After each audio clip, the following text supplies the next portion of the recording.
We get a story of these anime kids that go completely insane and try and like fight the subscriber with these really weird things. I don't want to spoil the story. I know you'll enjoy it. Subscribe if you like stories, and let's call today's subscriber, let's call him Clarence.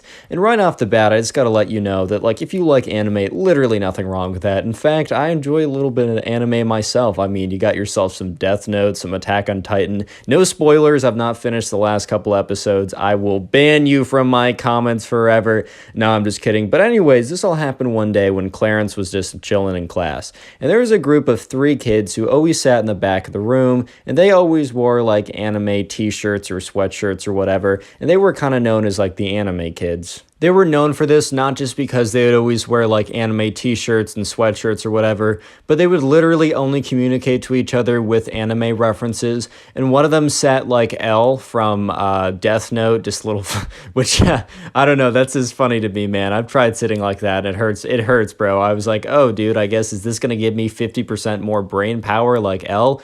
No, it just makes my feet hurt. But anyways, right, Clarence didn't really interact with them that much. They kind of stuck to themselves. However, on one fateful day, when Clarence was walking in the halls and he accidentally bumps into one of them, and then the other 2, all 3 of them, the one he bumped into and the other 2 that were walking with him, right, they all turn and look at Clarence. And they give him this look. And Clarence is like, oh, my fault, like I wasn't looking where I was going. They don't say anything. They just stare at him intensely. And he's like, like, my fault, guys. Like, I'm sorry. That's on me. Like, my bad. Like, why are you staring at me? This is making me uncomfortable. And the anime kids didn't say a word. They just kept walking. And Clarence legitimately thought nothing of it because dude just bumped into someone and then said, my fault, I wasn't looking where I was going. And yes, they were a little weird, not responding at all. It was a little creepy. It was a little uncomfortable. But Clarence legitimately, within 5 seconds, completely forgot about what just happened until the next day rolled around. So the next day, right, it's recess, and Clarence is just outside, and his friends, I don't know, they're doing something else right now, or Clarence does have friends, but for some reason, he's just alone at that very moment. And the 3 anime kids come up to Clarence, and remember, Clarence isn't like enemies with these people, or at least he didn't think he was, but he also never spoke to them, so it was kind of weird for them to kind of like just come up to him out of the blue and start talking to him. He was caught off a little bit off guard. And remember, he's completely forgotten about bumping into them until like they start talking to him, right? And they say, like, they come up to him and they're like, so you chose to fight us. You chose to start the battle and we're gonna finish it. And Clarence is like, I think you have me mixed up for someone else, bro. I'm pretty sure I'm not the guy who started this battle that you're talking about. I legitimately have no idea what you're saying. And they're like, no, it was 100% you. You bumped into us, which is a understandable battle cry. And yes, you're a fool for this though, because we will absolutely smite you in battle. And Clarence is like, oh, no, that was like a mistake. Like I didn't mean to bump into you. That was an accident. Like I'm sorry, my fault. And they're like, no, you can't take back your declaration of battle. This battle was started by you, but will be finished by us. And one of the kids, the one who sits like L from Death Note, like kind of like reaches out of his backpack, and Clarence is like, hey, yo. And what he reaches out of his backpack was a black notebook.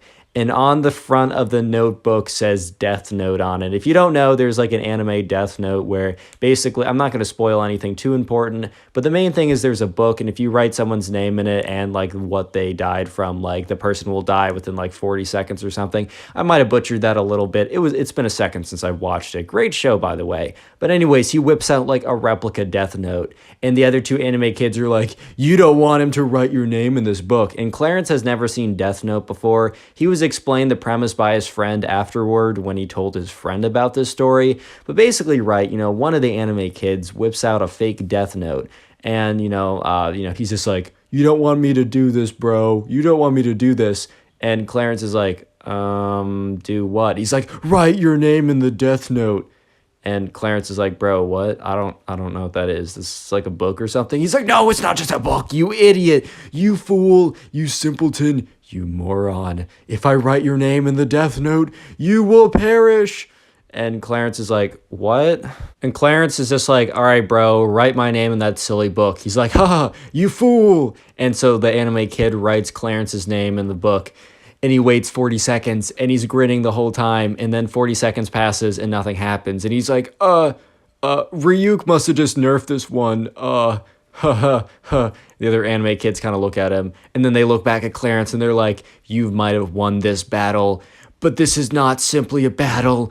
This is a war. And we're coming back tomorrow with even more weapons and powerful. You will lose. And then they all kind of like Naruto dash away. And Clarence is like, man, why is this my life? Like, why am I here? Just to suffer. Real quick, comment anime down below if you want a heart in your comment. The secret word of the day is anime. And if you binge watch my videos, please let me know in the comment section. That's the best way to help me, to grow the channel is by watching a ton of videos. Playlists are in the description to help you watch the videos easier. And yeah, back to the story.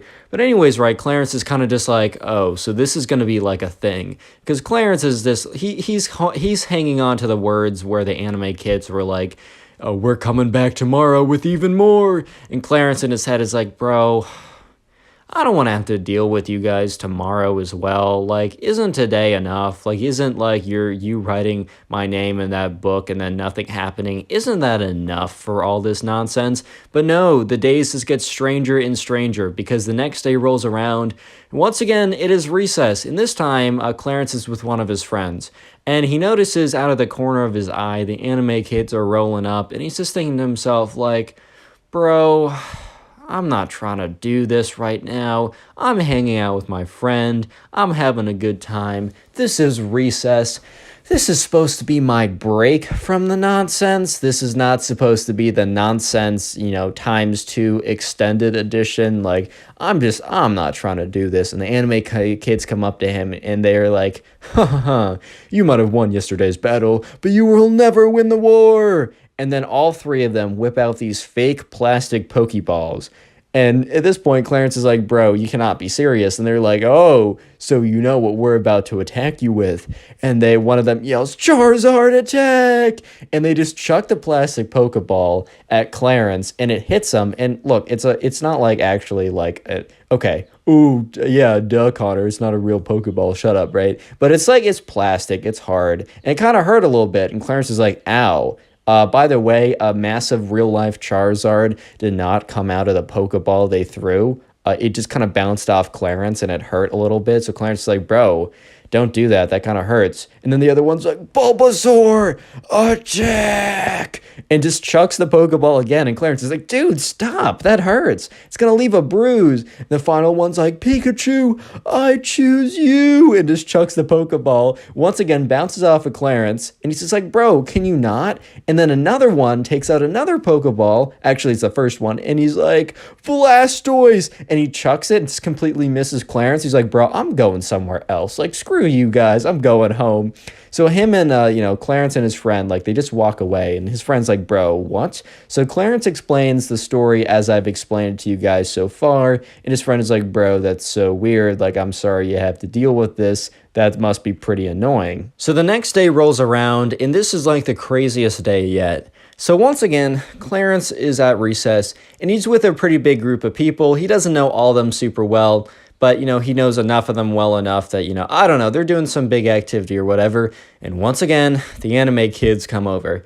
And Clarence is like, guys, I'm sorry, I have to deal with something. So he walks over preemptively, goes over to the anime kids and is like, what is it today? What's the massive battle? And this time, right, the last 2 days, there was a teacher, like, monitoring everyone at recess, but they were kind of busy looking at other things or something. But this time, the teacher happened to be looking at the anime kids and Clarence. And one of the anime kids is like, today, we will have our final battle. And he whips out this big, long sash, right? And Clarence is like, dude, what? And he unsheaths a katana from it. And Clarence is like, yo, you can't have that here. And the anime kid starts swinging his sword around, all like, he's like, you cannot control my power. My power level is over 25,000 right now. He's like, takes out his like katana, starts, and the teacher runs, and the teacher like sees this, sees a kid with a massive sword. And the teacher's like, no, oh my God, like this is actually insane. So the teacher calls the freaking police, bro, because I mean, look, you can't bring something like that to school. The teacher both calls the police, tells the security guard, and the school goes on lockdown. So basically, after that happens, like there's something on the loudspeaker saying, students report to like your classrooms, this is a lockdown. And like all the students start like running to the classrooms. And Clarence has a sneaking suspicion that the lockdown is due to the katana anime kid. Because you can't bring a freaking katana. By the way, that's a massive long like sword used in combat in like the 1600s. You can't bring one, even if it's like a replica, right? You can't bring that to school. So sure enough, right, all the kids, they're like rushing to their classes, and yeah, Clarence and the anime kid, they do have one class together, and it happens to be like their next class is after recess. So yeah, they all go to the same classroom to lock down. And dude, the anime kid who has the katana is legitimately sitting in class with his katana, like it's in his like container or whatever. But it's very obvious, right? So they're all like in lockdown. They're all sitting in their classrooms. They're kind of all like sitting in the corner of the room with the shades drawn. I'm sure you guys have at least had like a lockdown drill before. Or maybe if you're not in the States, you haven't. But basically, right, you have to go in your classroom, lock the doors, and just keep everything like very still and as if no one is in there, right? So eventually, you know, there's a police officer that comes around unlocking each of the doors and going in and assessing the situation. And the police officer eventually comes to their door, knocks on it, opens it up, and sees, right, the kid with the katana. And the police officer points at the anime kid and says, hey, I'm going to need you to come with me. And the anime kid stands up and he doesn't grab his katana because he's obviously not going to walk over to the police officer with a katana, right? And the police officer's like, points to the other officer, like, go grab that. So the officer kind of like walks over, grabs the katana, and the anime kid is like, no, that is my weapon of choice. And the police officer's like, yeah, that's also the reason why we're doing this. And I don't think the anime kid knew that that was the reason why they were having a lockdown until then. Even Clarence was pretty sure it wasn't because of the anime kid, but he had a sneaking suspicion. So Clarence is like, oh, uh-oh, look at who won the war, bro. Nah, he wasn't like default dancing yet. Just give him a second, though. So eventually, right, you know, the kid walks out and the police officer has a talk with him outside. And Clarence, like, presses his ear against the wall, and the walls of the school are pretty thin, so we can more or less hear what the police officer is saying. So the police officer is explaining to the katana anime kid that, dude, you cannot bring an actual weapon to school. That's insane. Like, look, it's like, yeah, I get it. It might be a replica, but it's still very sharp and it could really be used like super dangerously. And that like, bro, it's super, okay, the officer didn't say bro, but like the officer was saying, it's super clear that this is a rule, that you can't be bringing this to school. Why would you think that this is necessary? And the anime kid starts to say, we were about to enter an anime battle or something like that. And the officer said, what, you were going to like use this in combat against another student? And the anime kid was like, well, now that you put it that way, I mean, the anime kid was slowly understanding that he messed up big time. The officer's like, I thought you were just bringing this in just to show it around. You were going to use it in combat against another student? Like, this thing might be a replica. It's still very sharp. You could definitely actually do some damage with this. Do you understand? Do you understand why everyone had to lock down? And the anime kid is like, well, I don't understand why everyone had to lock down. It's not like I was going to use it. And the officer's like, you just said you were going to use it. And the anime kid was like, yeah, but just on one student. And he's like, so you're going to use it on a student? And the anime kid's like, well, everyone doesn't need to lock down if I'm not going to like enter anime combat with them too. And the officer is just completely speechless. So the officer's like, all right, come with me, and kind of motions to the security guard to come with them. And they walk him over to the principal's office, or it's some kind of official place. At this point, Clarence was obviously not in earshot to hear what went down, but TLDR, because he did hear from other people, people and just kind of like figured it out. The anime kid got suspended for 2 weeks, and he was now, after this point, on extremely thin ice. If he even sneezed in the wrong direction, right, he was going to get in big trouble. For some reason, right, the anime kid never said that it was Clarence when he was being, like, interrogated. He refused to say the name of the student that he was fighting to keep the anonymity, and oh my God, you know what I'm trying to say. He's trying to keep, like, I don't want to reveal my fellow soldiers and also my opponent in battle. I have respect for him or whatever. So Clarence never was a part of this. He never was asked in, and he also was kind of lazy, so he didn't feel like getting involved, and the kid was going to get in trouble one way or another. But after the fact, the other 2 anime kids that didn't get in trouble came up to Clarence and they're like, "You think this is over? You think you can vanquish one of our allies and get away with it?" And Clarence is like, "Bro, I literally did nothing. I just stood there and he just self-reported. That's not on me." And they said, no, this is on you. You better watch your back because we will strike again. Vengeance will be ours. And to this day, the subscriber was telling me over on Instagram, which is in the description, that's where you can send in some stories to be featured on the channel. He was telling me that to this day, the anime kids have not, given their revenge yet. So maybe one day they'll have their master plan unfold and Clarence will figure out what the revenge is. But until this day, they are yet to strike. So yeah, you might be seeing a part 2, maybe. I don't know. Click on the video on screen right now. I know you'll enjoy it. Just click it, do it. Today, we got a story time of a kid who thinks that alphabet lore is actually based on a real thing, and when he gets to class and he sees the alphabet all on top, like in the top row of the class being the cutout alphabet, he freaks out, runs out of class, and his friend, the subscriber, has to go after him and convince him that alphabet lore is not actually real. Today's a pretty crazy story that I know you will enjoy, so subscribe to the channel if you're new and like stories. Leave a like on the video right now to claim your free nothing. And with that being said, let's just jump right into it. So anyways, if you don't know, Alphabet Lore is a web series of videos produced by this guy in 2020.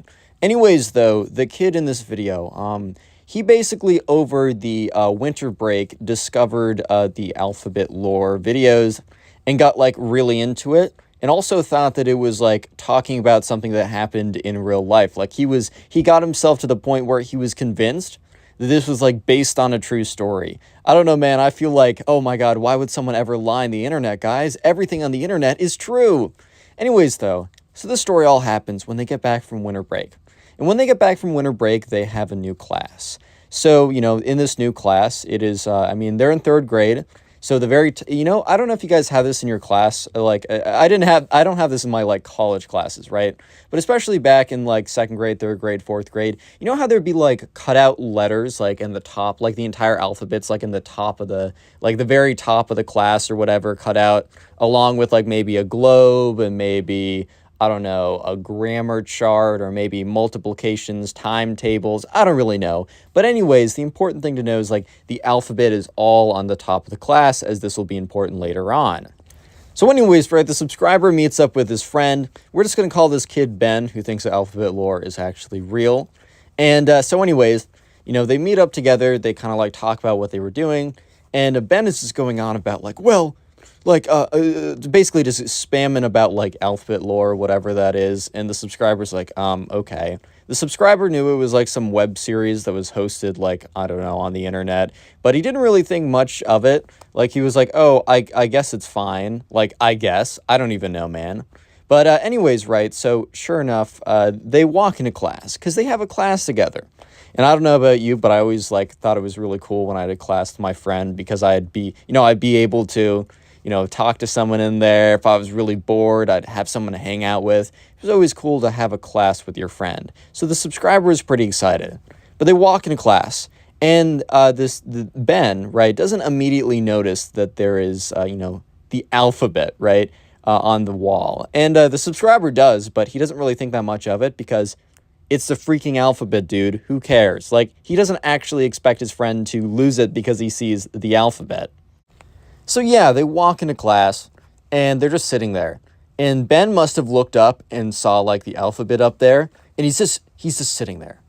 And he looks like he's going pale. It's like he saw a ghost. And the subscriber looks over and is just like, "Want?" because the kid is like, his friend is like freaking out. He's like, bro. And the subscriber looks over. He's like, dude, what? And the kid's like, oh my God. And he gets up and he sprints out of class.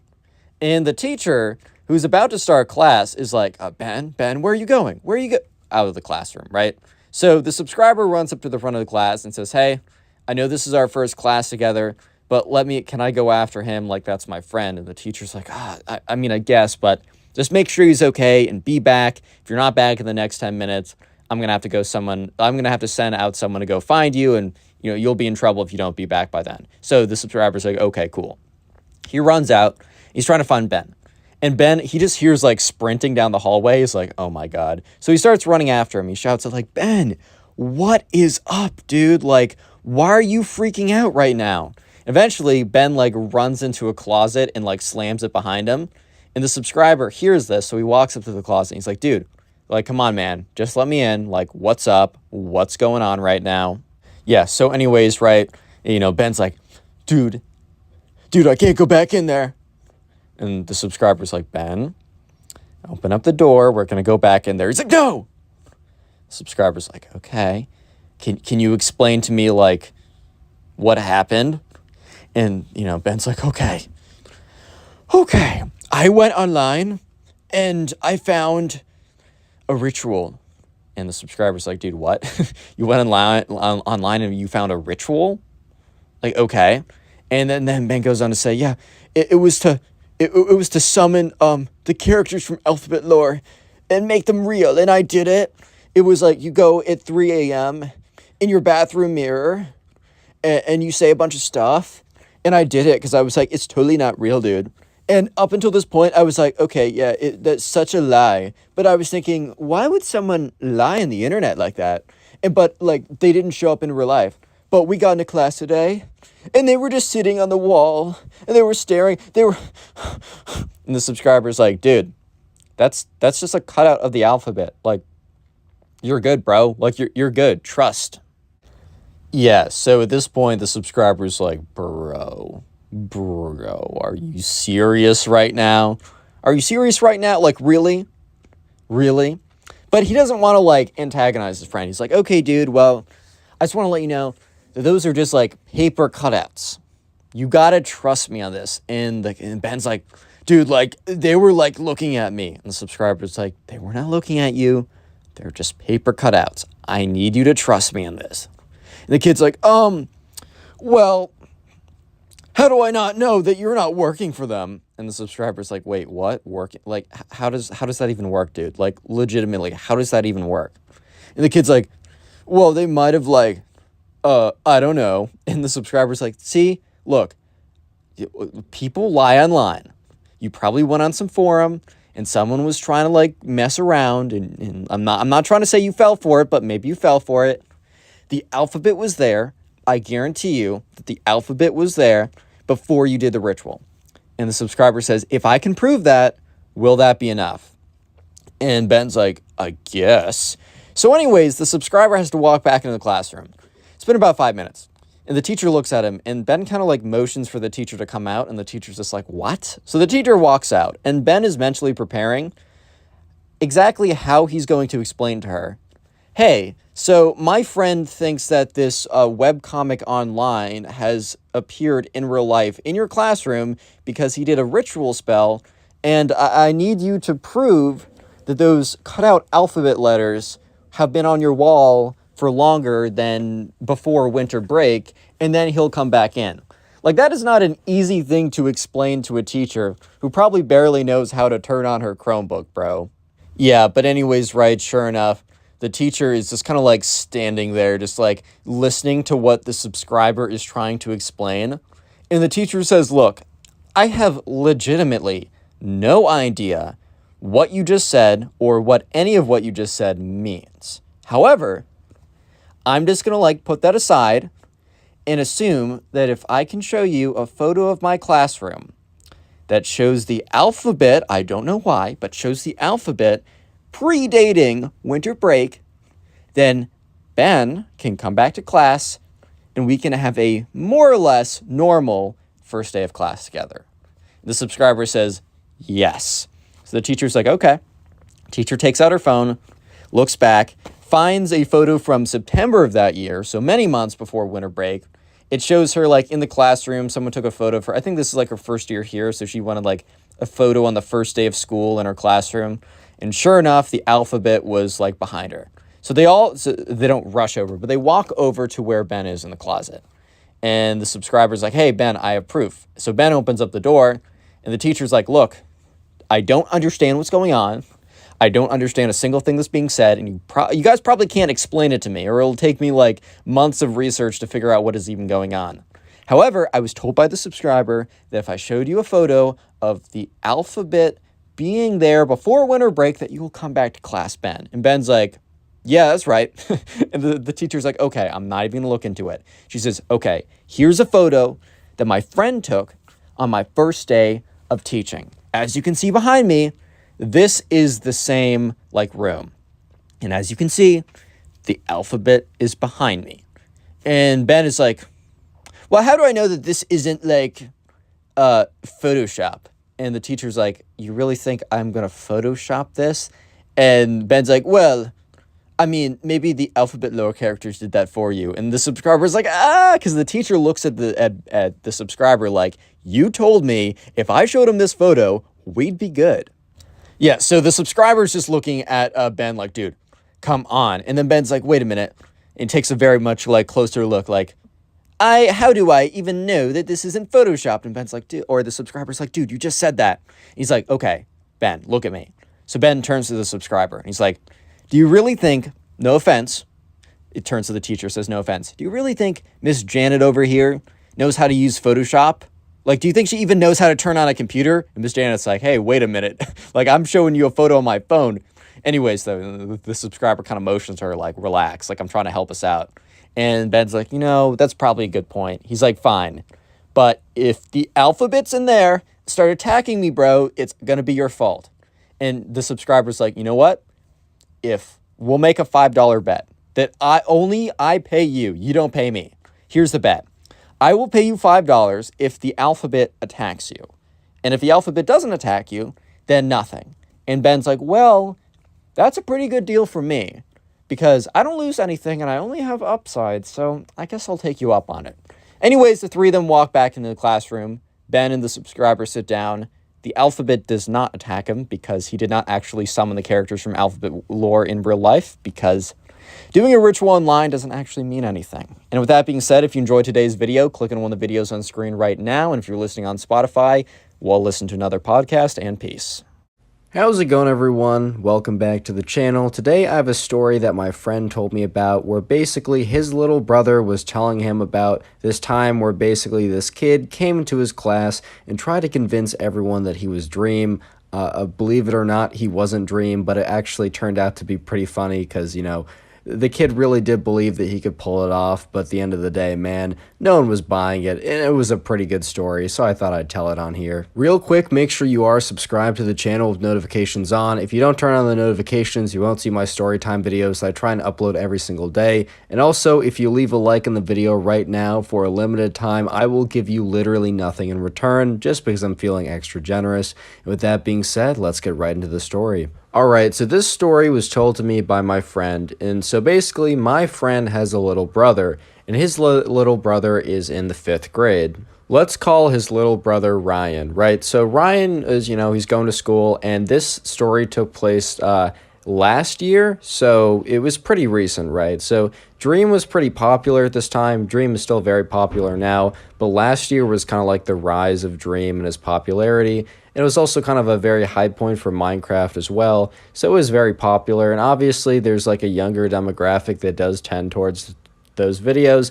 Obviously, a lot of people watch them of all ages, but a lot of people in Ryan's class were a big fan of, Dream and Minecraft and all those kind of good things on YouTube, man. And I totally get it. When I was in 5th grade, I was a big fan of Minecraft and, all the people that were doing it then. There was no like real centralized figure like Dream right now or like when I was watching it, but still, I totally get it. And like, that's cool and all. So Ryan is relatively into it as well. And a lot of his classmates are, and you'll normally notice like that every single day.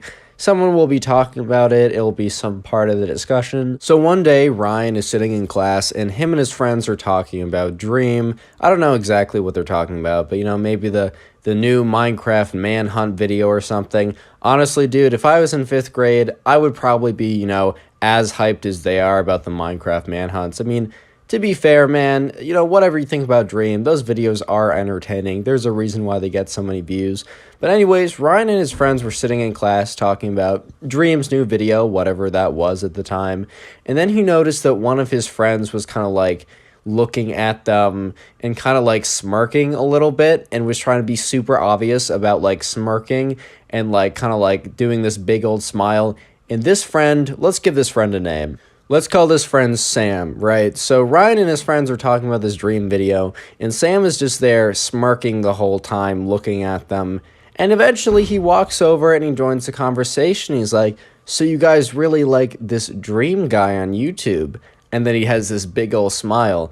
And obviously, right, Ryan and his friends just have no idea what's going on, and they're just pretty confused, bro. They're just like, yeah, he's cool. I like his videos, right? Like, that's cool. Like, do you know who he is? And then Sam looks at them and has this big old smile. It's like, do I know who that is? And then like has like this big like look, right? And they're kind of looking at him. They're like, does he know who that is, right? Like, they're not catching on, bro. And Sam is like starting to get like a little bit frustrated because he's trying to put on this big act and have them be all like mystified, but they're really just confused, which I would be too if I was in that situation. Ryan and his friends are kind of looking at Sam like, okay, bro, I don't know what your angle is. And then Sam looks at them and says, well, I might know a thing or two about this Dream guy. And he gives him this big old smile, right? And then Sam says, have you guys ever seen Dream? And they're like, no, he's not done a face reveal. And then Sam looks at Ryan and his friends and he's like, so you guys don't know what this Dream guy looks like. So he could look like anyone. He could be anyone. And they're kind of looking at him like, okay, bro, like, sure, I guess. Like, we don't totally get the connection here. Like, we're not totally sure what's going on. We're not catching your drift, bro. And then Sam looks Ryan dead in the eyes and is like, what if I was to tell you that I know this Dream guy really, really well? Like, I know this Dream guy better than anyone else knows him. And at this point, Ryan was really confused. And Ryan's friends were also really confused because they were starting to realize that he was trying to, like, imply something. And now he's making a claim that, like, he knows this Dream guy, which they're like, okay, this dude obviously does not know this Dream guy. But they're starting to realize that he's trying to imply that he is Dream, right? Because he just prefaced it with, there's no way you actually know what he looks like, so he might as well be me. So Ryan and his friends are like, they decide to play a little bit dumb because they really want a confession. Like, they want Sam to say point blank that he claims that he is Dream. Like, they don't want, like, to make an assumption, then, like, then have Sam be like, oh, like, I didn't mean that. Like, you guys are crazy, right? Ryan and his friends wanted Sam to say. So they're like, we don't actually know what you mean, bro. Like, what are you trying to say? And Sam is like, come over here. And he kind of, like, has them come over. He's like, all right, quiet down. Don't make a noise when I tell you this. Don't be shocked. I don't want to draw attention. And Ryan and his friends are just like, oh boy. And Sam is like, Ryan? And then he says the names of the other friends there. I just don't know, and also just don't care. They're not important for the story, man. I'm sure that they're good people. But he's like, Ryan and friends, insert names, right? I have a confession. And he has this big old smile. And they're all just like, okay, let's see where this goes, bro. Because, like, they're just lost. And Sam is like, Ryan, you know that Dream guy on YouTube? And then Ryan's like, yes, I know that Dream guy on YouTube. We were literally just talking to you about him for like 5 minutes and you were being all weird. We also talk about him every day. Yes, I know that Dream guy on YouTube. Yes. And then basically Sam says, that Dream guy? Well, don't tell anyone, right? You have to promise me that you won't tell anyone, but that Dream guy is me. And they just look at him like, bro, So they're kind of just looking at him, and I'm going to be honest, none of them believed him, even in the slightest. So they're like, okay, Sam, like, why should we believe you? We've never seen Dream before. You don't really sound like him. We don't think it's you, right? We don't really have any reason to believe that he's actually you, besides the fact that you just told us that you're him, which we kind of just think that you're saying that because you've been noticing how everyone's been talking about him and really likes his videos recently. And then Sam is like, looks a little offended. He's like, you guys don't believe me? And they're like, hey, bro, we really like you, but no, we honestly don't believe you. So then Ryan and his friends were like, okay, right, we can't really believe you right off the bat, but if there's any way you can prove to us that you're actually Dream, like, we would love to see that, because obviously, like, we don't totally believe you, which I hope you can understand, but if you're actually Dream, like, obviously that would be awesome. We love his videos. And look, Ryan's in 5th grade, bro. Like, Ryan didn't believe him, but he kind of wanted to. It would be really cool if one of his friends was actually like his YouTube hero, right? Like, that'd be pretty cool. So Ryan and his friends were like, okay, just come back with proof the next day.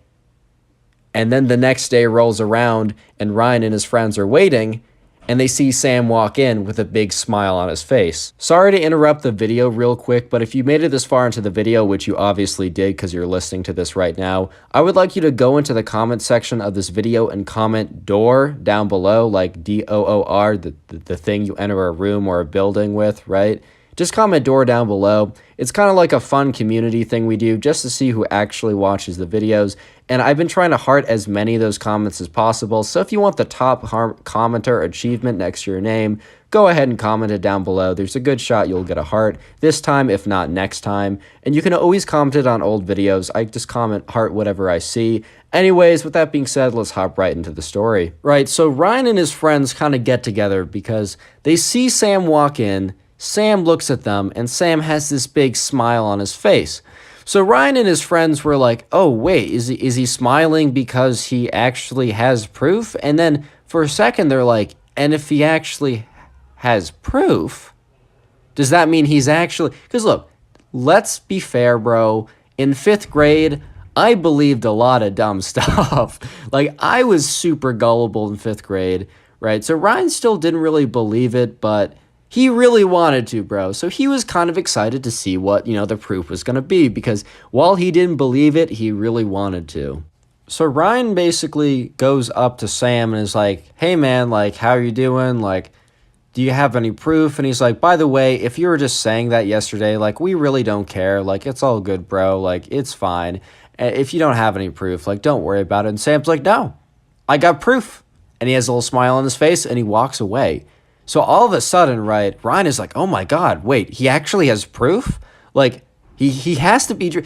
Ryan kind of jumped to conclusions. So what Ryan ended up doing is he told his friends this, and his friends were just super excited because, they, in the back of their minds, they really thought it'd be super cool if they were to know Dream in real life or something. So they ended up telling, like, the entire class that Sam was Dream and he had proof. Right, so when Sam eventually finds Ryan and his friends again, basically the entire class comes over and more or less crowds around them. And all of a sudden, Sam's face, which used to be kind of like smug and like, ha ha ha, like I got proof, he seems to be evidently a little bit nervous because all of a sudden, it's not just Ryan and his few couple friends, it's basically like 70% of the class is just waiting for this proof. So all of a sudden, like, Ryan is like, okay, Sam, like, I got some other people here that are big fans of Dream. Like, it would be really cool if it's actually you. We're super excited to see the proof. And Ryan's like, Sam is like, yeah, no, of course. I mean, I'm planning on, I got you. Yeah, and then Ryan's kind of like, Sam? Everything okay? Because Sam was, like, really wavering at this point. Sam's like, yeah, no, I got the proof. Let me just go get it. Let me get the proof. At this point, Ryan kind of realized that something was up because Sam was being very, very evasive, and he obviously was not confident at all. And he kind of thought that he just kind of, like, ran away to, like, recollect his thoughts or whatever. And obviously, if you're actually Dream and you're just trying to show someone that you aren't going to be super nervous about it because you're you, right? But anyways, right, so he's kind of like, okay, this is probably nothing. But he still wants to see it through. He's still kind of interested to see what Sam had in the first place. So eventually, right, Sam comes back, and I would say, I was told that, like, I'd say like a third of the group was still there. So still more than Ryan and his initial friends, but a lot less of the classmates. So all of a sudden, right off the bat, Sam is a bit more confident to show his proof. So he goes up to them. He says, hey guys, sorry about that. I just lost the proof for a second. Here's the proof that I'm actually Dream.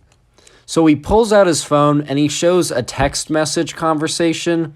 And the text message conversation is basically reads like, oh, when do you want to play Minecraft next? I want to record a Minecraft manhunt video. And if you look at the contact name says George Not Found, which if you don't know, that's the guy that Dream, the Minecraft guy, normally plays with.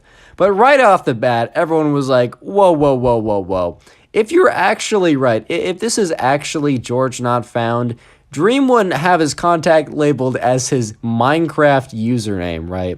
So all of a sudden, they click into, like, they say, hey, can I see that for a second? And Sam's like, but he was too late. And one of the friends actually grabbed the phone, right? And when they grabbed the phone, they clicked into the contact to see what the number was. So they click into the number, and obviously it's a number that, they didn't necessarily recognize off the bat. But then Ryan realized that the area code was the same area code of, like, people and his classmates. They all didn't live exactly in the same place, but it was a familiar area code. So all of a sudden, obviously, there's a ton of red flags at this point. First of all, his proof is a text conversation, like, come on, man. Second of all, the contact is George Not Found. That's like if my mom had my contact as connorpugs, like, bro, that's just not how it's gonna work, right? So then Ryan decides to just call the number. He's like, hey, I'm just gonna call this number. And at this point, Sam was sweating. He's like, oh, no, George is asleep. He's in England or whatever, right? Which obviously is not the case because it wasn't even like a British area code. It was literally the area code of like 20 minutes away from the school, bro. But anyways, they call the number and then they hear a phone buzz in class. And then they look around and they see that one of the guys standing on the other side of the room, his phone is ringing. And the guy probably wasn't paying attention to what was happening because he picked it up. I guess he was like spacing out or he's far enough away that he didn't totally realize what was going on. And he picks it up and he was like, hey, Sam, what's up? And it was just over at that point, man. So after that, Sam basically explains that, yeah, no, he wasn't actually Dream. And Ryan was like, okay, I kind of knew that the whole time. Like, it would have been cool if you were, but I didn't really expect that. And Sam was basically just like, he saw how much, like, you guys liked the Dream, the Minecraft guy, and how he really just thought it would be fun to, like, if he could pretend it was him and how you guys would, like, be so excited and whatever. And they all just kind of agreed that it wasn't a big deal. But I just thought that was kind of funny how the whole thing went down. And obviously it's not that big of a deal, but it was just a pretty funny story. And my friend's brother Ryan, right?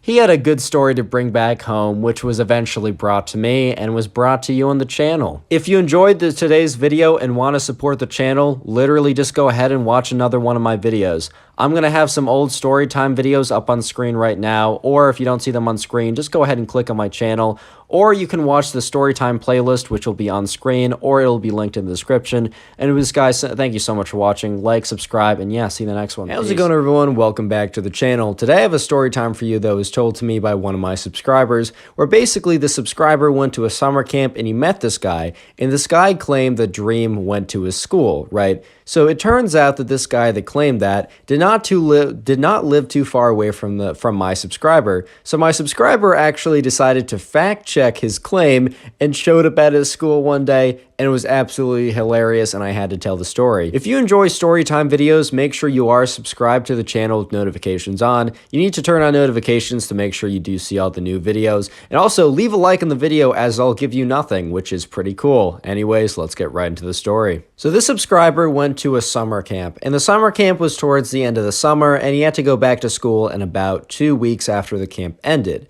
And this camp was a sleepaway camp that was located about like 20-30 minutes away from his house, so not too far away.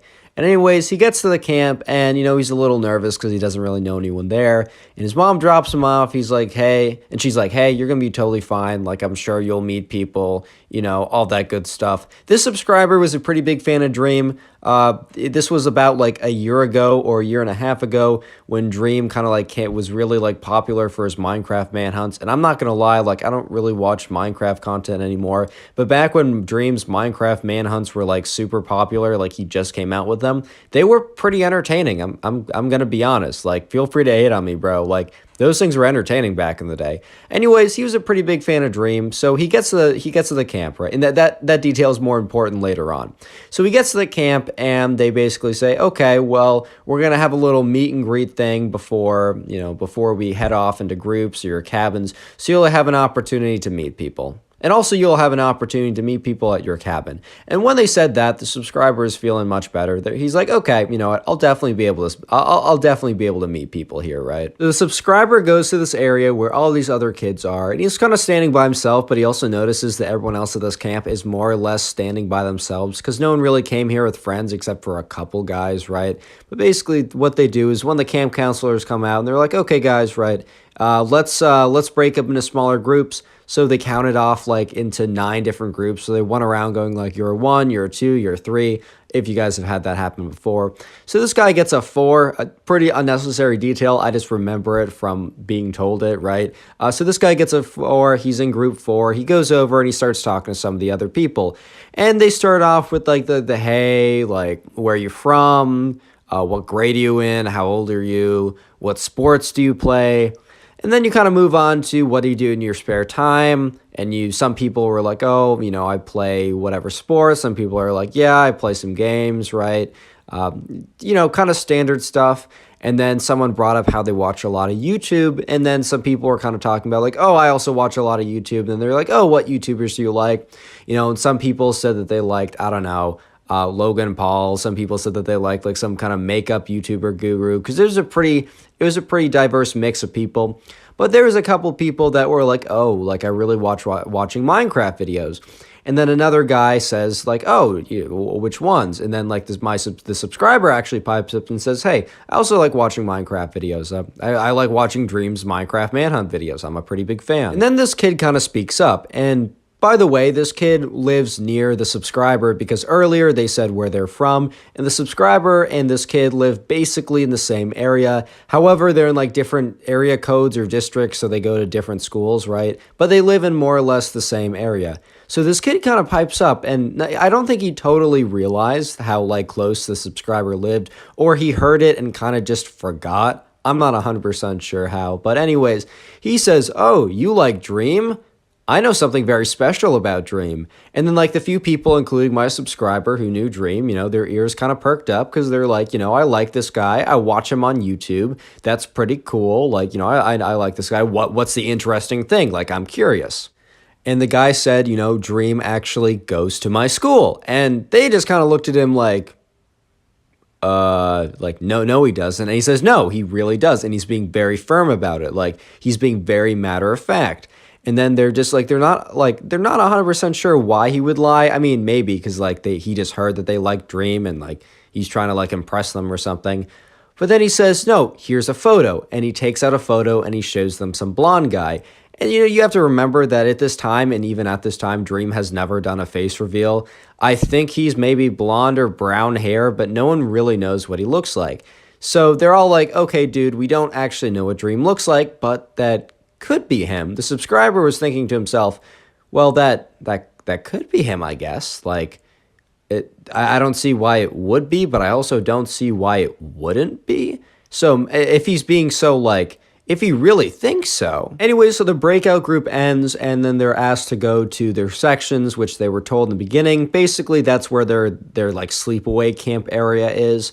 And they break up into groups, and the subscriber notices that the guy who claimed that Dream went to his school happened to be in his camp group. So he went up to him and he's like, hey, I'm from the group earlier. And the guy was like, oh, hey, how's it going? And then they kick it off, right? He's a decent guy. Like they have some good conversations, and he's kind of the friend that the subscriber has while he's at this camp. Well, he doesn't like press him right away because the subscriber thinks, okay, if Dream actually goes to his school, like I know he offered up that information, but he probably doesn't want me talking about it all the time to him. Like I'm sure that if it's actually true and he tells people it, that like people bug him all the time about it, and it's only going to get worse as he gets more popular. So maybe I'll just like let him chill out. Like I just won't.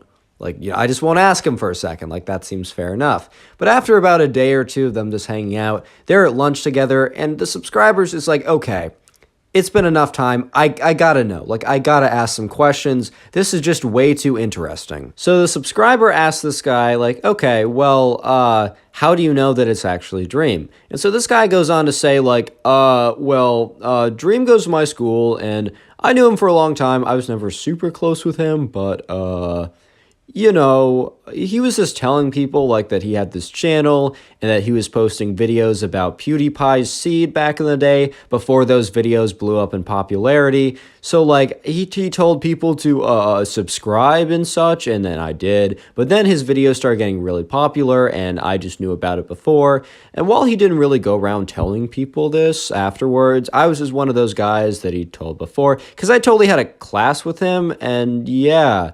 So that's just how it happened. So this dude was not sounding confident at all, but the story honestly wasn't that bad. The story somewhat made sense, and you know, if I'm thinking about it now, that story would more or less make sense. Like probably Dream would tell his friends or people even he didn't know that well to give some of his initial videos a little bit of a boost, because if you don't know, the hardest thing about YouTube is starting, honestly. Like once you have an audience, it's not easy because like YouTube is hard no matter what, but it is so much easier to get your videos surfaced. So in the very beginning, even a small push from just a few people could be the make or break to get you a YouTube career. So the story actually would make sense that like if you were to know Dream before he was famous, it wouldn't like completely be not plausible that he went around asking people to watch the videos, and then when he got really popular, he didn't want to talk about it. So while the guy was not really confident and it somewhat sounded like he was making it up off the top of his head, the story kind of checked out. Real quick, I'm going to interrupt the video and ask you guys comment Christmas tree down below if you made it this far. Basically, around halfway or further through the video, I just have people comment to see who actually makes it this far into the video, because I do appreciate that. We're kind of going on a Christmas theme, so yeah, comment Christmas tree down below. I also heart as many of those as I can. I don't get to them all, but I do my best. So if you want to farm hearts and try and get top commenter on the channel, that's the best way you can go about it. And also, if you want to DM me a story and appear on the channel, my Instagram is linked in the description, or I give the handle, and just send me stuff there. With that being said, let's get back to the story. Anyway, so the subscriber at this point was not convinced, but he also was not convinced that it was fake. He was kind of torn. The story made sense. The guy had a lot of conviction, and he did show a photo of some random blonde guy, which maybe was Dream. Like, he was very confident about it. The story made sense, but he also wasn't sure because, one, it could totally be something you could fake, and also, two, when asked more questions, he was not confident about it. He felt very shaky and the story sounded a little weird. So anyways, the subscriber's kind of confused, but he goes on just being friends with this guy and hanging out because while he's a little, you know, suspect about this claim, the dude's actually not a bad guy and he enjoys talking to him. They also have a lot of similar interests. They play Minecraft. They also both play baseball. Like, this dude's not bad. They have like genuine connection or whatever. And then the guy, the camp kind of comes to an end, right? It's about a week, and they're about to go home. And my subscriber says, hey, you go to such and such school, right? And because he knew that he lived close. The subscriber lived close to this guy, and there were a couple high schools in his area. He went to one of them, but there were also a couple others. And he was able to choose, he randomly chose one of two, and he knew that if the guy said no, then it was the other one, and he knew that if the guy said yes, well then he said yes, he went to that one. And the guy who claimed that Dream went to his high school was looking at the subscriber and was like, yeah, how did you know? And he said, oh, you don't remember, we both said we lived in the same area. And the guy kind of gets not shifty, but like is like gets a little kind of like, not like, he's obviously not geeking, right? He's not geeking out, but he obviously is like, oh, you know where my school is and we live close to each other? And the guy's like, yeah, maybe I should. The subscriber says, oh yeah, maybe I should stop by sometime. Like, you were a cool dude. Because they're kind of packing up, they're getting ready to go. And the guy's like, yeah, no, 100% totally. Like, we should 100% do that. We should 100%. Like the guy was really trying to just like dodge the question. He was trying to get out of there. And the subscriber was like, that was definitely a red flag because like this guy was pretty reciprocal in their friendship. Like the dude was not just like hanging out with them, like and like trying to like avoid him, the subscriber. This guy was like actually friends with the subscriber. They related a lot. They had a lot of good times. So normally like you would be kind of like, yeah, 100%. Like actually let's plan a time to hang out. The dude was just 100% avoiding the question. His like answers were kind of shaky in response. Like it was a big red flag. So the subscriber actually had an idea because he really wanted to test the claim of the guy if Dream actually went to a school because one, he's genuinely curious, and two, he didn't really believe the guy, right? And he was interested enough that he wanted to go through with something. So the subscriber tells the guy who said that Dream went to his school, he basically tells this dude that, hey, I'm not too far away from your school. I'll stop by one day. And you don't have to tell me, like, you don't have to introduce me to the Dream guy, but I'd love for you to point him out. And the guy's like, yeah, that's totally cool. Like my school has kind of a weird schedule. So if I'm not there, like it's just because like I got a weird schedule. I got a lot of things I'm doing, like a lot of random travel and stuff. But if I'm there, dude, 100%. So kind of a red flag of an answer, right? The subscriber says, oh yeah, by the way, what's your Instagram? And the guy's like, oh, kind of like happy that that the subscriber's changing subjects. The guy's like, oh yeah, no, okay, here it is. So they exchange Instagrams. And then eventually the subscriber's mom comes, picks him up. They say goodbye. And the subscriber basically has 2 weeks before he goes back to school. So he's kind of sitting there. He doesn't really have anything planned for those 2 weeks. It's kind of like an awkward period of time because he has to prepare to get back to school. And it's also like not really enough time for them to like plan to do anything big. So he kind of is just like chilling for the last 2 weeks. So the subscriber decides to look up the school schedule for the friend he met at camp that claimed Dream went to his school. He wanted to look up the schedule for the school. And it turns out that that school was actually starting 2 days earlier than his. He wasn't 100% sure why, but for some reason they just were. And he's like, okay, I'll accept that. And he's like, oh, wait a minute. That means when they're in session, I won't be in school and I can easily go over. So he looks at the school and he looks it up on maps and he's like, okay, this is actually like a 25-minute walk away. Yeah, it's a bit of a hike for sure, but I'm kind of too invested in this not to go through with this, man. Like, I'm a little bit too invested at this point. So while the subscriber is planning to go, like kind of planning this out, figuring out what day, figuring out like if he's going to eat lunch before or after, trying to like figure out when's the best time to leave, he has the idea and just like casually looks on this guy's Instagram that he met at camp. And he's looking on the Instagram of this guy, and he's kind of just scrolling through. He's seeing photos of him with, like, his parents, with his cousins, photo of him, like, doing baseball, right? And then he sees a photo of him with some of his friends. And then something very interesting happens. He sees the guy who he met at camp with some friends. And one of the friends is a blonde dude. And this okay, no, it doesn't mean he's instantly Dream, right? But this blonde dude happened to be the guy that the friend at camp showed as like, this is Dream, guys. Like, guys, I'm telling you, Dream goes to my school. Look, here's proof. The guy that he showed as proof was one of his friends, which was interesting because when the guy was telling about like the story with Dream, he said that he didn't know Dream that well, and the only reason he knew that like he was the YouTuber is because he happened to be like in a class or something with them. So he was just like close enough that Dream asked him to like watch his earlier videos, but not close enough to really like hang out with him. So that was like red flag number like 900. So at this point, the subscriber kind of knew that he caught this friend in a lie, but he really wanted to follow through with it. He said, I put too much work into this, and I really just kind of want to catch him in the act. He thought he doesn't like dislike the guy, but like obviously if you're going around like lying about stuff and you get caught, maybe you'll stop lying. So he's like, you know what, maybe this is for the greater good before someone who actually gets upset, because the subscriber said, I don't really care, but maybe someone else will. So let's put an end to this. So the day comes, right? The guy's school is open. The subscriber is off from school for another day. And he eats lunch. He eats a big lunch where it's basically a brunch, so he can kind of have the whole day to, scout out the school, try and find him, right? And so he makes the walkover. And while making the walkover, he actually sends this guy a DM, the guy he met from the camp. And he said, hey, I actually don't have school today. I see that you're in. I happen to be really close. I'm just gonna stop by in like 10 minutes, like just let me know if you're there. I love to like catch up, right? And the guy responds within like 10 minutes. And he says, "Oh, dude, like I'm so sorry. I'm still in one of my trips. I'm actually still in Europe right now. Flights got weird, man. They got delayed. I don't know what happened, but I just won't be there today. Like, I'm so sorry, bro. Like, maybe you can come later. I don't know if you can even get in right now because I'm not there. They're gonna be so weirded out. Like, I don't know, dude. Like, I'll see you soon." Like, guy was acting weird. Tia, a little spoiler, he was not in Europe. So the subscriber gets to the school and he's actually kind of curious about something. So he sees the guy and he seems to be about the age of the guy he met at camp. So he asked him, he said, "Hey, like, sorry, like, I'm looking for a friend here. Do you happen to know this guy?" He pulls out his phone and he doesn't show the guy the photo of the friend he met at camp. He shows the photo of the so-called dream guy. And the guy looks at him and he kind of just gives him this look. And for a second, the subscriber thought that, like, oh my God, what if this is actually Dream and that's one of his friends, like, trying to protect him? Like, wait a minute, was this guy telling the truth the whole time?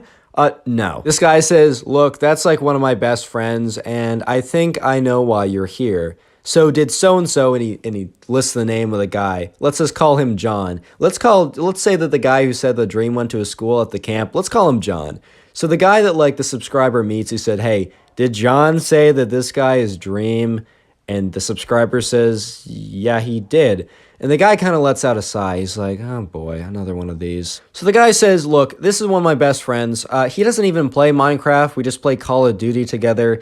There's no reason for him really to be Dream besides the fact that he's blonde." So basically, John just goes around and tells people that at places where he doesn't think it'll get back to him, like an idiot, man. Like, you're not the first person to come here. This has happened before. And my friend was actually confronted by another guy who thought he was Dream. And we told John to stop this, and John said that he won't do it anymore. But he told other people at camp this, so maybe he should expect it.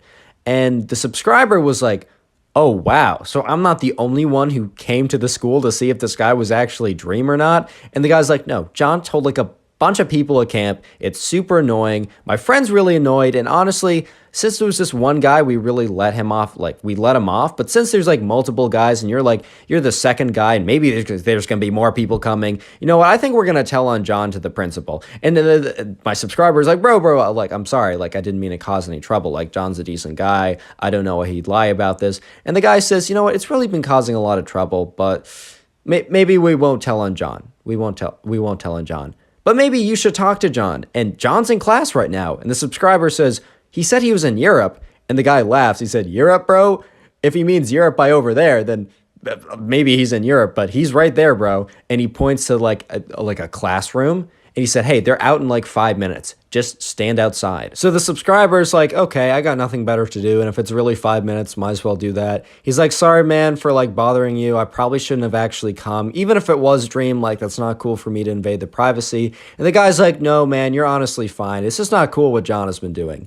So he says, like, "All right, man, I'll see you around. Like, John should be out any minute now." So the subscriber goes over and walks outside and stands outside the door of John. And the classroom, you know, the bell goes, kids start filing out. John is walking out all casually, and then he just makes contact with the subscriber and just goes pale. And the subscriber's like, "So you're not in Europe?" And then John doesn't even try. He's not anything like, "Oh, my flight actually didn't get canceled." No, he's like, "Hey, like, I'm sorry. I lied to you about the Dream thing. I just wanted to make friends, and I thought you guys would want to be friends with me. Like, if I had something cool about me, I just don't feel like I'm that cool or have anything interesting, and why would someone want to be friends with me, right? So I thought it'd be a cool thing to say." And like, when I realized that you could actually come and see, like, I realized that, you know, my lie would not be able to stick, and I didn't want you to come for that reason, and I'm sorry.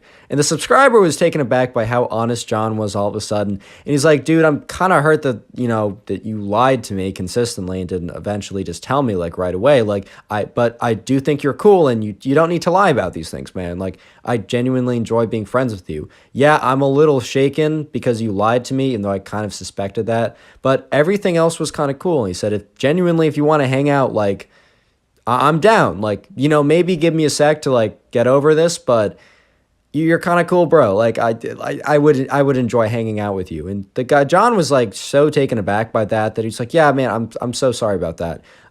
We should really hang out. And that was the end of the story. So kind of a wholesome, good ending, but kind of a crazy sequence of events.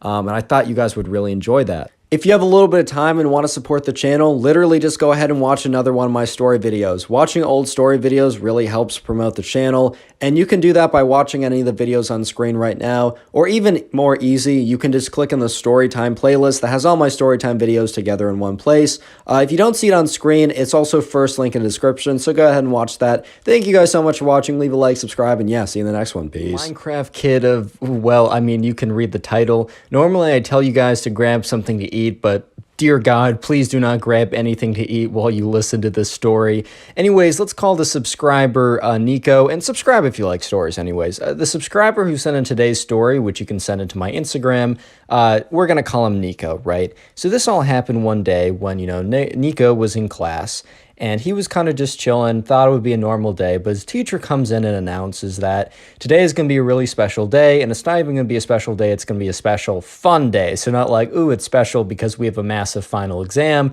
but ooh, it's special because we're going to be doing only fun activities today. And it was kind of a surprise that the teachers of the 5th grade, by the way, Nico was in 5th grade when this happened, the 2 5th grade teachers decided that they wanted to collaborate and give their students a break and also make it kind of a surprise. So the teacher announces that the other class, the other 5th grade class, as there were 2 5th grade classes for his 5th grade, the other 5th grade class was going to come into their room, they were going to randomly partner up, and then they were going to do a lot of fun activities today. The entire class was really stoked, and so was Nico, because like, dude, he didn't want to be doing any homework. He didn't want to be doing any math. You know how it is. And to be surprised with like a really fun day, it's just a good day, man. Things are going to be good. So anyways, right, almost on cue within like, as like the teacher said, the other class will be coming in, they hear a knock on the door, and the other 5th grade teacher opens it up and says, hi guys, like, I hope you guys are ready for your surprise today. Everyone is like, yeah, it seems like it's going to be a good day. Well, it's not, at least not for Nicholas, or Nico as we're going to call him, because, I mean, everyone else is going to have a great day, but you already saw the title, you already know how bad this is about to get. Anyways, right, so they were assigned with random people from the other class, and there was this kid in the other class who every single day wore the same creeper hoodie, like every single day without like a doubt. Like he wore the same creeper hoodie. I think you guys know them. It's like, you know, the hoodie that you can buy that has like the creeper head on it and then the creeper design. I mean, look, if you wore that, that's totally fine. As long as you don't wear it every single day without washing it, you're fine in my book. But the thing is, right, this kid either had 7 identical creeper hoodies, or he just wore the same thing every day without washing it. And by the smell of it, not by the look of it, you could definitely tell that he was not washing it, and this was the 101 copy. Anyways, right, so being randomly assigned someone, Nico gets the gets the short straw, you know how it is, and he gets assigned with the Minecraft kid. We're just going to call him the Minecraft kid because he's always wearing that hoodie. And so the Minecraft kid walks over to Nico's desk, sit down, and says, hey man, how's it going? And Nico's like, hey, how's it going? And immediately as the kid sat down, Nico had to like prepare, he had to make sure he didn't like gag, just like gag on reflex, because there was like an aura of stench. Like the odor probably had a mass that was heavier than the air around it. In fact, it was probably heavier than water. It would be sinking, the water would be floating, like it was that crazy, right? So he sits down and Nico's like, oh, how's it going, man? And the thing is, right, sometimes kids don't smell that good. I don't know, maybe you just didn't take a shower, maybe you forgot the deodorant. That's totally okay, but normally there's not an aura of stench, you know? Normally they're not so stinky that if you were like 5 feet away, you would smell them. Like, it's normally not that bad. And Nico wouldn't have really cared if the kid wasn't like the best smelling kid ever. He wouldn't really care if, like, I don't know, he lifted up his his underarms and oof, that kind of smelled kind of bad, right? But the fact was the Minecraft kid literally had like an aura of stench around him. So Nico was like, all right, I'm just going to power through today, right? It's fine. And the teacher at the front of the class said, guys, like we have some like, you know, this is like, we have like a really fun activity. And the first activity planned for you guys, it's going to be an outdoor activity and it's going to be a fun game. And the whole class is like super excited. And the thing is, right, Nico's actually kind of excited too, because he's thinking, all right, Outdoors. The stench will probably dissipate or at least be less strong if it's outdoors. So this is a massive win for me. It was a massive win until the teacher announced that this special outdoor activity would be hide and seek in teams. And Nico's just thinking to himself, oh no, oh no, because he realizes, right, hide and seek means that like him and the Minecraft kid with his stench aura, or they're gonna have to hide together. Like they're probably gonna have to hide together in very compact, close places. And the stench aura, Nico assumes, is only gonna get more and more intense and terrible the closer you get to the origin. Which, like, he was 5 feet away from the Minecraft kid and he was barely making it. So, like, imagine being, like, directly there. Nico was like, man, I gotta practice not breathing for, like, an hour at a time because that's the only way I'm surviving this. But anyways, they all head outside. And real quick, the secret word of the day, it's Minecraft. I know, it's nothing that creative, but it is what it is. So comment Minecraft down below. I'll try and heart your comment as a way to say thank you for making it this far into the video. When you guys watch my videos for a long time, it really does help out the channel. And also, if you want to binge watch these videos, make sure to let me know in the comments and I'll try and say thank you back, as it really, really does help the channel. But anyways, right, they head outside and they're preparing for their hide and seek adventure type thing. And so they go out there and the teacher's like, all right, so we're going to choose who is going to be the, the one who's going to seek, and we're going to figure out, like, everyone else is going to go hide. Nico was praying to God that he was going to be the one, or his team of him and the Minecraft kid were going to be the seekers. Because if they were the seekers, dude, they didn't have, like, Nico didn't have to worry about being in a tight, cramped space. He just had to, like, he could be literally, like, 20 feet away trying to, like, he'd be like, oh, let's split up so we can divide and conquer, which, aka, like, I mean, it is a more effective strategy, but the real goal, the real intention is to get away from the stench aura, because you already know what it is. But no, a different team was picked, and he was like, okay, great. And the Minecraft kid is like, dude, I am so good at hide and seek. I know the best hiding spots. And, Nico was like, let's just hope that these hiding spots are not really kind of like cramped. And sure enough, the Minecraft kid is leading him. He's like, dude, let's go. So they got 60 seconds, or the hiding, or the seekers had to count till 60, and they were counting pretty loud. And the Minecraft kid's like, come on, quickly, quickly. And sure enough, right, the Minecraft kid leads both Nico and him to this spot, and the spot was like, yeah, unfortunately, it was super cramped. So the spot was like behind the building and was behind this bush.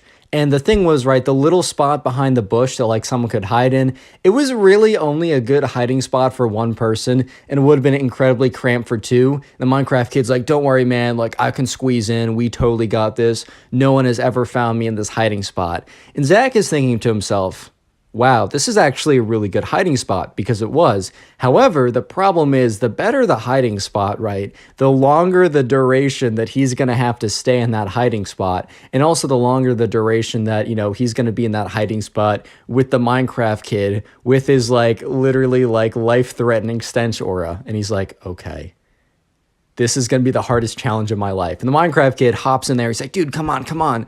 And Zach is like, I don't know. And the Minecraft kid grabs him by the hand and drags him in. He's like, don't worry, bro. I know this place is good. And Zach is like, whoa. And legitimately, Zach has to wait there for 15 minutes. And Zach is, he's not trying to be rude, but he's like breathing. He like pulls up his like sweatshirt and breathes into it. And that makes the air a little bit less toxic, but it's still really, really bad. And Zach is, not Zach, sorry. That was the guy in the last video. I still have my notes up from that one. Nico is struggling right now. He's just like, he's breathing in air. He's coughing it out. And the Minecraft kid's like, shh, stop coughing. You're gonna get our hiding spot. They're gonna figure it out because you're being so loud. And Nico's just thinking to himself, man, I'm just trying to survive this. I'm not asking for much, man. I'm just trying to survive. That's literally it, bro. I just want to see my parents, dude. So Nico and the Minecraft kid are just sitting there, and they sit there for legitimately like 20 minutes. And then eventually the seekers come around, and they're around in the bush. And Nico's just like, all right, I'm going to have to sabotage this because this hiding spot is just too good. So Nico like forces out a fake sneeze, And the Minecraft kid is like, no! And the seekers eventually come over and find them. The Minecraft kid's like, bro, couldn't you hold it in? And Nico's like, sorry, man, I had to sneeze. Like, I couldn't hold it in, right? So then Nico and the Minecraft kid also become seekers because it was kind of like the zombie tag where if like one person got tagged by the zombie, they would also become like someone who is it as well. It was like a massive swarm of zombies like that. It was the same thing with this game where if you got tagged, you also became a seeker as well. And the Minecraft kid was just ruthlessly just going around just like finding people as like, got you, which I mean, that's how you play the game. I can't really complain like that. But eventually everyone gets found and the teachers are like, all right, guys, I hope you had fun with that. We're going to head inside for one last activity before the day is over. And so they head inside and they head back to the tables. And the teachers are like, all right, we're just going to have a nice little like kind of like arts and craft type thing. And they show these big bins with all these art supplies and whatever, right? They're like, all right, man, come up and make whatever you want to make and just have a good time talking to your new partner, or not your new partner, but your new friend. It's not a new partner. Nico would have been so happy if he got a new partner at this time. And but no, it's the same guy. So, you know, the Minecraft kid and Nico, they go up, they grab some supplies, and they sit back at the table. And Nico's getting more and more used to the smell. And he's like, you know what, man, I'm going to make it through the next couple hours. And while they're sitting there making whatever they're making, the Minecraft kid is like, all right, man, let's get to know each other a little bit better. Tell me some fun facts about you. So Nico's like, okay, I don't really know, but I guess like I got a dog. I like to go on hikes. I walk my dog every morning. And when I do that, I listen to music. That's what I do personally. But back to the story. I don't know. I really, I enjoy playing Fortnite with my friends. What about you, man? And the Minecraft kid was like, well, I obviously am kind of a fan of Minecraft, as you can tell by my hoodie. By the way, nothing's wrong with liking Minecraft, bro. I love Minecraft. It's probably one of my favorite games of all time. It's the background gameplay I use for almost every video, and it has a lot of nostalgia. When I say Minecraft kid, I think you know what I mean. I don't mean someone who just plays Minecraft. But anyways, right, and he goes on to say, I also have these beliefs. And I don't know, people get really mad at me and they hate me for my beliefs, and it really makes me sad. And Nico, not really knowing what this guy was talking about, probably thinking that, I don't know, maybe he was religious and people were hating on him for that, which isn't okay. Nico was like, oh man, like, what's the problem? Like, what's these beliefs? I promise you, like, as long as they don't hurt anyone else, I'm all for you. I'll support you no matter what. Like, what are people hating on you for? And Nico, or the Minecraft kid, is like, well, I really believe in being natural. I think that we should kind of return, like, there's a lot in our modern day society that, we're straying too far away from like what we were supposed to be. He said, may that be from processed foods or stuff like that. And that's like kind of legit. Like, there is a lot of the food we eat is actually kind of poisonous because it is so far away from what we're supposed to be eating. That's pretty legit. But then he goes on to say, and like, my mom is such a hater because the truth is, I want to hear some facts. And, Nico was like, sure, I want to hear some facts, whatever. He's like, caveman, when they went to the bathroom, man, they weren't using these like really high chemical toilet paper. And Nico was like, bro, what? And the Minecraft kid is like, yeah, it's so crazy. My mom is such a hater about this. But you know what? I want to return to the good old natural days. And so I don't even wipe when I go to the bathroom. And when I take showers, I only let water pour on me, and I never use any of the chemicals and the soap or whatever. All these man-made inventions like soap and toilet paper, it's really just bringing us farther away from where we should be. And Nico was like, well, I can't say I'm necessarily shocked, but oh my god, what? And then the Minecraft kid turns to Nico. He's like, Nico, what do you think about this? Returning to the natural element. And Nico is just still stuck on the fact that the Minecraft kid is basically bragging about not wiping. And he's like, I mean, like, yeah, man. I mean, I think that, like, specifically with like a lot of like fast food and junk food and like trans fats and like dyes and whatever, like that's definitely something we should remove from the diet. I don't know if I'm 100% with you on not wiping and like not using soap, But, I definitely am with you with the whole, like, I don't know, artificial stuff in the food. And the Minecraft kid is like, well, I don't really care about the food as much. I mean, whatever. I bet the caveman ate dirt or whatever, and that can't be good for you either. I'm just more concerned with all the chemicals and artificial stuff in toilet paper and soap. And Nico's not trying to be rude, but he's like, man, I don't know how bad toilet paper is for you. I mean, I really don't think that there's like that harmful of chemicals in it. And maybe like it's going to be more harmful in the long run if you don't use it. And the Minecraft kid is like, no, no, no, no, no, you don't understand. I wouldn't really expect you to understand, as I've done a lot of research myself. Bro, just a little note from me. Whenever someone says they've done their own research, no, just stop listening to them. Just stop listening to them. But he's like, I've done some research myself, and I really think what I'm doing is going to be the healthiest for me. And that ended the day, but Nico was just so startled by what he heard that he actually contacted one of his friends who was in the other 5th grade class. Nico really was wishing that he was going to be partnered with his other friend in the 5th grade class, but it didn't work for him like that. And he said, hey, man, that kid with the creeper hoodie? And the dude's like, yes, I saw you got partnered with them. You smelt it too. And Nico's like, yeah, do you know why? And the kid's like, yeah, because he doesn't wipe, lol.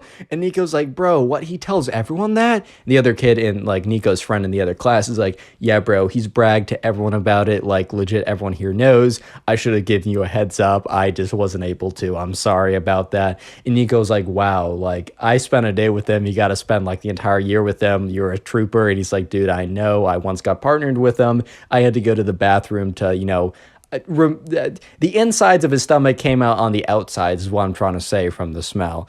And anyways, Nico was like, you know what? I'm so excited to go back tomorrow because we're going to have a normal day of school. And Nico never thought he'd ever utter those words. Click on the video on screen right now. I know you'll enjoy it. Just click it. Do it.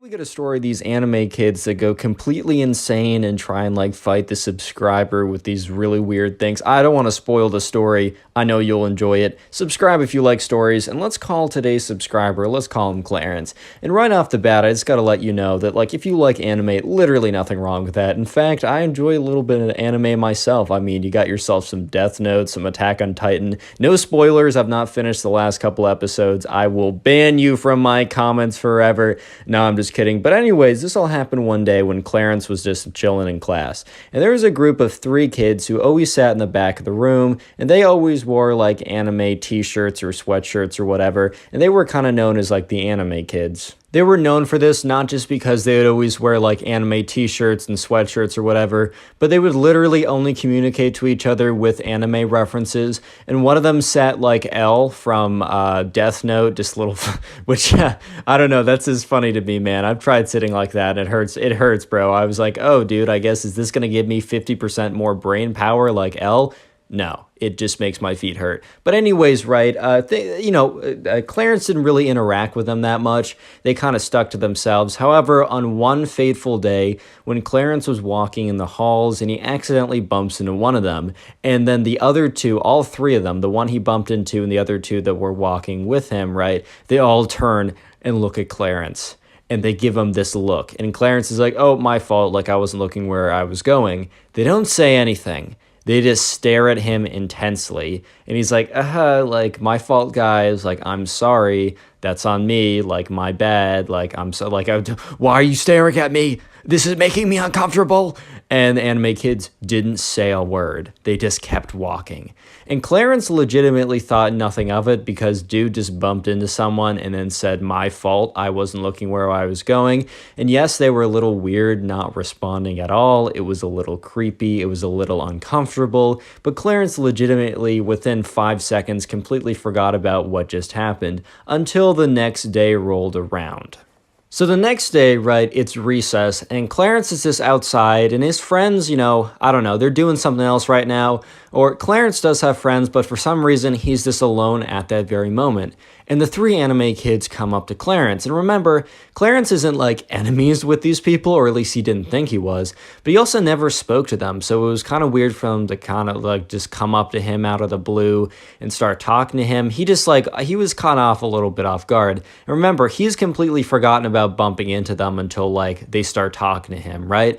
And they say, like, they come up to him and they're like, so you chose to fight us. You chose to start the battle, and we're gonna finish it. And Clarence is like, I think you have me mixed up for someone else, bro. I'm pretty sure I'm not the guy who started this battle that you're talking about. I legitimately have no idea what you're saying. And they're like, no, it was 100% you. You bumped into us, which is a understandable battle cry. And yes, you're a fool for this, though, because we will absolutely smite you in battle.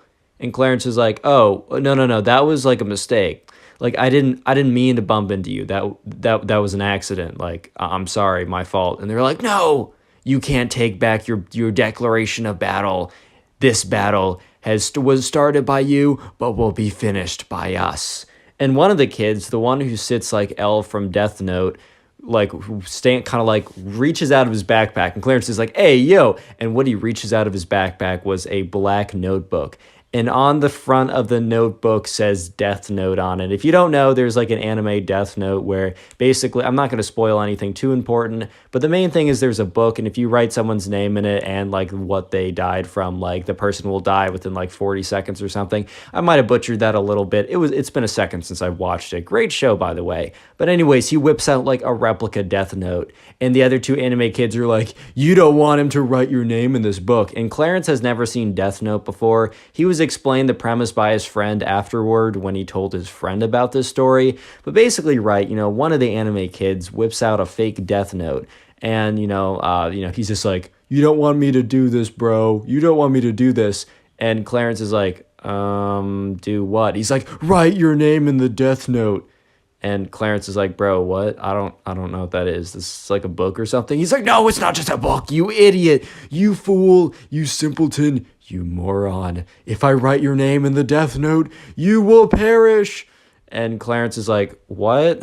And Clarence is just like, all right, bro, write my name in that silly book. He's like, ha, you fool. And so the anime kid writes Clarence's name in the book. And he waits 40 seconds, and he's grinning the whole time, and then 40 seconds passes, and nothing happens. And he's like, Ryuk must have just nerfed this one, ha.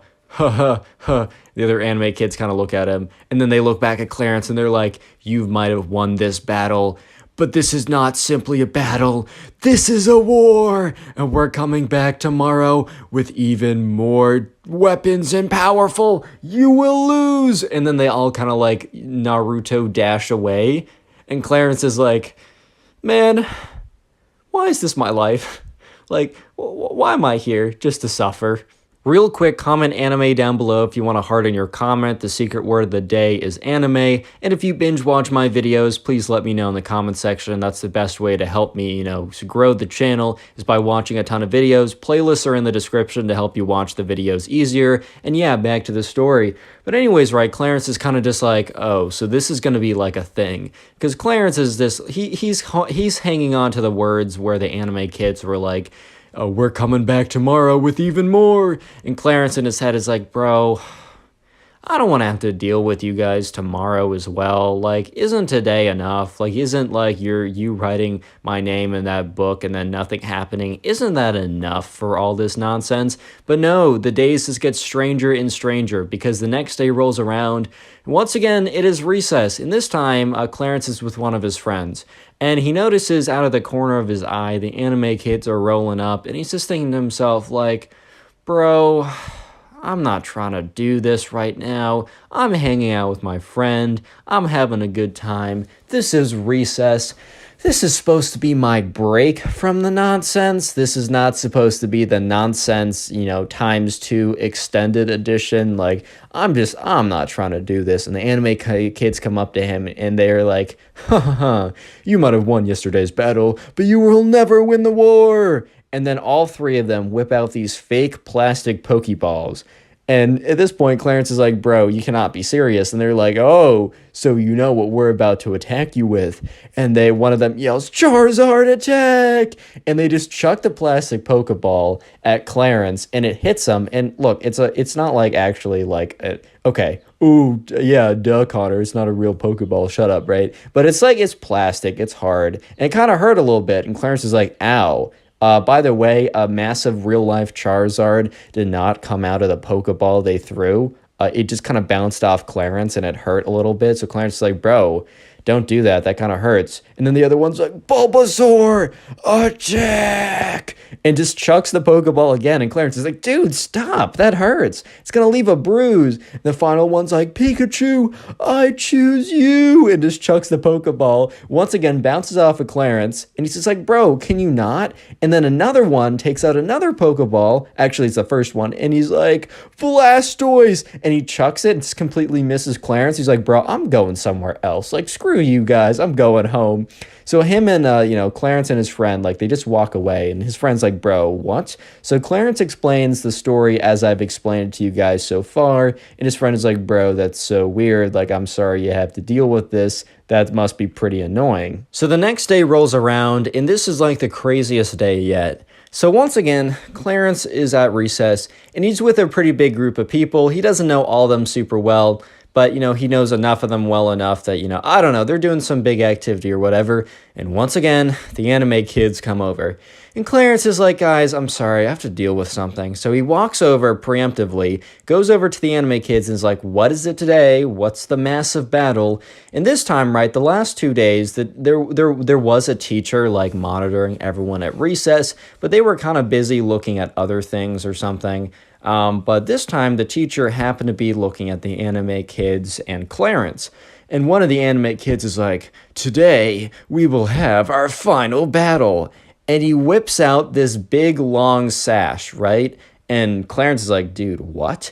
And he unsheaths a katana from it. And Clarence is like, yo, you can't have that here. And the anime kid starts swinging his sword around all like, he's like, you cannot control my power. My power level is over 25,000 right now. He's like, takes out his like katana, starts, and the teacher runs up, and the teacher like sees a kid with a massive sword. And the teacher's like, no, oh my God, like, this is actually insane. So the teacher calls the freaking police, bro, because, I mean, look, you can't bring something like that to school. The teacher both calls the police, tells the security guard, and the school goes on lockdown. So basically, after that happens, like, there's something on the loudspeaker saying, students report to, like, your classrooms, this is a lockdown.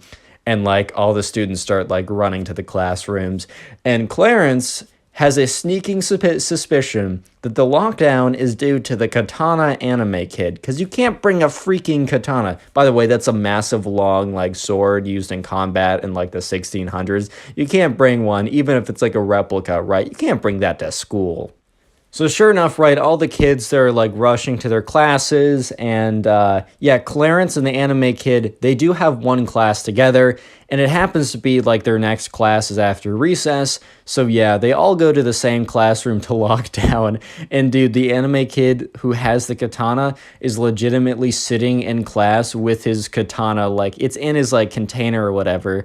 But it's very obvious, right? So they're all like in lockdown. They're all sitting in their classrooms. They're kind of all like sitting in the corner of the room with the shades drawn. I'm sure you guys have at least had like a lockdown drill before. Or maybe if you're not in the States, you haven't. But basically, right, you have to go in your classroom, lock the doors, and just keep everything, like, very still and as if no one is in there, right? So eventually, you know, there's a police officer that comes around, unlocking each of the doors and going in and assessing the situation. And the police officer eventually comes to their door, knocks on it, opens it up, and sees, right, the kid with the katana.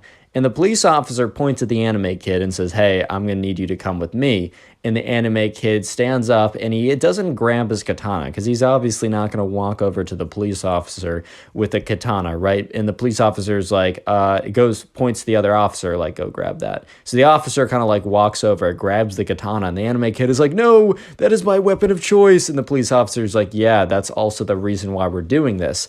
And I don't think the anime kid knew that that was the reason why they were having a lockdown until then. Even Clarence was pretty sure it wasn't because of the anime kid, but he had a sneaking suspicion. So Clarence is like, oh, uh-oh, look at who won the war, bro. Nah, he wasn't like default dancing yet. Just give him a second though. So eventually, right, the kid walks out and the police officer has a talk with him outside. And Clarence like presses his ear against the wall, and the walls of the school are pretty thin, so he can more or less hear what the police officer is saying.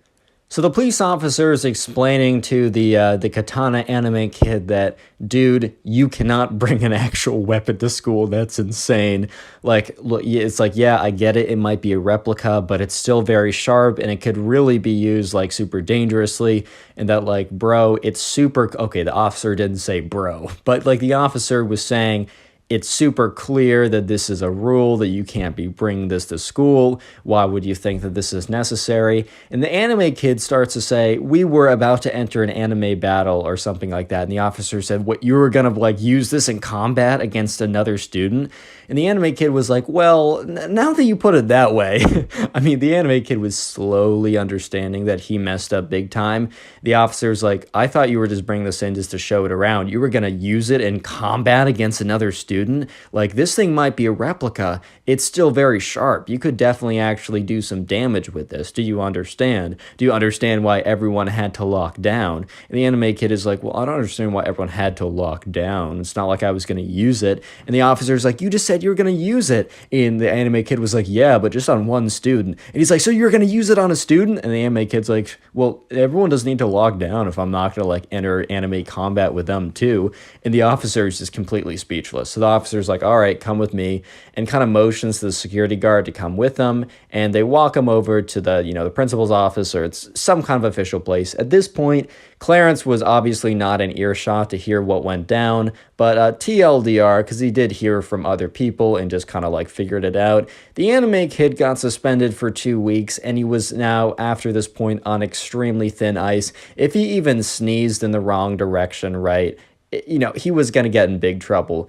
For some reason, right, the anime kid never said that it was Clarence when he was being, like, interrogated. He refused to say the name of the student that he was fighting to keep the anonymity, oh my God, you know what I'm trying to say. He's trying to keep, like, I don't want to reveal my fellow soldiers and also my opponent in battle. I have respect for him or whatever. So Clarence never was a part of this. He never was asked in, and he also was kind of lazy, so he didn't feel like getting involved, and the kid was going to get in trouble one way or another. But after the fact, the other two anime kids that didn't get in trouble came up to Clarence, and they're like, you think this is over? You think you can vanquish one of our allies and get away with it? And Clarence is like, bro, I literally did nothing. I just stood there, and he just self-reported. That's not on me. And they said, no, this is on you. You better watch your back, because we will strike again. Vengeance will be ours. And to this day, the subscriber was telling me over on Instagram, which is in the description, that's where you can send in some stories to be featured on the channel. He was telling me that to this day, the anime kids have not, given their revenge yet. So maybe one day they'll have their master plan unfold and Clarence will figure out what the revenge is. But until this day, they are yet to strike. So yeah, you might be seeing a part 2, maybe. I don't know. Click on the video on screen right now. I know you'll enjoy it. Just click it, do it. Today we got a story of probably the cringiest emo kid on planet Earth. This is probably one of the craziest stories I've received in a long time. So sit back, relax, subscribe if you like stories, and let's call today's subscriber who sent in this story, let's call him Logan. So Logan was in the 7th grade when this all went down, and in Logan's class there was an emo guy and an emo girl. Yes, I'm in love with an emo girl type emo girl. And I'm just going to call them emo girl and emo guy, because you guys know if I have like a billion names for people, I swap them. And even if I have one name, I've even messed that up once before. My brain is very small. But this all happened one day when the emo girl and the emo guy were at recess together, and basically like Logan had recess for a very long time. I know a lot of people don't have recess past like 5th grade, but Logan had it all the way through 9th grade, which is pretty cool. So basically, right, the emo guy and the emo girl every single day at recess would sit at this bench, which kind of was like close enough to everyone else, but also far enough that they weren't going to like get, I don't know, hit by someone on the swing or have to like interact with people. And basically what they would do is they would sit on the bench together and they would be in each other's arms and they would be like, society, no, but they would be like randomly cussing out kids, and like literally some kid would walk by, let's call the kid Ben, little Ben over here, little Benny boy would walk by the emo girl and the emo guy, right? I'm just gonna call them the emo couple. And the emo couple would be like, oh, look at that Ben. He's such like a conformer to society. He's such a sheeple. He's the sheep and sheeple, bro. Like, he doesn't understand our suffering. He doesn't understand how society treats us, because society hates the emo kids. And Ben would walk by and like he'd be able to hear all this nonsense. He'd be like, bro, I can hear you. And they'd be like, oh, what is that, sheeple? And sometimes they would just like get really like aggro and cuss people out. They'd be like, hey, Ben. And he's like, yeah, you suck, bro. And Ben's like, all right, no one likes you guys. And they're like, society keeps hating on us. Bro, why do you think society hates you so much? If you're sending hate out, you're getting hate back at the end of the day. But this all happened one day when Logan made the mistake of getting too close to the emo guy and the emo girl. So the emo couple was sitting on their little bench, right? And they were just like, society, as always. And sure enough, Logan, he sees his friends at the tetherball. I don't know if you guys ever played tetherball back in middle school, but that was the most fun game ever. I would legit play it if I had it in my backyard right now. But his friends were over at the tetherball, and Logan was walking over. And Logan could either take the long route, having to go around the basketball court to the tetherball, or he could pass by on the short route. He'd have to pass by the emo bench, as I'm going to call it, because that's where the emo guy and the emo girl would always sit every single recess and complain about society or whatever. And so sure enough, right, Logan just, he doesn't know like the real deal with the emo kid and the emo girl, and he doesn't want to take the long route. So he decides that he's going to pass by the emo bench. And he passes by the emo bench, and the emo kid is like, because he gets kind of close to them, because, I don't know, he's been paying attention, he's just walking, and the emo kid, or the emo guy, I should specify, is like, hey, man, wait a second.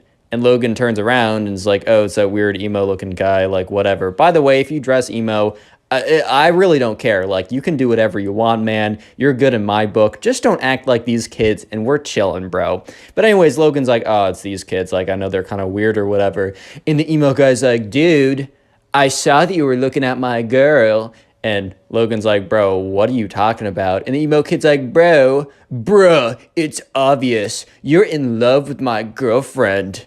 And Logan's like, dude, what? Seriously, what are you even talking about? He's like, don't try and deny it, bro. You're only going to get into more trouble from me. And like the emo kid looks over at his girlfriend, and the emo girl's like, oh, you're my big defender against this guy in society. Dude, I'm sorry. I can't do the story with a straight face. So Logan politely explains to the emo guy that he has no interest in his girlfriend. And he's not saying, oh, she's ugly, lol. He's just like, dude, I was literally just passing by. Why would you think that, like, I have any interest in her? Like, why would that give off the impression that I want to, like, get with your girl? Like, why on earth would that give off that impression? And so the emo guy is starting to realize that he was overreacting and that, Logan was literally just passing by. But the emo guy starts to come up with a different theory in his head. And he's like, man, wait a minute. Are you calling my girlfriend ugly? And Logan's like, bro, no, like, she's totally fine looking, like, so, and then he's like, so you're in love with my girlfriend? And Logan's like, no, bro, I'm not. I'm trying to go play tetherball with my friends. And the emo kid is like, so you disrespected my girl? Turns over to his girl, gives a little wink, you're hot, beautiful. She's like, oh, society. And he turns back around, and he's like, That's it. I don't stand for this type of disrespect and slander against my emo girlfriend, because I'm in love with an emo girl. You and I, we're gonna fight tomorrow for her honor and respect. And Logan's like, what?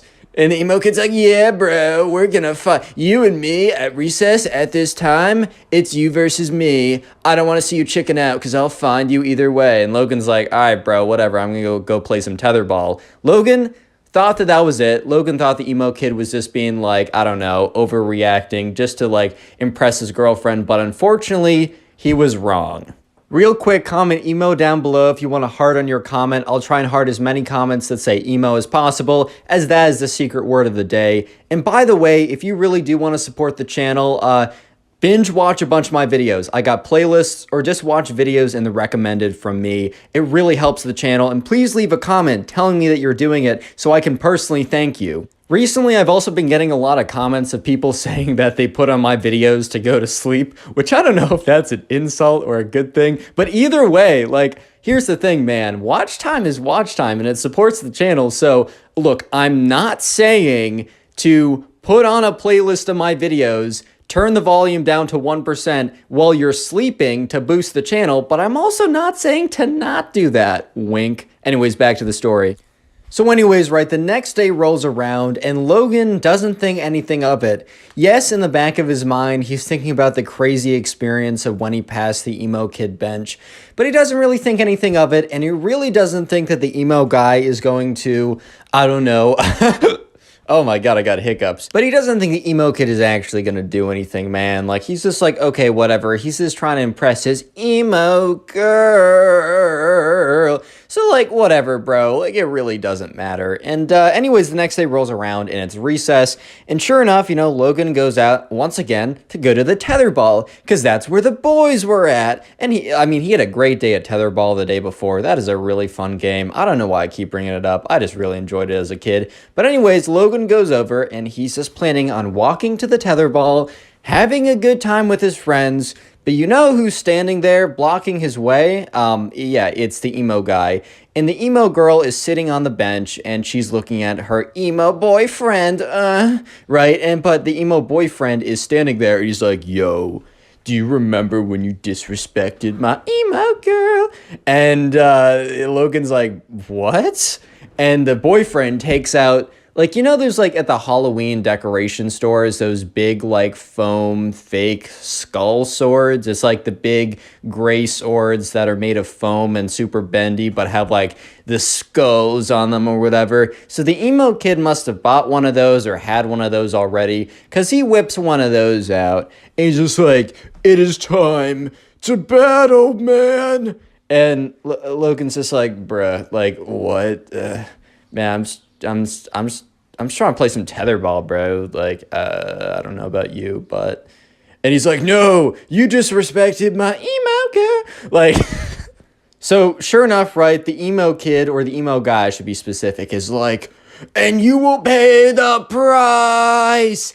And he runs in against Logan, and he takes the foam sword. He starts like going whap, whap, whap, whap, whap. Just starts like beating him with the foam sword. But bro, it's a foam sword. It literally bends on impact. So when he hits him, right, the sword just bends in half, right? It just kind of whaps around.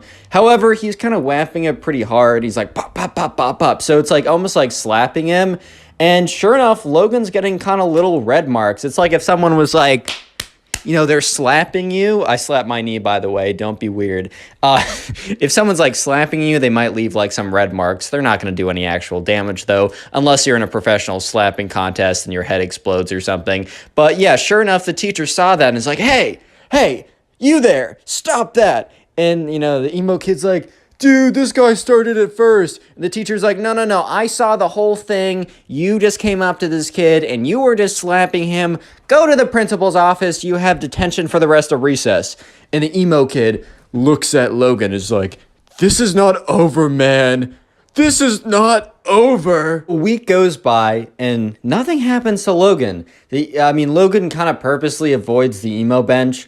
And he does look over and he sees the emo boyfriend and the emo girlfriend all cuddled up, cursing out society, as always, right? And sure enough, right, he just thinks he's done.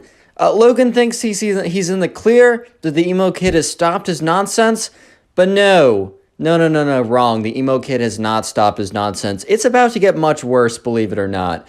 So sure enough, a week goes by, and during that week, nothing happens. So Logan literally forgets entirely about the whole emo kid, whatever, disrespecting his emo girl type thing. He just doesn't even, like, think about it. Like, at the end of the day, he's just like, all right, whatever, man. I'm going to go play some tetherball, go hang out with my friends, play some, like, Yu-Gi-Oh cards. I don't know, whatever they do at recess. But one day, a week later, Logan walks into school, and Logan has a couple classes before recess. And Logan is just in the hallway, and this big, like, emo-looking kid who he has never seen before walks up to him. Is like, hey, I'm the emo kid's cousin, and I'm gonna beat you up. And Logan's like, oh my God. Because this kid was massive. The emo kid was kind of built like me, like a spooky, scary skeleton. But this emo kid, bro, he was like, I don't know. He was like a linebacker for, like, I don't know, the Patriots, dude. He was a big guy. He was big guy for sure. And Logan, Logan was pretty medium-sized, but he was about to get obliterated by this guy if he actually did do anything. So Logan's like, what? And the emo kid's cousin, who is also emo, he's like the emo, I'm just going to call him the emo cousin, right? The emo cousin, who is super big, comes up to him and is like, you, me, boxing. Logan's like, bro, am I supposed to be Logan Paul? Like, boxing? Huh? But sure enough, the emo kid's cousin is like, yeah, you, me, recess, boxing. This is for disrespecting my cousin's girlfriend. And he gives him a little shove. And Logan, like, feels the vibrations through his body as he kind of stumbles back a little bit.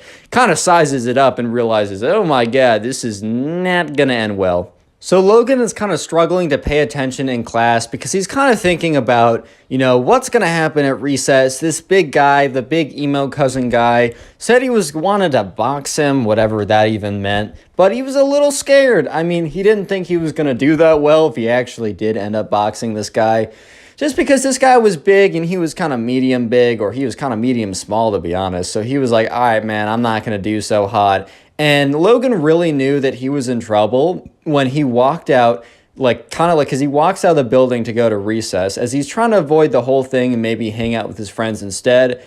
And normally people are kind of like, I don't know, dispersed around. Some are at the swing, some are playing basketball, some are at the tetherball, some are at the emo bench, whatever, right? But at this point, they were all huddled around. And when Logan walked out, they all turned to look at him. And Logan just knew at that point on that things were about to be pretty bad, if he's being honest. So Logan kind of just walks out there, and the crowd that's kind of circled around that was looking at him kind of steps to the side to show the emo girl, the emo guy, and the emo guy's big emo cousin all standing there. Apparently word got out that there was going to be a big boxing match or whatever. And here's the thing, right? Stuff like this never happens at Logan's school. So when people heard that this was potentially going to happen, everyone was like, all right, man, the basketball, the tetherball, the swinging, that can all be on hold because that can happen any day. But a boxing match between this kid and this big, like, emo guy who's like doesn't even go here, this is not something that happens every single day. So sure enough, right, they were tuning in, they wanted to see what happened. And the emo kid is like, or the emo guy's like, oh my God, Logan, are you ready to get for disrespecting my girlfriend, my emo girl? And Logan's like, bro, like, I didn't even say anything. And the cousin's like, yeah, you're just saying that because you're scared. Everyone's like, heh, heh, heh, heh. Okay, not everyone was laughing. It was literally just the emo kids. But at the end of the day, right, everyone was still watching. And so the emo guy, takes out his backpack, because normally you didn't bring your backpack to recess, but for some reason the emo guy brought his backpack to recess. So, that was a little confusing. And yeah, so sure enough, he opens up his backpack and he takes out 2 pairs of boxing gloves. And Logan's just like, oh, so we're actually doing this. Oh, okay. So this is actually something that's okay. Huh. So Logan starts to put on the boxing gloves and is kind of in his head, what am I doing? If I go along with this, I'm gonna get destroyed. So Logan, midway through putting on the boxing gloves, is like, wait, I didn't agree to do this. He starts taking off the boxing gloves, and the emo cousin is like, well, then I'm gonna fight you either way. If we do this officially, it'll be a fair fight. If you try and run away like a little weasel rat boy, then I'm just gonna come after you either way. So you got no choice. And at this point, Logan, is actually really concerned. The whole thing was kind of a joke, and it was becoming less and less of a joke up to this point. But at that moment, he realized kind of how serious the situation is. Just a little word of advice for me. Don't get into any, fights at school. Just, please, for the love of God, avoid all that stuff like the plague. If it's happening, just report it. Just get away from that stuff. But anyways, Logan's like, oh, God, this is really bad. And he was starting to get pretty nervous.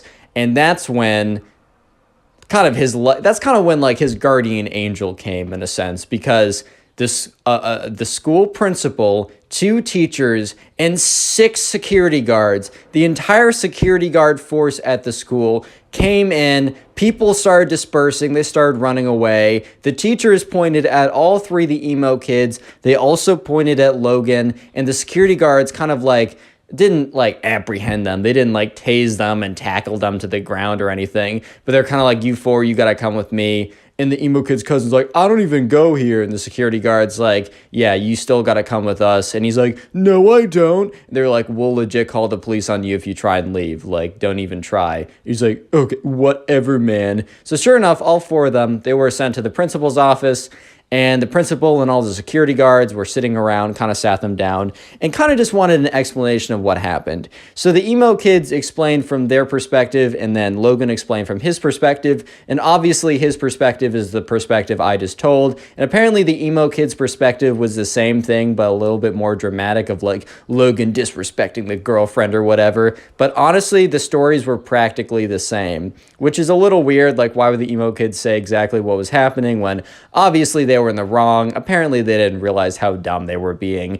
But yeah, sure enough, the principal's like, wow, that's insane. So you might be thinking to yourself, how on earth did they get an entire security task force and all the teachers and the principals together when they were only out there for 5 minutes? Well, apparently, since word spread of this quote-unquote boxing match, that word spread, it spread to the principal, and they took it very seriously. So they had an entire team ready, and they were monitoring the situation very closely to see if anything was going to happen. And obviously, if some kid comes from out of school to try and attack another student, of course they're going to have an issue with that.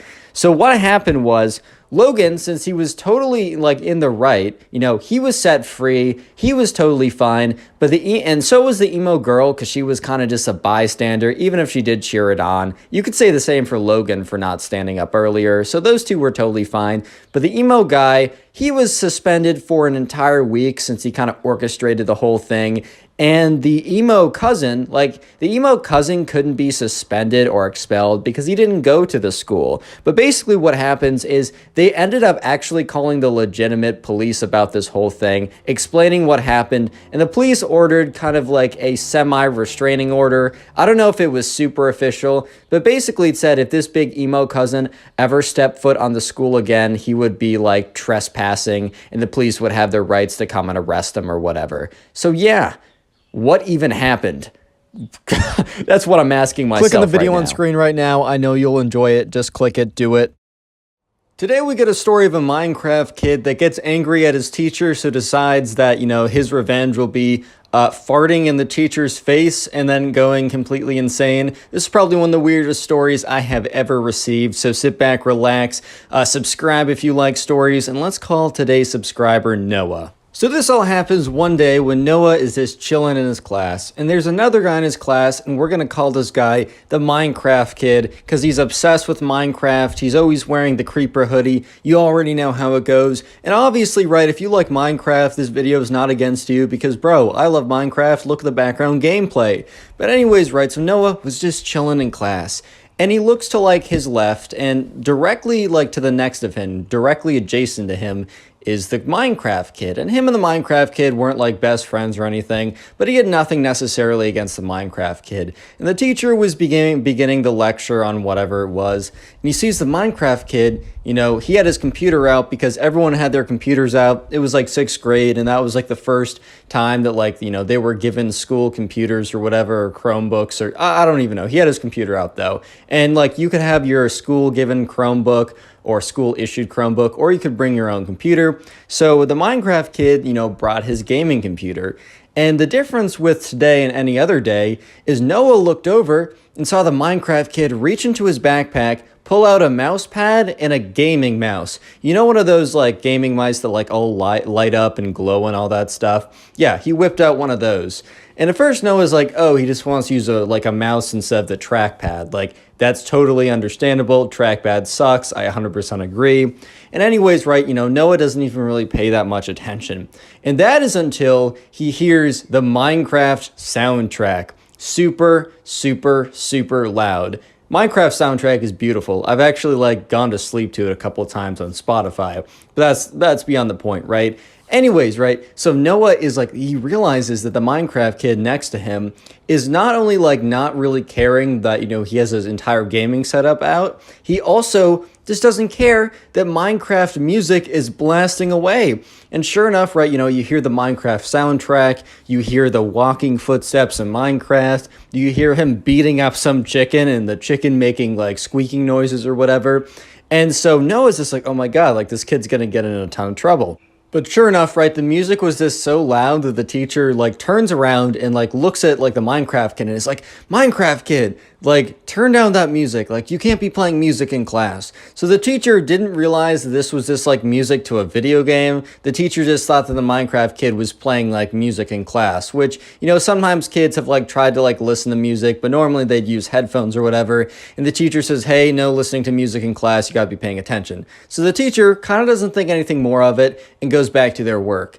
And so the Minecraft kid, sure enough, just turns off the volume, but keeps on playing Minecraft. And it's super obvious because he's whipping his mouse around and clicking really fast and doing all this stuff. And obviously if the teacher paid really close attention, he would realize that the Minecraft kid was not just listening to music, but was not listening to music at all, but instead was playing a video game with music in the background. So anyways, right, Noah's dude, this kid's gonna get caught. And sure enough, right, the Minecraft kid, I think in the beginning was playing normal Minecraft, but then he goes on to one of those servers. I think he's playing Bed Wars or something, and this kid is really good at Bed Wars. And when you're really good at Bed Wars, a lot of times you'll be clicking super fast so that you can place more blocks, or maybe when you're fighting someone, you take less knockback and you might get more hits. So this kid starts butterfly clicking, which is when you take 2 fingers and rapidly slam your mouse with it. And sure enough, right, the kid in the middle of class starts spamming his mouse and Noah was just dude, that's so loud. And sure enough, the teacher turns around and is hey, Minecraft kid, are you playing video games in class? And the Minecraft kid legitimately keeps on clicking because apparently he's in the middle of a fight or something, a PvP fight, and keeps on clicking, ignores the teacher for a good 10 seconds. The teacher looks at him in disbelief, and the Minecraft kid looks up and is huh? And the teacher's shut off your computer. You're not allowed to be playing video games in class. First you're listening to music, now you're playing video games. That's super disrespectful and distracting. You're not just distracting yourself, you're distracting everyone else in the class, and that is totally not fair for them. And he said, and then the teacher followed up by saying, Minecraft kid, you're on super thin ice. Turn off your video game. So the Minecraft kid is whatever, man. And closes the computer, closes the computer screen, whatever, and kind of slumps back in his chair with his arms crossed because, man, he just, he wanted to play Minecraft. He didn't want to pay attention to whatever was going on in class, right? So at this point, Noah thinks that the Minecraft kid is done being stupid in class, but Noah was very, very wrong to say the least. Because anyways, right, Noah kind of goes back to paying attention to the class, trying to take some notes. He's trying to do well in this class. And then Noah, to his surprise, hears clicking noises, and he's like, all right, there's no chance that like the Minecraft kid is back to playing his video games. But sure enough, the Minecraft kid had taken out his computer again and went back to playing Bed Wars. And once again, he's on his mouse going like clicking it literally as fast as he possibly could. And that he's not being slick. He's not being like anything like, he's not being clever or anything like that, because the teacher immediately turns around and is like, Minecraft kid, I told you, like, you can't be playing video games in class. I already told you you were on super thin ice. Like, that's it. If you can't like pay attention and you're going to be distracting everyone else, then you can't be in this class. Go to the principal's office and she'll deal with you.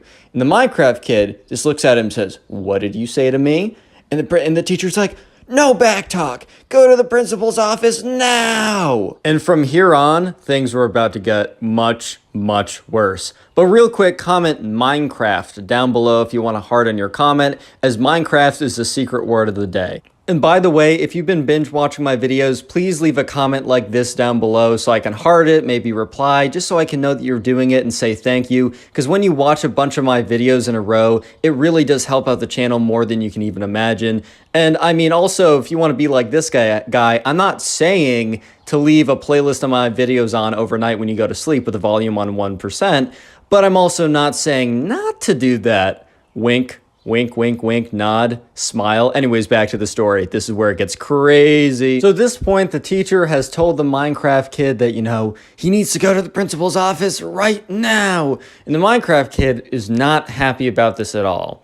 And so sure enough, you know, the teacher, let me just paint the picture for you guys. The teacher is sitting down at their desk, at their chair, whatever, right? And the Minecraft kid walks up to go to like the door to leave the class, presumably, right? You know, because he has to go to the principal's and whatever, right? So he walks up to the front of the class. At this point, everyone has kind of been paying attention. Noah's like, wow, like this kid, you know, whatever. I mean, if the punishment fits the crime, if you're being an idiot, like play stupid games, expect stupid consequences, like it is, or expect stupid prizes. That's the actual phrase. My fault. But anyways, right, the Minecraft kid does something absolutely crazy because he walks up to the front of the class and he slows down as soon as he gets to his teacher. And the teacher's like, keep moving. Principal's office is that way. And as soon as the teacher says, keep moving, the principal office is that way, the Minecraft kid runs over to the teacher. And the teacher, remember, is sitting down at a pretty low desk / chair. And the Minecraft kid stands like, whips out a chair, puts it down in front of the teacher. And the teacher is in the middle saying, hey. And the Minecraft kid steps on the chair, turns around, and rips the biggest fart you've ever heard in the teacher's face. Like, this is the most ridiculous thing Noah has ever seen in his life. And in Noah's head, he was like, huh? What? Huh? And the teacher was just as shocked. The teacher's just like in a state of disbelief, also a state of like stink, because like, man, the Minecraft kid was eating like mega like I don't know, he was eating like premium beans for the last 7 months before doing this fart, bro. I swear to God. Like Noah said he could like legit like smell it from being like 20 feet away.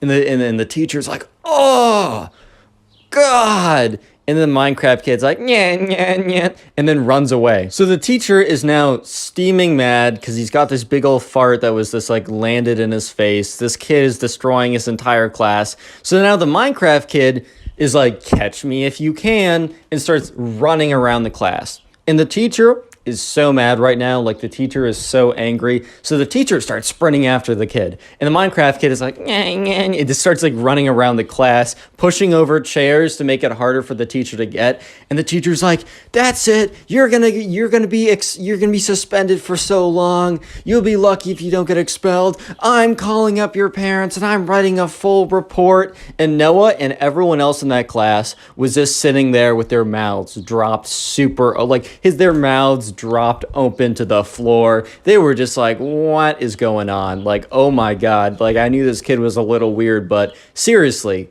what is going on right now? And so the Minecraft kid is sprinting around the class, kind of doing like, so, you know, like in football where you kind of like psych them out and then you go the other way. And the teacher is kind of lumbering around like, every second that you're running, everything that you're pushing over, every like millisecond that you're not like obeying me and going to the principal's office, your punishment is increasing by 100%, which really doesn't make a lot of sense because there's a cap. Like, you can't really punish someone beyond expelling them. So what's like 300,000% beyond expelled? I don't really know. You tell me.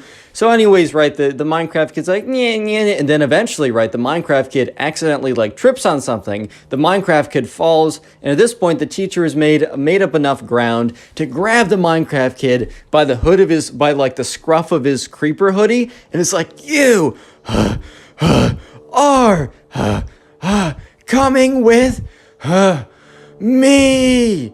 And the entire class is so silent, as this is the most ridiculous thing they have ever seen in their life. And Noah is just like, oh my god, do I have a story to tell my mom? So anyways, the Minecraft kid is being dragged out by his creeper hoodie, and all four legs are flailing. He's like, no, no, no. And then like the teacher goes out the door, slams it shut. The entire class is silent. No one's mumbling. You would have thought that people would have been like, wow, that was crazy, guys. I wonder what's... No. Nope. It was dead silent. Nobody uttered a word. And because of the silence, they were able to hear very clearly the teacher yell, hey, get back here. And within about 20 seconds of them hearing the teacher yell that, they once again see the class door slam open, and the Minecraft kid, with his hair all messed up and his clothes all kind of like ripped up a little bit, runs into the classroom, slams the door shut, and then locks it. Because for some reason, this door locks from the inside, which actually, I guess that does make sense, but he locks it from the inside. You didn't need a key, you just need to press something. And the Minecraft kid goes over to the teacher's desk after locking the door, literally takes his foot and kicks off everything, including like a $500 Chromebook, right? That kind of breaks on the floor. All the books fall over. The teacher's coffee mug flies off the desk and like smashes on the floor. And the Minecraft kid steps on the teacher's chair and then steps on the desk and is like, attention! I mean, dude, he didn't really need to say attention to get their attention because literally everyone was paying attention to this guy at this point. The Minecraft kid goes on to declare himself as the ruler of the class and that he is now the dictator and they must do what he says. And everyone in the class is just like completely silent because they're just so shocked by the chain of events that just happened. And the Minecraft kid says, now, as ruler of the class, you must refer to me as Lord. You will not call me by my name. Let's call him Joseph. You will not call me by my name, Joseph.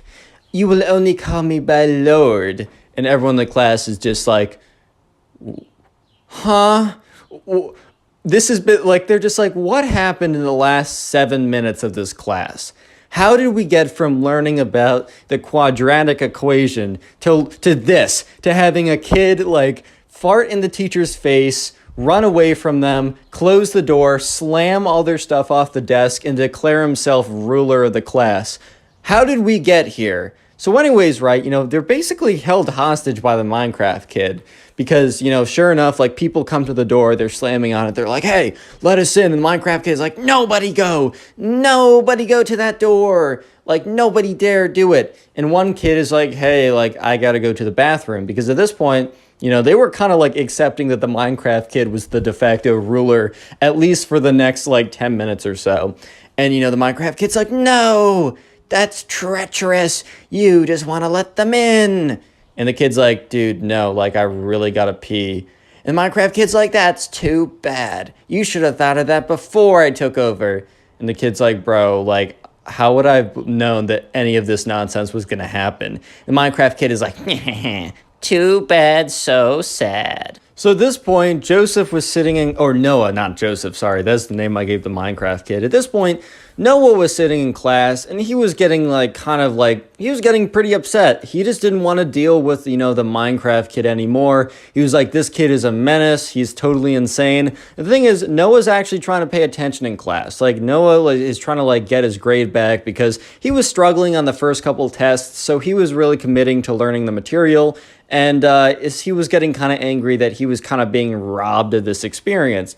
As funny as he thought it was, he really didn't want to like have to deal with this much longer. So Noah was thinking to himself, all right, there are most likely security guards at the door, if not some kind of adult that can help us in this situation. Because for the last couple of minutes or so, people have been slamming on the door, let us in, Minecraft kid, or Joseph, let us in, Joseph. Like, you gotta let us in, man. Your punishment will be worse. Or it will be your punishment will be worse the longer this is. And so, at this point, Noah is like, all right, I think I'm just going to make a dash for it, but I got to cover it up so this crazy kid doesn't like fart attack me or something. Like, I don't know what he's going to do. I don't want freaking pink eye, bro. Like, that's disgusting. So Noah's like, hey, like, do you mind if I sharpen my pencil? And the Minecraft kid's not the brightest man ever. So he's like, sure, peasant, go ahead. And he's like, wait. No. And then Noah's like, dude, what? He's like, ask me again, but you must refer to me as Lord. And Noah in his head is like, all right, this kid freaking sucks, but I'm about to ruin him. So yeah, whatever he wants for his next 30 seconds of rulership. So he's like, my lord, do you mind if I sharpen my pencil? And the Minecraft kid is like, fine, peasant, go ahead. And like the Minecraft kid is like sitting on the desk and he's kind of made it like a king, like a kind of like a king throne in a sense. And everyone is kind of like whispering to each other, like going on their phones, like trying to like contact people. But sure enough, right, Noah kind of walks up and is very calmly walking towards the, the pencil sharpener, which was on the other side of the room as the door. It was towards the front of the room, which means he didn't have to do a massive sprint, but it was kind of on the other side. So he's walking very slowly to the pencil sharpener. And that's when he's able to look out the door. And sure enough, there are like, he sees the outlines of two pretty big guys and he's like, all right, these are the security officers. And, as the Minecraft kid is like disciplining someone being like, no, you must refer to me as Lord because they asked a question or something, that no one realized that was his moment. That was his opportunity. So he changes direction incredibly quickly, sprints towards the door, and the Minecraft kid is like, peasant, what are you doing? And at that point, Noah goes to the door, quickly unlocks it, opens it up, steps aside, and two big security guards run into the room, and they just grab the Minecraft kid. And the Minecraft kid's like, no, my peasants, fight for me. I have been a great ruler. I've been a great king. No. And he's dragged out. And at this point, right, the teacher returns to the classroom, completely out of breath. Her hair is all frizzed up. And she's just like, class, I don't think I have it in me to finish the class today. I will like allow you guys to have recess or a break period. I will have to monitor you guys, but please don't ask me to do anything. I don't have the energy or willpower right now. And the entire class was very understanding as this, when you go to teacher school, when you take the final exam for being a teacher, there's no final trick question of what do you do if a Minecraft kid farts in your face and then literally starts a coup and takes control of your classroom? That's not on the final exam. That's not in the job description. So everyone was they're pretty forgiving. What ends up happening, however, is the teacher doesn't monitor them. The teacher just gets another person to watch after them because the teacher's actually going to the hospital because her eyes and her entire face were feeling weird. What ended up happening was both the teacher ended up getting had to go to the hospital and got pink eye, a very severe case, and got an eye infection. She's totally fine now apparently, but when the Minecraft kid farted in her face, all these gross disgusting germs got in there and it could have been really bad. And because of all the nonsense that the Minecraft kid was doing, he was suspended for 2 entire weeks. Honestly, he's lucky that he didn't get expelled, but he was also afterwards, after those 2 weeks were up, he was invited back to the classroom and he had to also during those 2 weeks write a paper saying why what he did was wrong and apologize to everyone. And he was forced to read that in front of the entire class. And Noah tells me that it was probably the most awkward experience Click on the of video his on life. screen right now. I know you'll enjoy it. Just click it. Do it. Today I got a story probably one of the craziest emo kids of all time, and I've told a lot of crazy stories, so strap in, subscribe if you like stories, and let's call today's subscriber, let's call her Luna. So Luna was a tennis player and was pretty good at tennis, and over the summer, her mom sent Luna to a tennis camp, And this story starts pretty far through the tennis camp. So the tennis camp lasted about 1 week long. And on the last day, which was Friday, all the parents would come and they would watch kind of like a tennis tournament of all the kids who were playing and learning how to play and getting better during the week. There would be a big tournament. They would have like, I don't know, a fake little trophy thing. But the main important thing was that there was a big tournament at the end of the week and all the parents came to watch.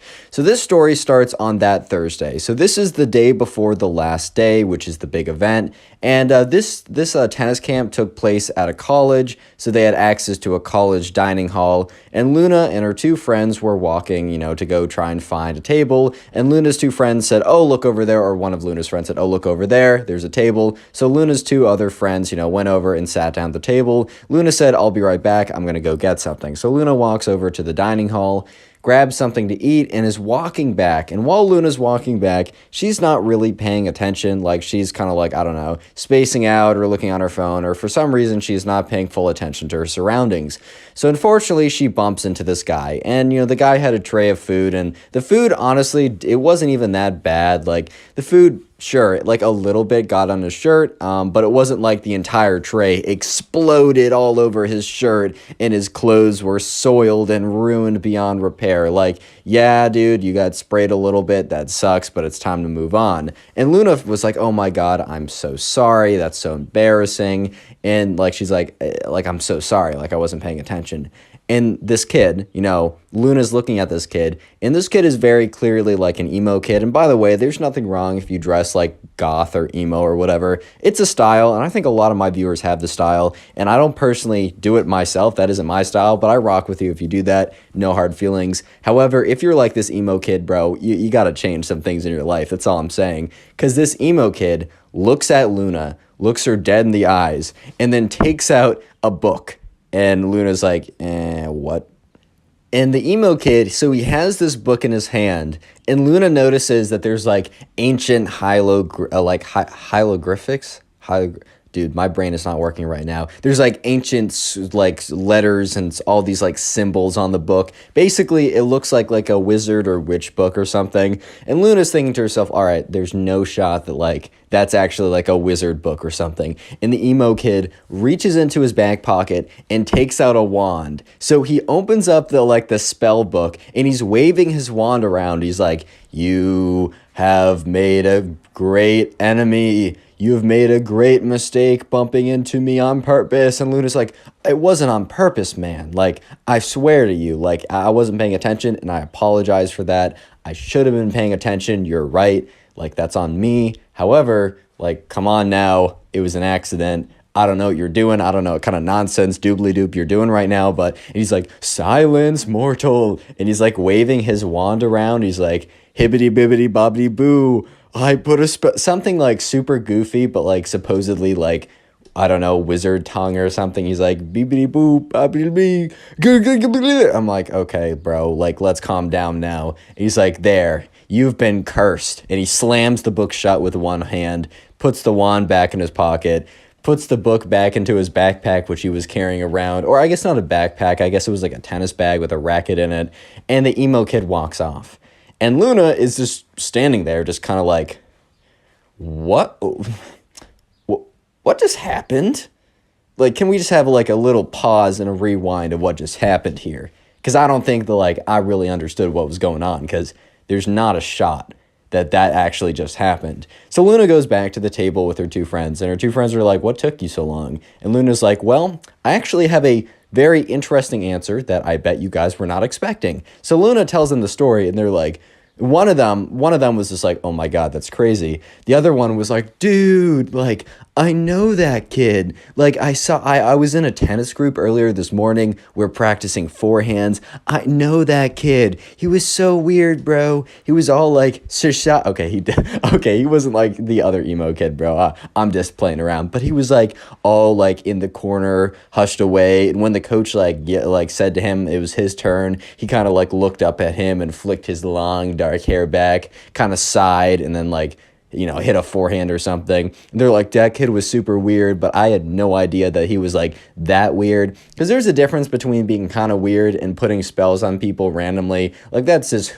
two different ballparks, bro. Quick comment emo down below if you want to harden your comment. That is the secret word of the day, and I will do my best to heart as many comments as possible. I'm still getting over some complications with the wisdom teeth, and that might take a couple days, so please don't take it personally if I don't heart your comment. Do know I still really appreciate it. And also, shout out to all the people who've been binge watching my videos, like going through and watching a ton of them, either via the playlist or just through the recommended. Please let me know in the comment section when you're doing this so I can heart it and say thank you, and just know that you're supporting the channel more than you can even imagine at this point. I really appreciate it. Back to the story. It gets crazy. Anyways, right, so the next day rolls around, and remember that, Luna was at a tennis camp, and on the last day, which was the next day, because this whole spell incident happened on a Thursday, and the last day was on a Friday. So it was Friday, it was the last day, and it was only like a half day because the parents would come and pick you up by the end of it. But anyways, right, there was a big tennis tournament, and all the parents came to watch. So it was a pretty big deal. And so everyone was sitting around on the tennis court, and like the coach was standing at the very front. Everyone was sitting on the tennis court, and he was reading off his list of like, all right, guys, like, thank you for all your hard work this week. And finally, it pays off. Just know that, win or lose, like, we just want to make sure you have a fun time, and that, there can only be one winner, so you can't take it that personally if you don't win.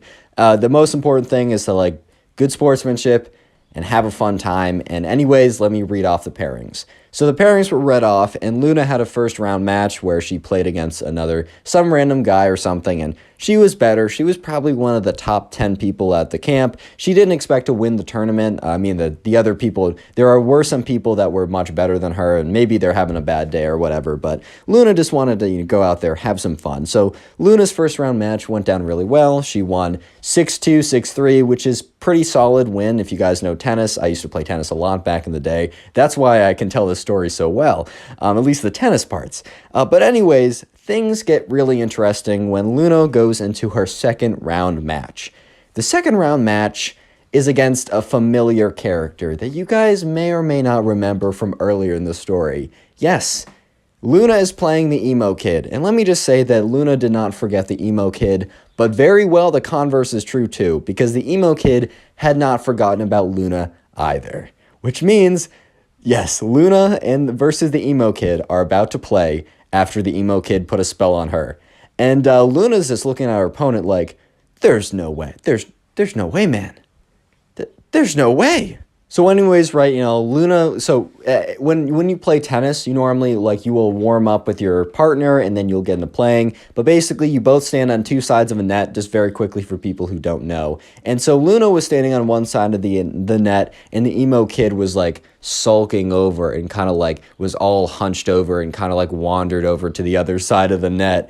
And so Luna walks up to kind of, like, the net in between, and the emo kid walks up as well. And Luna's like, all right, like, do you want to warm up? And the emo kid is like, insert maniacal laugh. I can't do a maniacal laugh right now. I just can't do it. So insert, like, the most evil maniacal laugh from, like, TV shows and movies you can think of.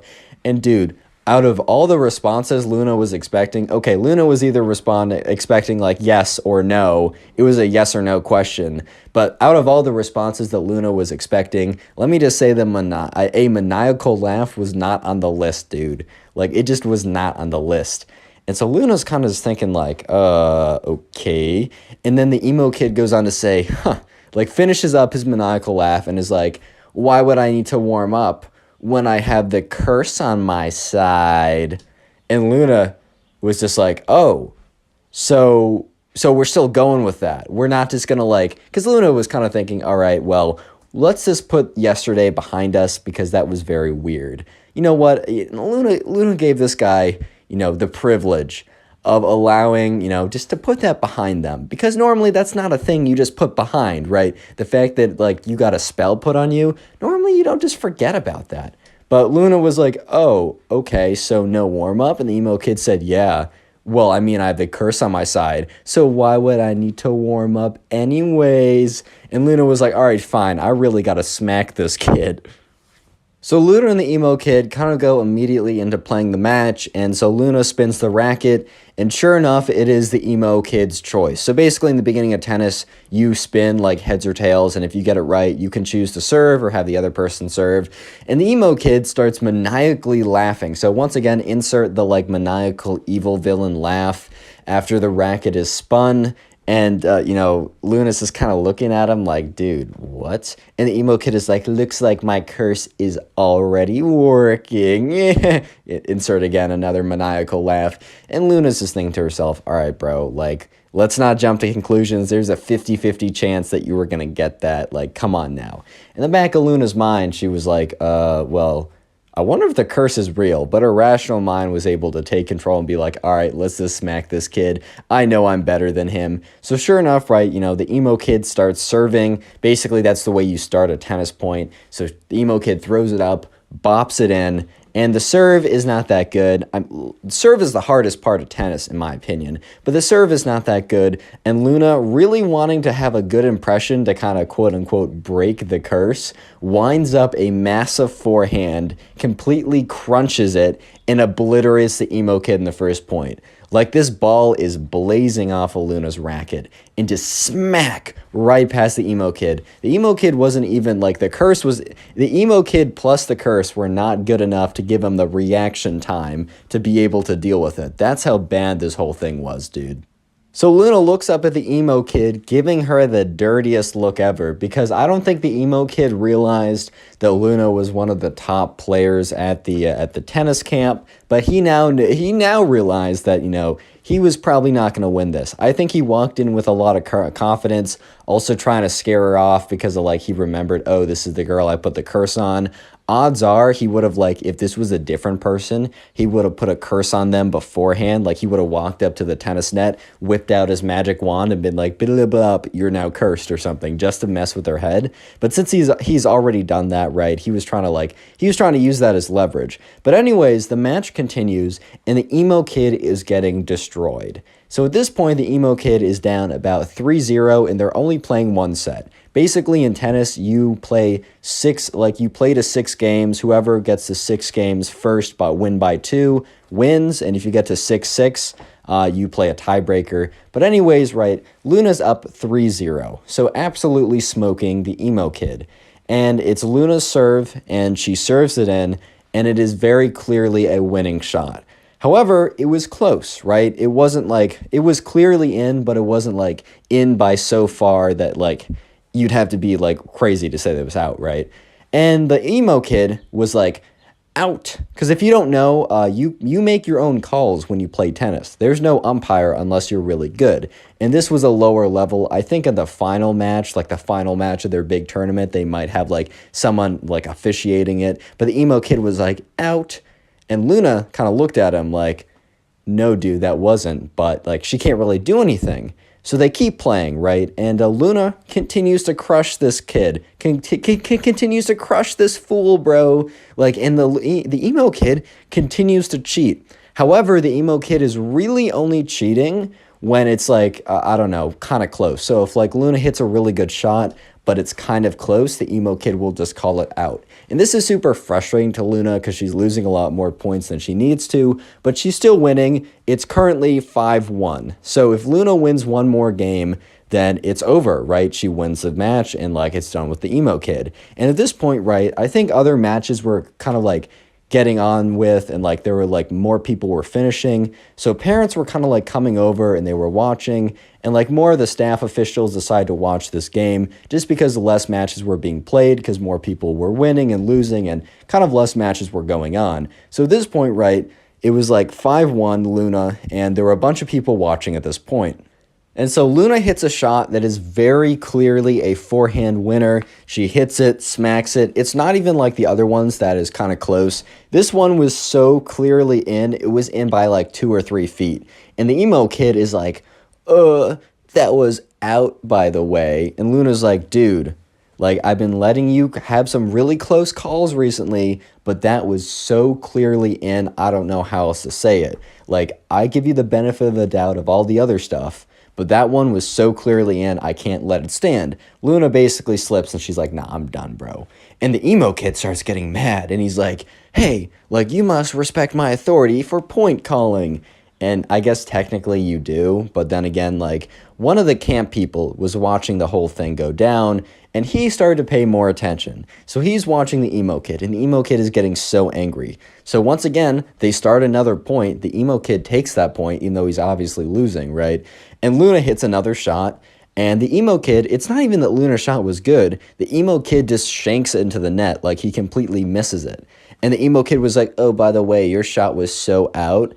And it was so clearly in. And Luna's like, dude, you can't just call everything out when you lose. And at this point, the emo kid said, like, I'm going to do what I want because it's my authority and you have to deal with it.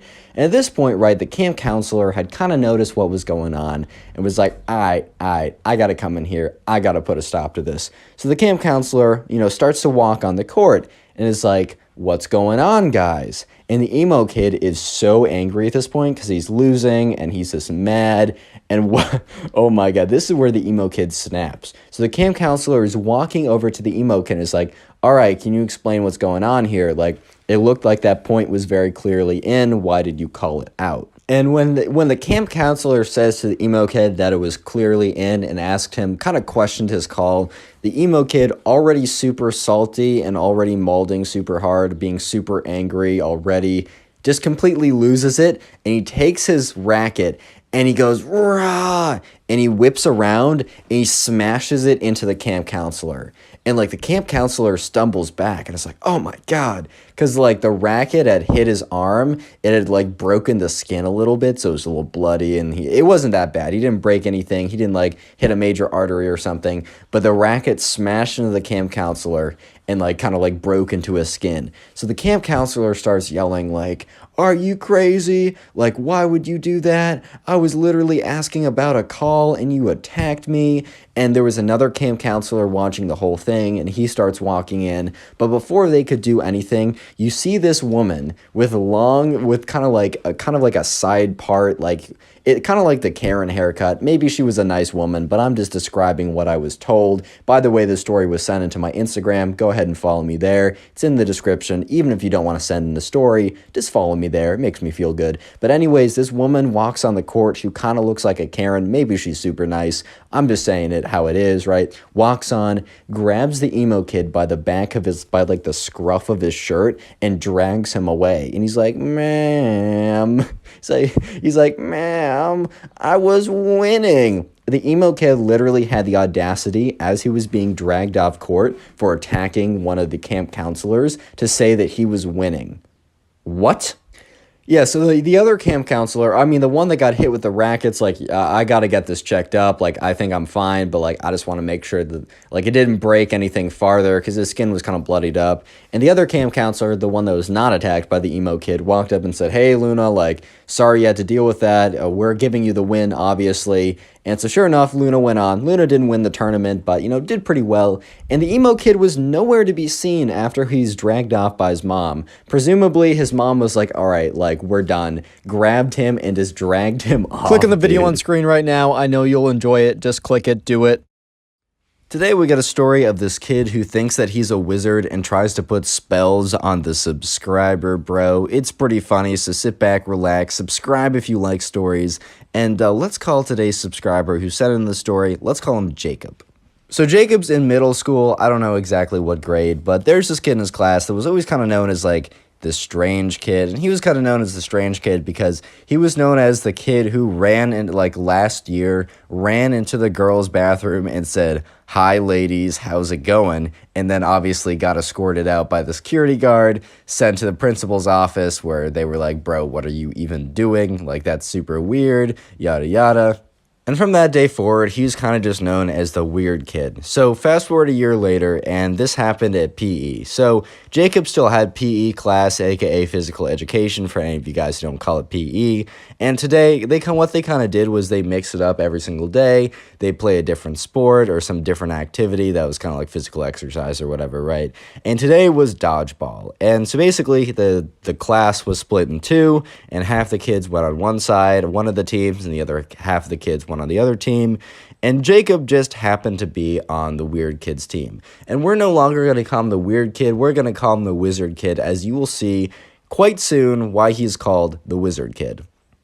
So anyways, right, they're playing dodgeball, and Jacob and the wizard kid are on the same team, and it's pretty close. Like, it was divided up randomly, however, it just happened to be like a super even, like, division. So anyways, right, Jacob's team, which is also the wizard kid's team, was starting to, like, fall behind a little bit. It was, like, I don't know, 5-4, and there was a lot of pressure being put on the team. And if you don't know, in dodgeball, at least the rules that they played by, you were allowed to deflect dodgeballs with your own dodgeball, and you wouldn't get in trouble. But if a stray dodgeball hit you in any part of your body before rolling on the ground, you were basically it, or you were tagged out. So anyways, this all went down when Jacob and, the wizard kid and the other two people on his team were kind of like prepping and preparing for the other team to start throwing dodgeballs at them. And one of the team members on the other side threw a dodgeball really hard at Jacob, but Jacob was pretty good at deflecting the dodgeballs with his ball, so he kind of like outstretches his hand and he deflects the dodgeball. And you would be probably thinking, oh, this is a good thing, right? But no, because the dodgeball, yes, the one coming at Jacob, deflects off of Jacob's dodgeball, so Jacob is not it. However, the dodgeball deflects off of Jacob's dodgeball and hits the wizard kid. And unfortunately, by the rules that they played by, that was considered a point for the other team. So the wizard kid basically got tapped out. And Jacob felt really bad because, one, that's harming his own chances for his own team. But also, he's like, dang, I just got my own teammate out. So he looks at the wizard kid. He's like, bro, that was an accident, my fault. The wizard kid doesn't really respond, but Jacob just assumes that he was busy walking to the, where all the other team members were that were tagged out. But anyways, right, Jacob and the three remaining teammates actually end up winning. It's super close, and it's like Jacob has a 1v2 at the very end. But Jacob's probably one of the most skilled dodgeball players there. Will those skills transfer to other places in his life? Who knows, man. But at the end of the day, he was pretty good at dodgeball. So, his whole team rejoices except the wizard kid, who is apparently still pretty mad. Jacob doesn't blame him, like the wizard kid wanted his glory too. The wizard kid was pretty good at dodgeball too, so maybe he would have been the one to do the miraculous 1v2. Who knows, man? But anyways, right, so PE is over and they're walking back to class. And Jacob is kind of walking by himself for a second, and the wizard kid runs up behind him and taps him on the shoulder, and Jacob turns around. And the wizard kid looks at him and says, bro, you just messed with a wizard. That was the worst decision of your life. Jacob at first is like, bro, what? Because he knew that this kid was weird, but he didn't know that this kid was like pretended to be a wizard and put spells on people, right? So he was like, bro, I'm sorry, it was like a mistake. Why would I want to get my own teammate out? And the wizard kid's like, because you wanted all the glory, right? You wanted all the glory for yourself, and you got it. And you will pay the price. You just didn't know that you were messing with an actual wizard. And once again, Jacob kind of just assumed that he misspoke the first time when he said, oh, I'm a wizard, bro. But then when the weird kid, aka the wizard kid, said it again, Jacob started to realize that no, this kid was not joking. He actually thought that he was a wizard. So Jacob's like, man, seriously, I didn't mean to do it. I wanted my team to win. I didn't care if I was to get out for my team to win, I would have done it. I seriously don't care. And Jacob wasn't even lying. Sure, the glory of being the one who came back from 1v2 to win for the team. Yeah, he's not gonna lie. It was pretty sweet. However, still wasn't worth, it still wasn't worth, it wouldn't be worth, losing, right? The glory, he would much rather win than, have the glory, taken away. But anyways, right, the next day rolls around, and this is when Jacob starts to understand why the wizard kid calls himself the wizard kid. Because he's sitting in class, and Jacob was kind of sitting towards the back of the class, and he happened to have a seat next to him open. And sure enough, right, he had one class with the weird wizard kid, right? And the wizard kid normally sat at the very, very, very front of the classroom, right? But this time, he walked all the way back and sat right next to Jacob. So Jacob right away kind of realized that this was not a coincidence. And the wizard kid is like, hey, do you want to see something? And Jacob's like, bro, what? Like school, like class is starting, because the teacher had already started to like be like, all right, class, turn a page, whatever. And Jacob's like, bro, we got to pay attention. Like, sure, maybe after class, but not now. And the wizard kid's like, all right, too bad then. And Jacob's like, okay. So Jacob takes out his textbook and is starting to open to the page that he's supposed to be. And then sure enough, right, the wizard kid says, hey, Jacob, turn, like, look at me. And Jacob's like, dude, what? And he's turning, as he turns his face, the wizard kid blows a pile of glitter into his face. And Jacob starts coughing. He's like, bro, what did you do that for? And then the wizard kid starts going, oobily doobily, oobily doobily, just like some real nonsense, pretending it's like wizard speak or whatever. And he's like, you just got a curse put on you. And sure enough, right, the teacher looks over, and I think the teacher was just having a bad day, because the teacher's like, you two, go to the principal's office. You're being a distraction. And I mean, Jacob is kind of looking at the teacher like, I was just here, I was just sitting here, and the teacher's like, did you not hear me? Both of you go to the principal's office. Kind of just because I think the teacher was having a bad day and just assumed that they were both being distracting and disrespectful and not paying attention. And the wizard kid is like, look, the curse is already working. And Jacob turns to the wizard kid and is like, bro, if the curse is working, why are you sent to the principal's office as well? And the wizard kid really didn't have a reply besides, the curse is working, bro. I'm sorry that you're so mad and can't accept it. Real quick, comment wizard down below if you want to heart in your comment. I'm going to be out most of the day, so I don't know how many comments I'll be able to heart, so please don't take it personally if you don't get a heart. But I will be looking for comments that say wizard to go ahead and heart them. And also, if you want to support the channel in the best way you possibly can, binge watch some videos either via playlists or in the recommended. And if you're doing so, please comment that you're doing so like these people so that I can heart your comment, reply and say thank you, and let me know what you're doing when you're binge watching the videos. It's always cool to know. Anyways, back to the story. So anyways, Jacob and the wizard kid are walking down the halls to the principal's office, and Jacob is just like, bro, like, I'm not trying to like mess with any of this. Like, I'm just trying to learn in class. I'm trying to like get my hours in. Why are you doing all this to me? And the wizard kid is like, because you decided to disrespect me in dodgeball. And I told you you'd suffer the consequences. It looks like one of my spells is working. Maybe if you're nice enough to me, I will issue a counter spell. And Jacob does not believe it. And it's like, bro, you're obviously not a wizard. Like, oh, a counter spell would do as much good as like an actual spell. And the wizard kid gets really butthurt at this. And it's like, I am a wizard. Can you not tell that like the curse I put on you sent us both to the principal's office?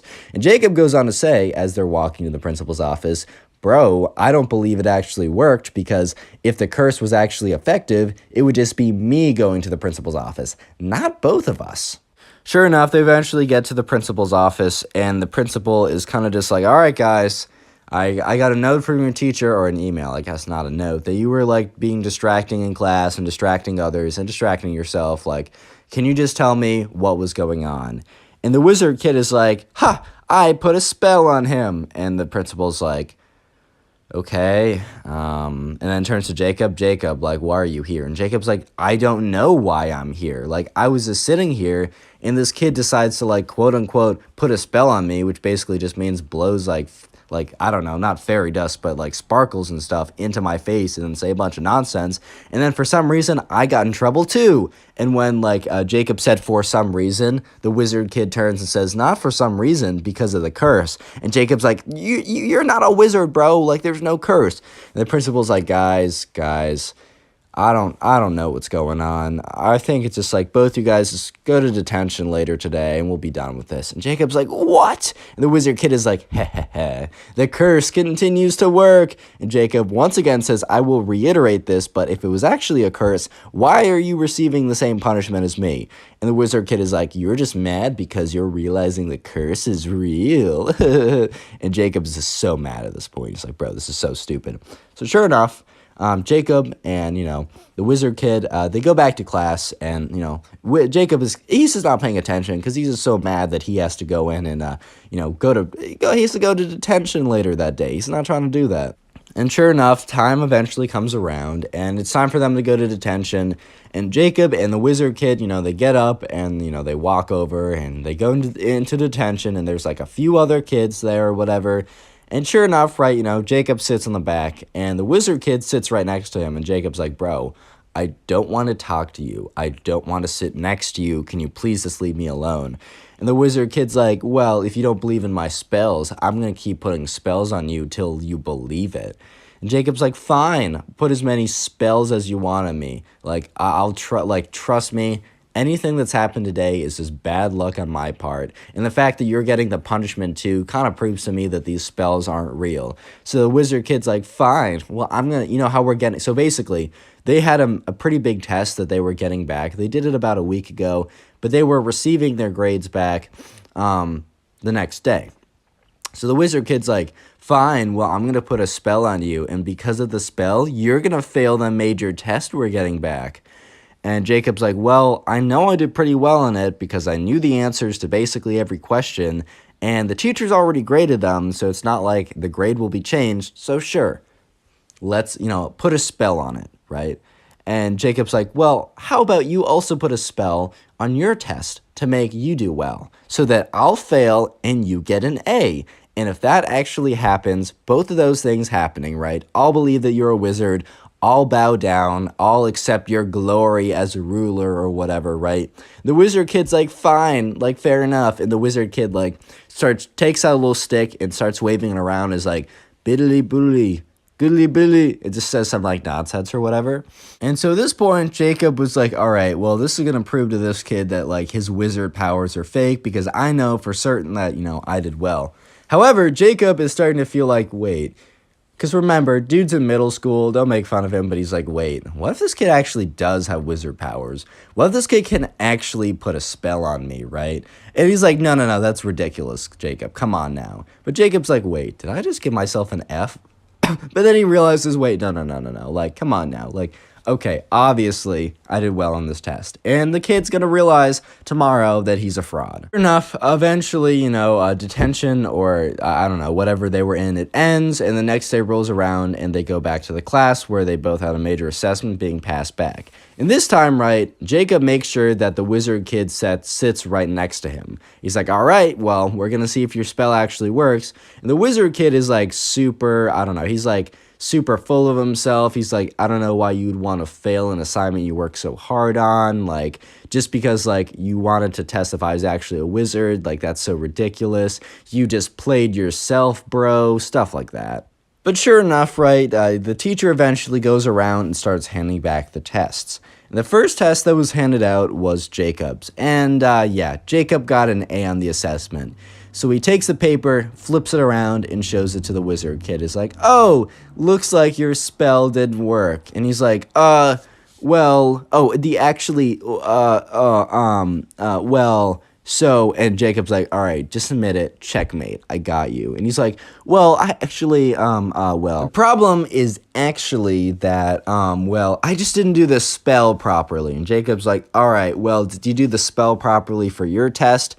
And the wizard kid's like, oh, yes, 100%, I'm getting an A on this. And to be fair, Jacob was definitely kind of like, he was kind of being a little risky here because the wizard kid maybe was also like really smart or cheated or something, but for some reason, maybe the wizard kid actually did get an A. But Jacob was kind of like assuming that the kid was going to be too busy doing spells to actually study.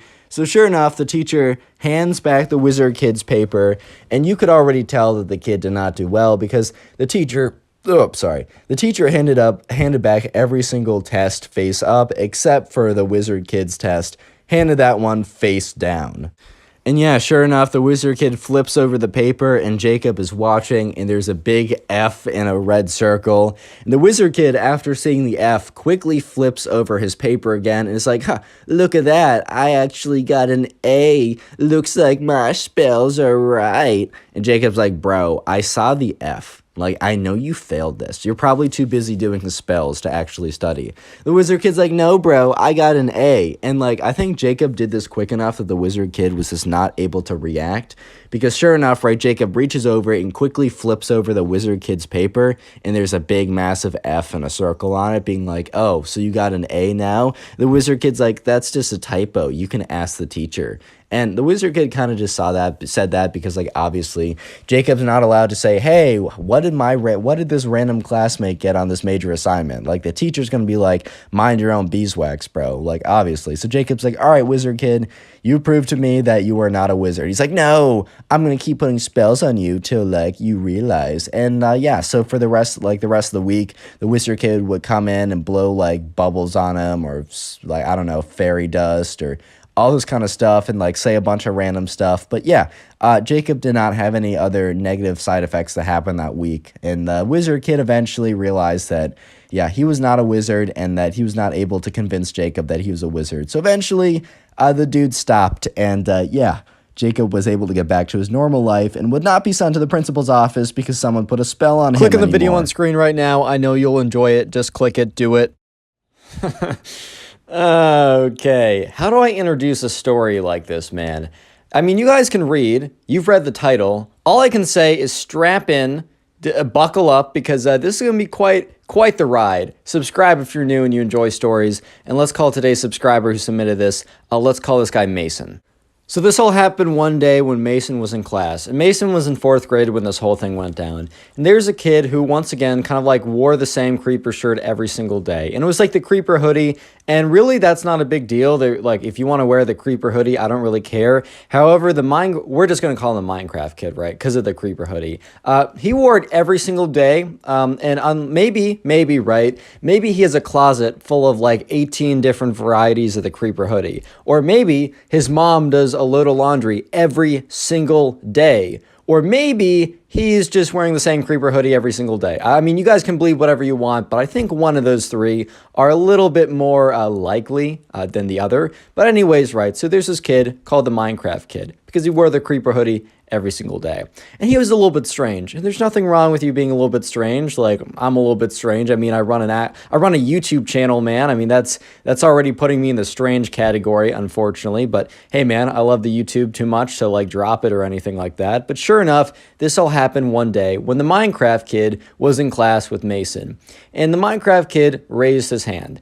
And another thing you need to know about the Minecraft kid is he would take bathroom breaks like 6 times per class. And I don't know about you, but back in the day, I definitely used to go to the bathroom to like go on my phone or just take a break from the class. However, I would be very like strategic with it. I wouldn't do it every single day. I'd do it like every other day. I would make sure that I wasn't away for too long, like maybe 5 minutes max. But this kid, bro, would just abuse the bathroom break button. He was like spamming it, just try to like, I don't know, man. But every single day, I can go to the bathroom, minimum 2 times, maximum like 6 times. That's what I'm told at least.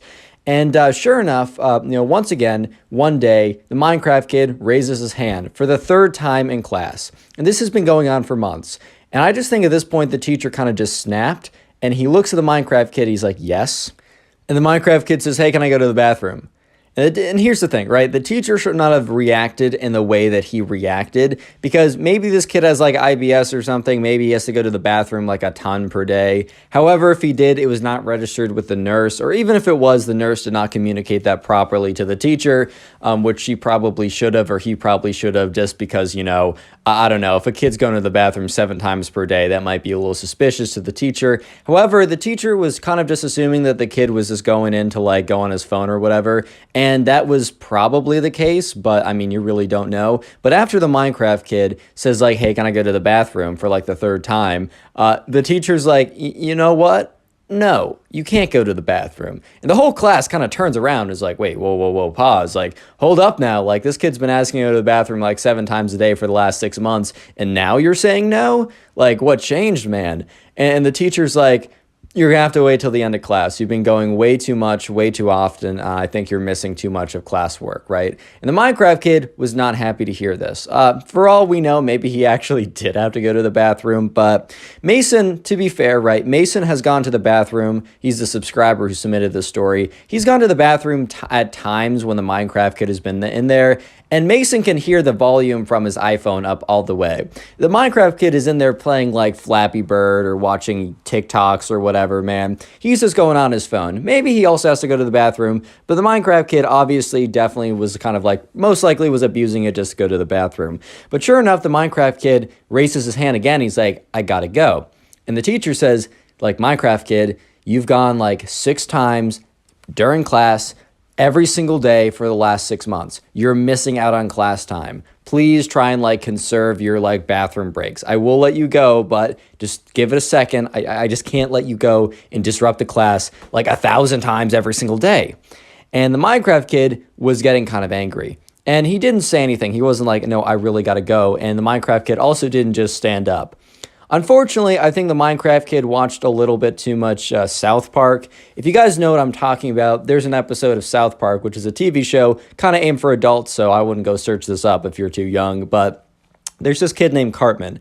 And one time Cartman needed to basically go to the principal's office, so he decided to do number 2 on the desk of a teacher. And I think the Minecraft kid got a little bit too inspired by Cartman, because the Minecraft kid is like, you're going to want, like, I need to go to the bathroom, and you're going to regret it if you don't let me. And the teacher kind of turns around kind of sharply and looks at him and says, like, you shouldn't be threatening people. Like, that's a very bad thing to do. Like, you shouldn't be doing that. He said, you know what? Just because you're threatening me and said in such a threatening voice, you're not allowed to go to the bathroom for the rest of the class. And this only made the Minecraft kid even more upset. And Mason is just sitting here watching this back and forth. And Mason kind of feels a little bit for the Minecraft kid because maybe he really needs to go. Maybe the first 2 times, yeah, I mean, it is kind of karma if you were just going to the bathroom 6 times per day just to go on your phone. However, right, I mean, maybe he really has to go, man. And it's kind of cruel to like not let someone go to the bathroom when they really need to. But he did just go like 5 minutes ago and 10 minutes before that. So, I don't know. Anyways, right, you know, Mason was sitting there. And the Minecraft kid raises his hand for a final time and says, you're going to let me go or you're going to regret this. And once again, the teacher's like, if you threaten me again, you're not going to be allowed to go to the bathroom ever again when you're in my class. And at this point, the whole class is like, oh, I don't know if they're actually like hyping up like that, but things were getting legit and they could feel it for sure. They're like, oh, dang, dude, like stuff's getting real, right? And sure enough, the Minecraft kid says, very well, have it your way.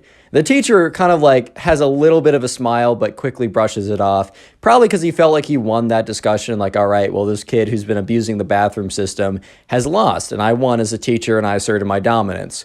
However, right, dominance was not asserted. In fact, I don't even know how to explain what's about to happen, so I'm going to do my best. Bear with me. Because the Minecraft kid, he kind of like stands up. And the teacher is currently facing the board, so the teacher doesn't notice the Minecraft kid stand up. However, Mason, the subscriber who submitted this story, as well as a bunch of other people, by the way, Mason submitted this to my Instagram. It's in the description. You should go follow it, even if you're not going to go submit stories.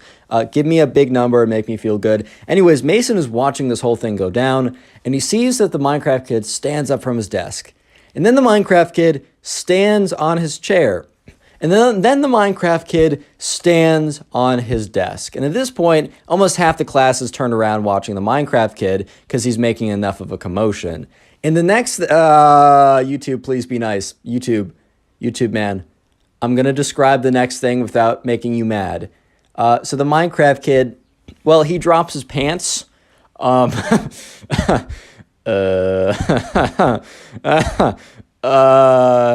drops his pants. And he says, teacher, and the teacher turns around and is about to be like Minecraft kid for the last time. And he turns around and is like, what?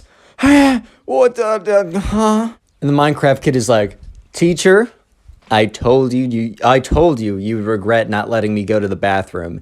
And just to put it very, just to be point blank, just to be straight up, just getting right to the point. Yeah, he just number 2 on the desk, man. It wasn't like anything crazy, right? It was pretty, just a little bit, but yeah. And everyone in the class starts like screaming. Like some of the girls are like, ah, Some of the guys are like, yo, what? That's disgusting, dude. And the teacher's like, Minecraft kid, what on earth are you doing? And the Minecraft kid's like, I told you you should let me go to the bathroom, dude. Now you're just paying the consequences. The Minecraft kid was like feeling all full of himself. And the teacher was like, go to the principal's office now. And I don't think the Minecraft kid totally realized what was going on. And the Minecraft kid starts to panic. And the Minecraft kid looks to his left and looks to his right. And when the Minecraft kid looks to his right, you know who he sees? He sees the subscriber. He sees Mason. And he makes eye contact with Mason. And Mason is looking directly at the Minecraft kid and is thinking to himself, oh my God, what? Wow. But then he's like, wait, why is this kid making eye contact with me? And he's like, Mason made me do it. He dared me. And the teacher's like, Mason. Mason's just like, dude, I swear I was just sitting here. What do you mean? And the teacher's like, you know what? Minecraft kid, Mason, and anyone else involved, go to the principal's office right now. And Mason is just like, why? So he gets up, and because he's not going to fight with his teacher when the teacher's literally going through a massive rage moment. And, he starts walking up, and he walks up to the Minecraft kid. He's like, dude, I don't even know who you are. The Minecraft kid's like, just doesn't say anything. So he walks up to the principal's office, and he sits down, and the principal's like, what happened? And Mason explains the side of the story, that he was just a bystander sitting there. And then, eventually the Minecraft kid walks in, because he had to, it wasn't like he could, okay, I'm not going to explain why it took him longer, but he got there, right?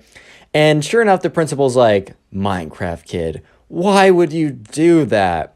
And the Minecraft kid's like, explains the side, and then she's like, and why is Mason here? And the Minecraft kid, who kind of panic blamed him to kind of lesser the punishment on him, is like, Mason dared me to do it. And Mason's like, dude, I don't even know who you are. You're just in my class. And the principal's like, I don't know, Mason, why would he lie about this? There's literally nothing for him to gain. And Mason's like, dude, I don't know. Real quick, comment Minecraft down below if you want to harden your comment. That will be the secret word of the day. And I'll try and heart as many of those comments as possible. And also, if you want to help us get to 600,000 faster, binge watch the videos. YouTube really likes promoting my channels when you guys binge watch a bunch of my videos. So after this video, or when you have the time to sit down and watch a bunch of videos, I've made playlists. You can just go to my channel page and let me know in the comments when you do this, so I can heart it and say thank you and just give a little bit of appreciation for you guys really helping me out. And I really do appreciate it. Anyways, the story gets even more insane, so stay tuned. So anyways, right, back to the story. Mason is in a position where he was just dragged into this. Honestly, Mason to this day doesn't totally understand why the Minecraft kid even singled him out. Mason and the Minecraft kid weren't close friends. They didn't even really know each other.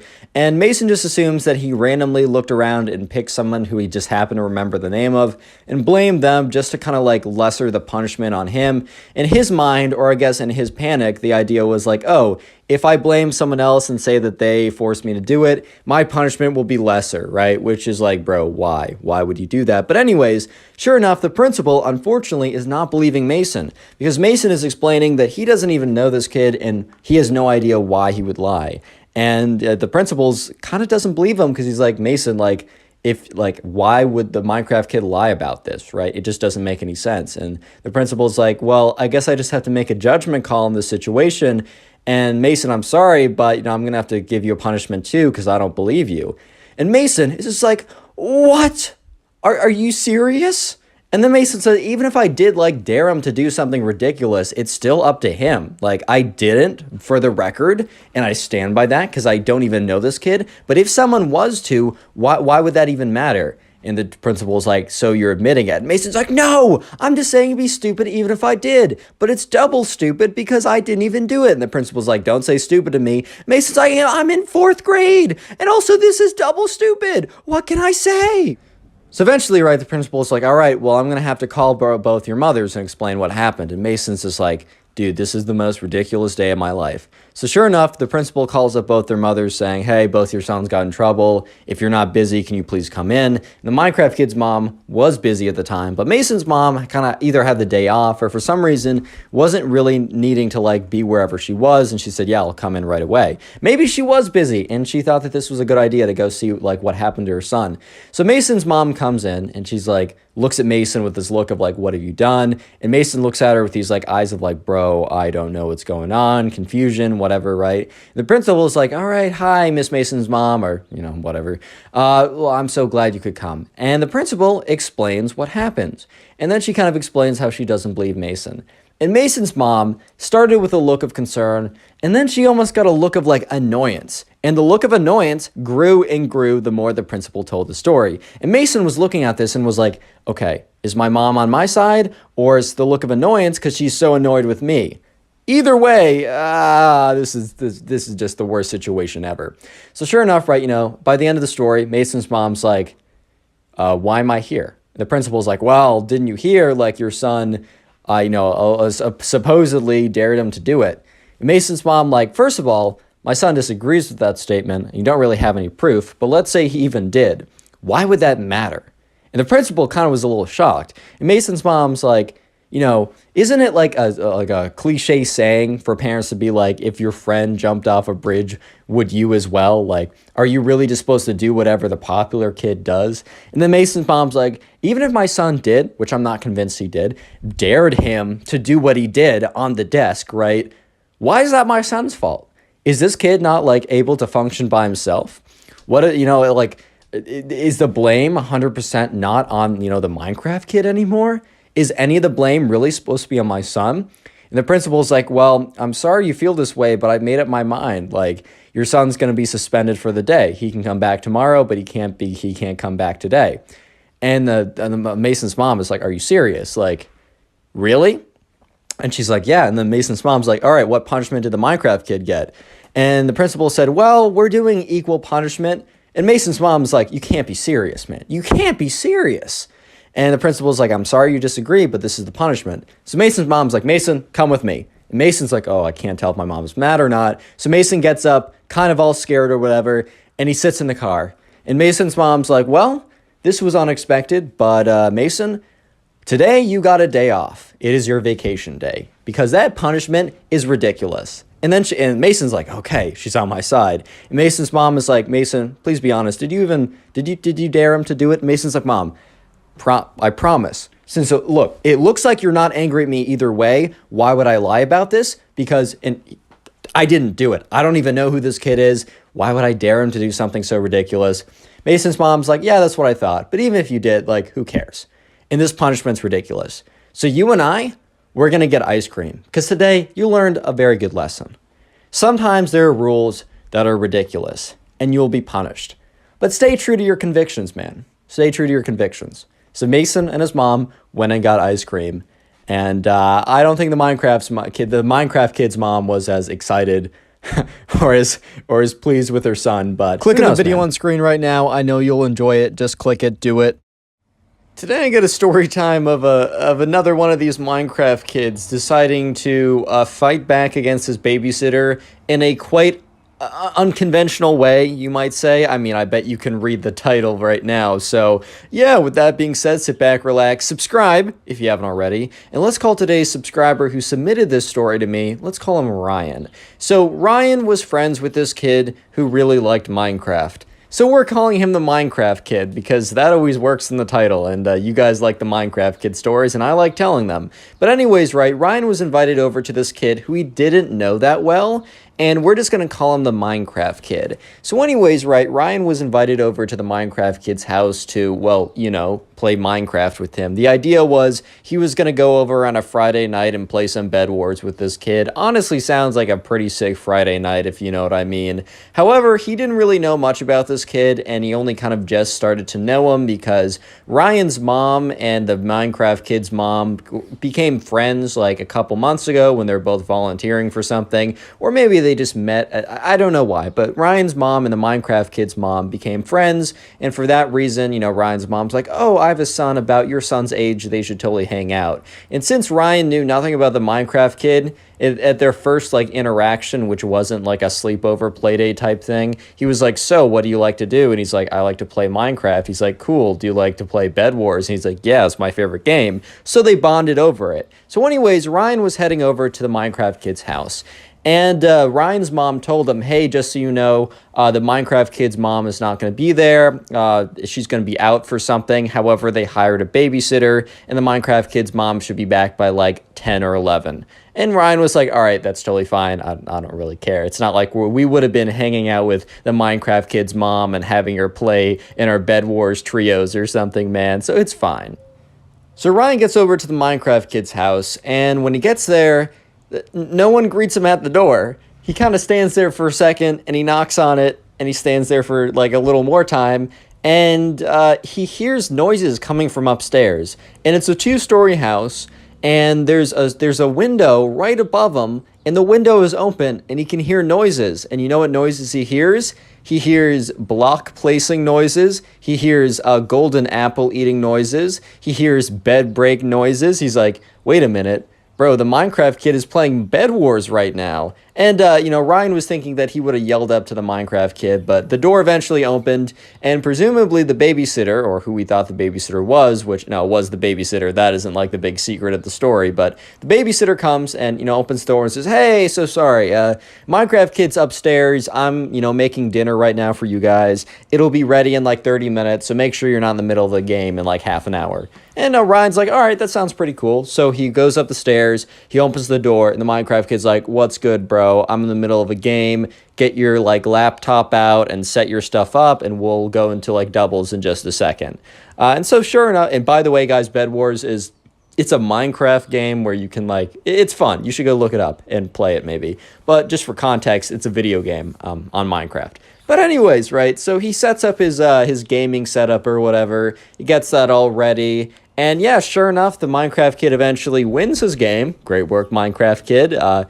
Not so great work at later in the night, as you can tell by the title. But yeah, anyways, Ryan and the Minecraft kid, they start playing some Bed Wars duos. Life's pretty good. And that's until they're in the middle of a game, and it's really, really intense, right? It's getting really down to the wire. If you know a thing or two about Bed Wars, all the beds have been broken, and they're really just both of them. Ryan and the Minecraft kid are super stacked. They have their golden apples. They have their diamond armor. Yes, they sweated to diamond armor.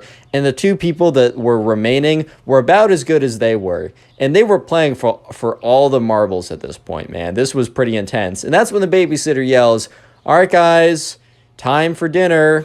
And the Minecraft kid's like, well, 1 second. Yells down that, and you know, Ryan and the Minecraft kid are like, all right, how are we gonna do this? Do we go in? Do we wait?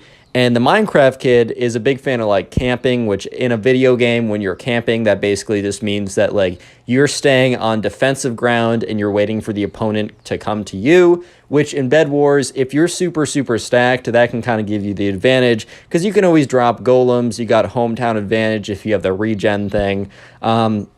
Camping is an okay strategy, super late game, but that also means that the game's going to be a long time. And Ryan says to the Minecraft kid, hey man, do you think we should like be aggressive and we should be the one attacking them?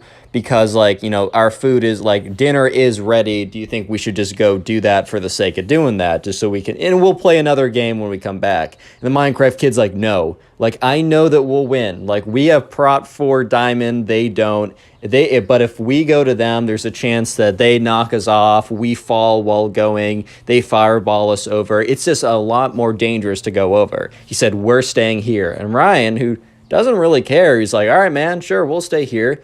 And then, you know, a minute later, the babysitter says, guys, you don't want dinner to get cold? The Minecraft kid's like, 1 second.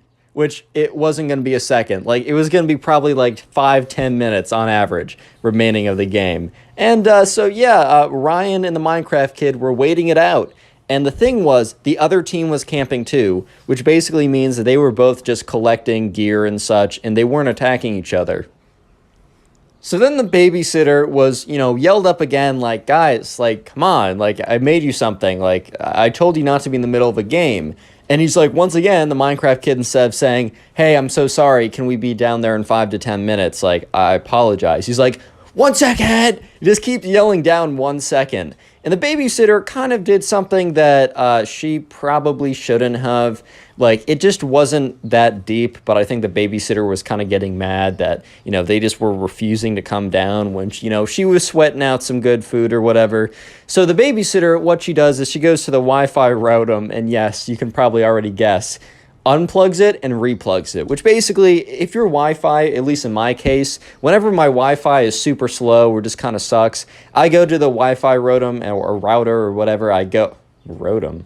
What am I saying? I go to the Wi-Fi router, and I think I combined router and modem. My fault. I go to my Wi-Fi router or box, unplug it, replug it. Wi-Fi's down for like 5 minutes, but then it comes back nice and fresh and clean. However, the Wi-Fi goes down. So basically, right, Ryan and the Minecraft kid are in the middle of a match, and like they start to go to like buy something from the store, and Ryan's clicking on it, but it's not registering it. And Ryan's like, dude, I think I'm disconnecting. And at this point, right, if you disconnect, you lose. And the Minecraft kid's like, no, it's not working. Why can't I place blocks? Why are things not registering? And then both at the same time, they get a message, like, not kicked, but like, it disconnects from Hypixel, like no connection. And the Minecraft kid's like, no! Starts slamming his fist. And Ryan, who doesn't really care, and looks at the Minecraft kid, and Minecraft kid was like, I was on a 99 win streak.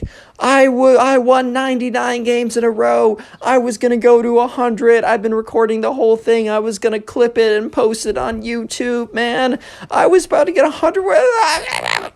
Basically, he was pretty upset. So Ryan and the Minecraft kid, Ryan just looks at the Minecraft kid and be like, all right, man, I'm so sorry. Like, we'll grind it out tonight. We'll get you back to at least halfway, which was a lie. They were not going to play, nevertheless, win 50 games in a row. But, Ryan's just trying to calm the air. And he's like, yeah, man, don't worry. We'll get back to it. So they walk down, and the babysitter is waiting there. And she's like, guys, like, I asked you to come down. If you weren't going to come down, you should have at least told me. And I would have put it back in the stove. Now the food is cold. It really took me, turning off the Wi-Fi to get you guys to come down.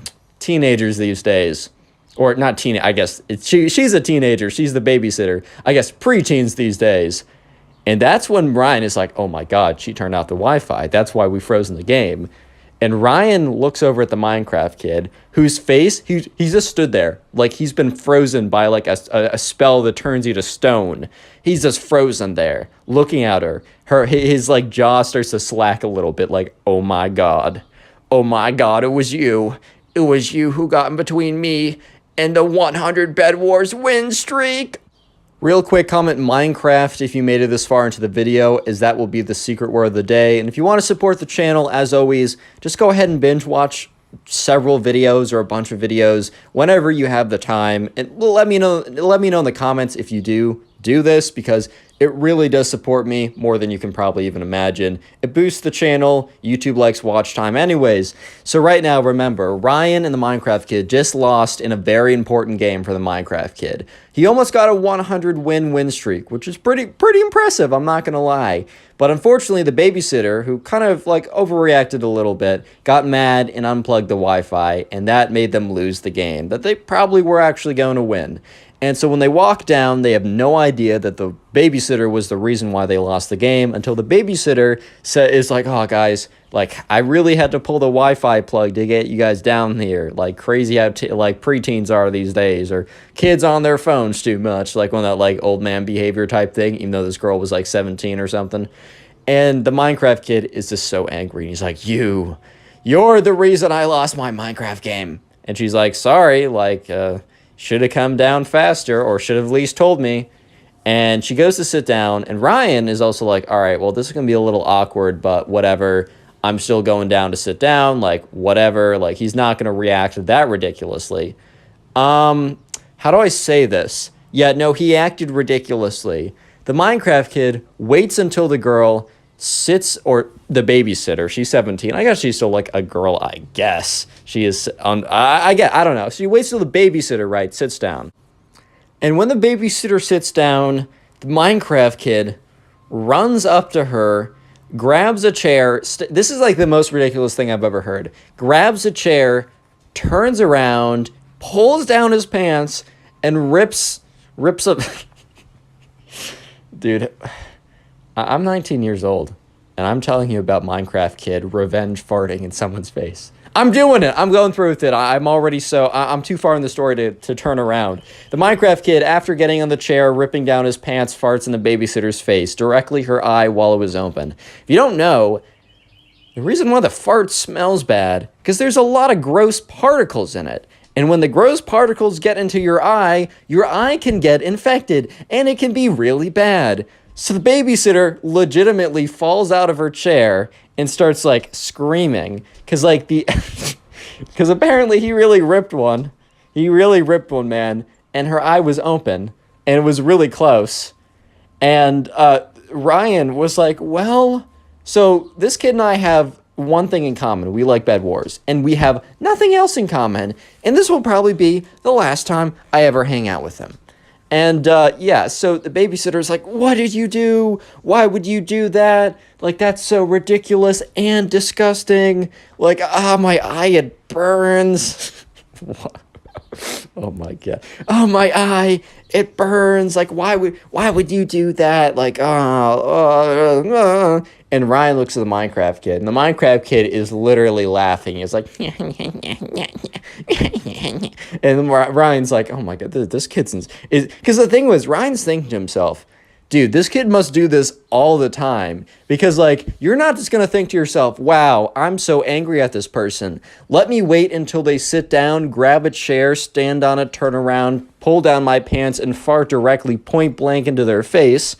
That's just not something that comes to you in the heat of the moment. That I mean, maybe I'm just built different from all you guys. I really don't know, but that definitely doesn't come to me. But sure enough, right, the babysitter eventually gets up, and Ryan and the Minecraft kid look at her face, and her left eye is red and swollen. And Ryan's like, oh my God, that is definitely not a coincidence. And the babysitter is like, move out of my way. And she moves past both of them, goes and finds the home phone, because I guess her phone wasn't on her or something, and legitimately calls 911, an ambulance. Which, okay, that was maybe a little excessive, but maybe I wouldn't drive if my eyes were impaired and I thought that they were going to be infected and it would have been bad. And she walks back in the room, and she's, like, angry, but also very clearly in pain, right? And she's like, her hand is over her eye, and she's like, you, like, why would you do that? The Minecraft kid's like, well, I was actually on a 99 win streak, and you pulled the plug, and I lost my 99 wins. She's like, and you projectiled all your stuff out of your butt. Oh, God. How can I have a straight face and tell the story?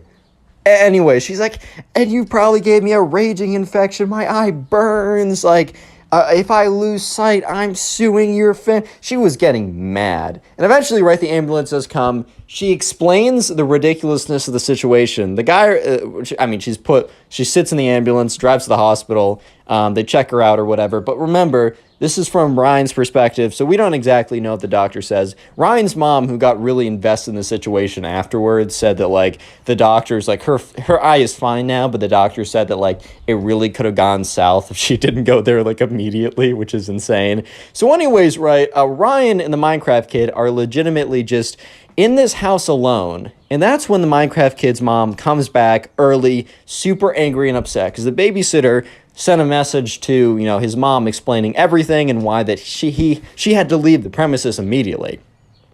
So the Minecraft kid's mom had to leave whatever she was doing to come back, and she was like, walks in, she's like, you, turns to the Minecraft kid, like, you did it, you pulled a face fart on someone again, we've already talked about this. And Ryan, who is still there, he's already texted his mom to come pick him up, is just like, again? I mean, he had a sneaking suspicion that this was not a first-time thing. As I said, in the heat of the moment, you don't think to, use your butt as a weapon. But he's like, again? This is a thing? And the Minecraft kid's like, but Mom, I was on a 99 Bed Wars win streak. And she's like, that's enough. No more Bed Wars for you forever. And my kid's like, Mom, no, Mom, I promise I won't fart in anyone else's face again. What am I doing with my life? Anyways, right, so Ryan's mom comes, and Ryan's mom's like, hey, so sorry, things were weird today. Like, I'm just gonna pick Ryan up. Thank you so much for having him over. Ryan, come with me now. And, Ryan walks over and goes in the back seat of the car, and Ryan's mom is like, so, do you want to elaborate on, I need to pick you up right now. My friend farted in the babysitter's eye, and now she's at the hospital.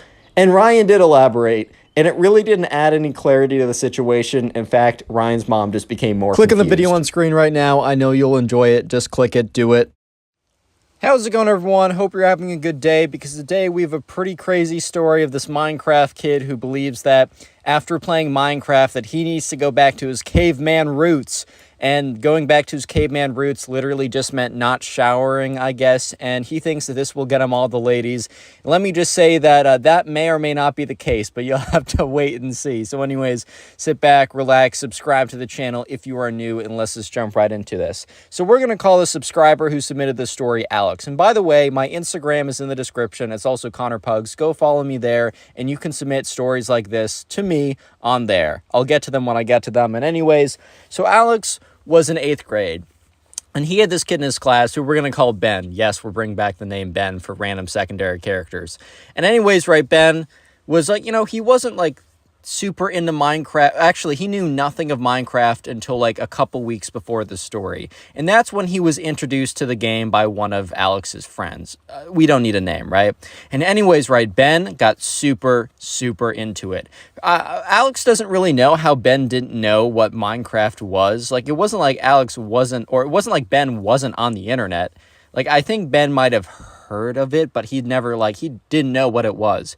So when one of Alex's friends introduced Minecraft to him, Ben basically disappeared for like 2 weeks. Like, he went to school and everything, but he stopped being on social media, disappeared as soon as he could, like, didn't show up to anything. He was just in his room for as long as he could, playing Minecraft. And I don't mean, like, I don't know, like parkour servers like this, or player versus player servers. I mean, he was playing, like, vanilla, straight up, your traditional Minecraft. That's all he was doing, and he was in love with it. And 3 weeks later, he came into school one day, and he's like, Alex, buddy, I need to tell you something, a revelation I've come to. And Alex is like, yeah, what's good, dude? And Ben's like, brother, we need to return to the caveman days. I was playing Minecraft a couple days ago, and I came to a realization that we need to return to our caveman roots. And I have started that already. Alex is like, what do you mean by that? And at this time, Alex was noticing quite a pungent aroma coming from Ben, right? He didn't want to say anything. He didn't want to be mean. He didn't want to be, cruel or anything. But let's just say that, Benny, old boy, was not smelling the greatest. He was kind of, he had this essence, this odor, this aroma, some might call it, that wasn't the greatest, to put it lightly, right?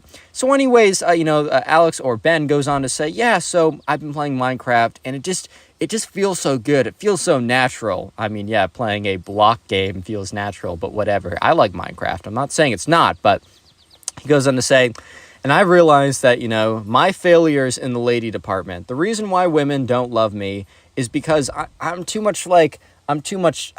not like the natural man. And when they see me as the natural caveman, they will instinctively fall in love with me. And Alex just looks at Ben. It's like, Ben, I don't know where you're going with this, but I really don't have a good feeling about this. And Ben's like, Alex, I'm here to convert you to my ways. And Alex is like, what? And he's like, are you trying to like sell me an MLM or something? Like, where are we going with this? And Ben is like, no, Alex, return to the caveman. Return to the caveman, Alex. This is what Steve has taught me. And Alex is like, Ben, are you okay? Like, if you need help, like, I can help you get. He's like, no, you need help, man. You don't understand.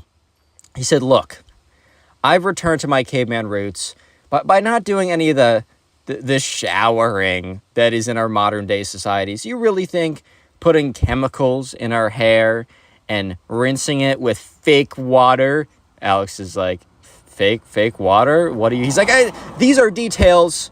These are details, Alex. Don't question it. It's whatever. You don't understand. The natural aroma that comes from the human body has been programmed for trillions of years. And Alex is like, I don't think humans have been around for trillions of years. And Ben's like, that's not the point. The point is the aroma, the natural musk. Sure, you can buy cheap garbage from, like, I don't know, Armani or Gucci. Their fragrance is terrible. They'll destroy the brain cells. But the true caveman odor is what Steve has taught me. And Alex is like, so are you going to, like, I don't know, spend more time outside, get more sunlight, exercise, eat, like, not processed stuff like the caveman too? And Alex is like, whoa, or Ben is like, whoa, Alex, chill out. Let's not go crazy. Let's not go cuckoo banana mode on me, okay, man? Okay, man? Is that good? Like, let's not go crazy. I'm not dropping everything for this caveman thing, but I am embracing the natural musk.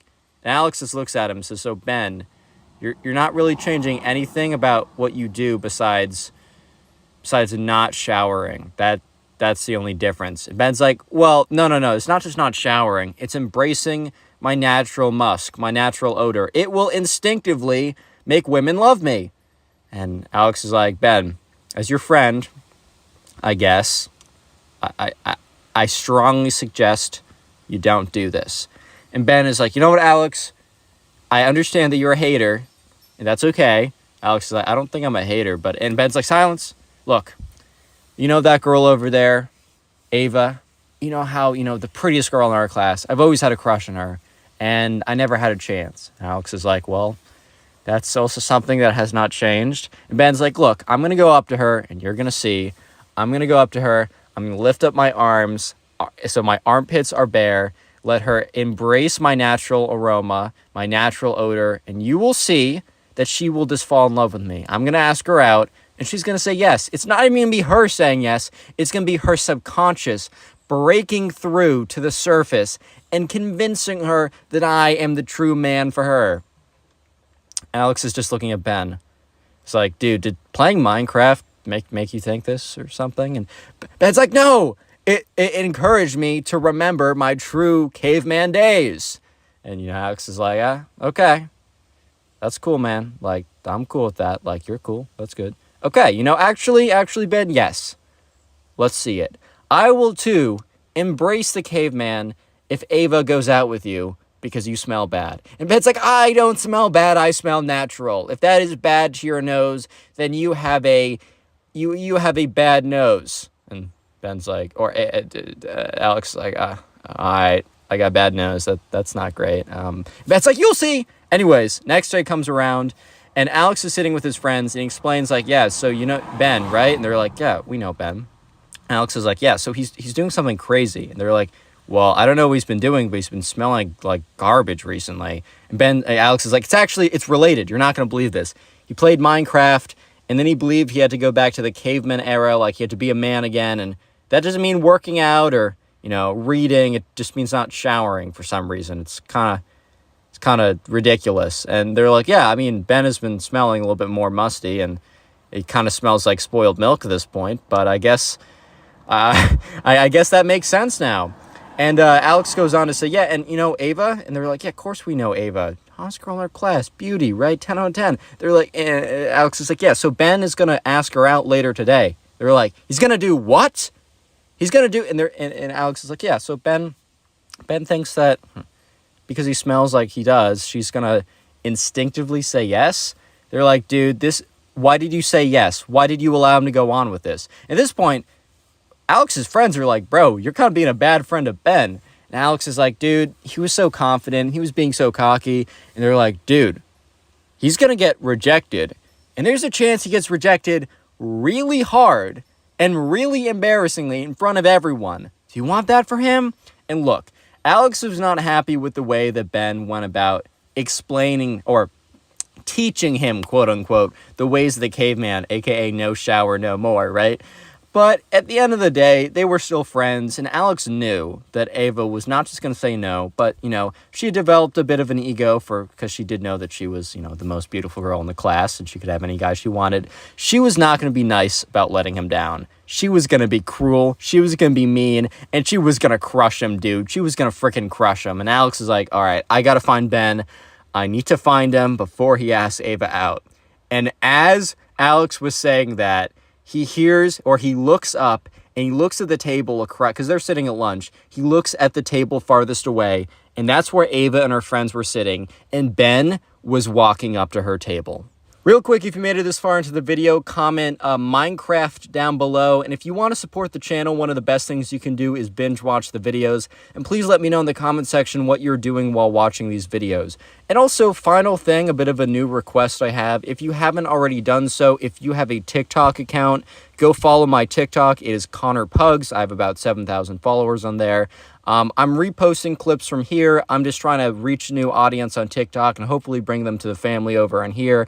And if you could even just following me in there and occasionally watching my videos, basically no one watches them on there, and I need a little bit of traction from you guys to help them reach new people, and I really would appreciate it. Anyways, let's get back to the story before I bore you guys. And also, if you're going to buy some gamer subs or any of their stuff, wait about a week. I have a pretty cool surprise coming for you guys. But anyways, enough of teasing that. I can't say too much right now. Anyways, right, so Alex looks over and he notices that Ben is walking to Ava's table. And he's like, oh my God, no, this can't be happening. And he goes and he starts to like walk over, and the people Alex was sitting with are like, Alex, go, he's gonna do it. Don't let this happen. So Alex is basically sprinting over to the table, but he doesn't get there in time. And he kind of stops. He's like, no, I'm too late. So Ben goes up to Ava and goes, ahem, Ava? And Ava looks up and is like, yes? Oh my, the next part's the most ridiculous thing I've ever heard.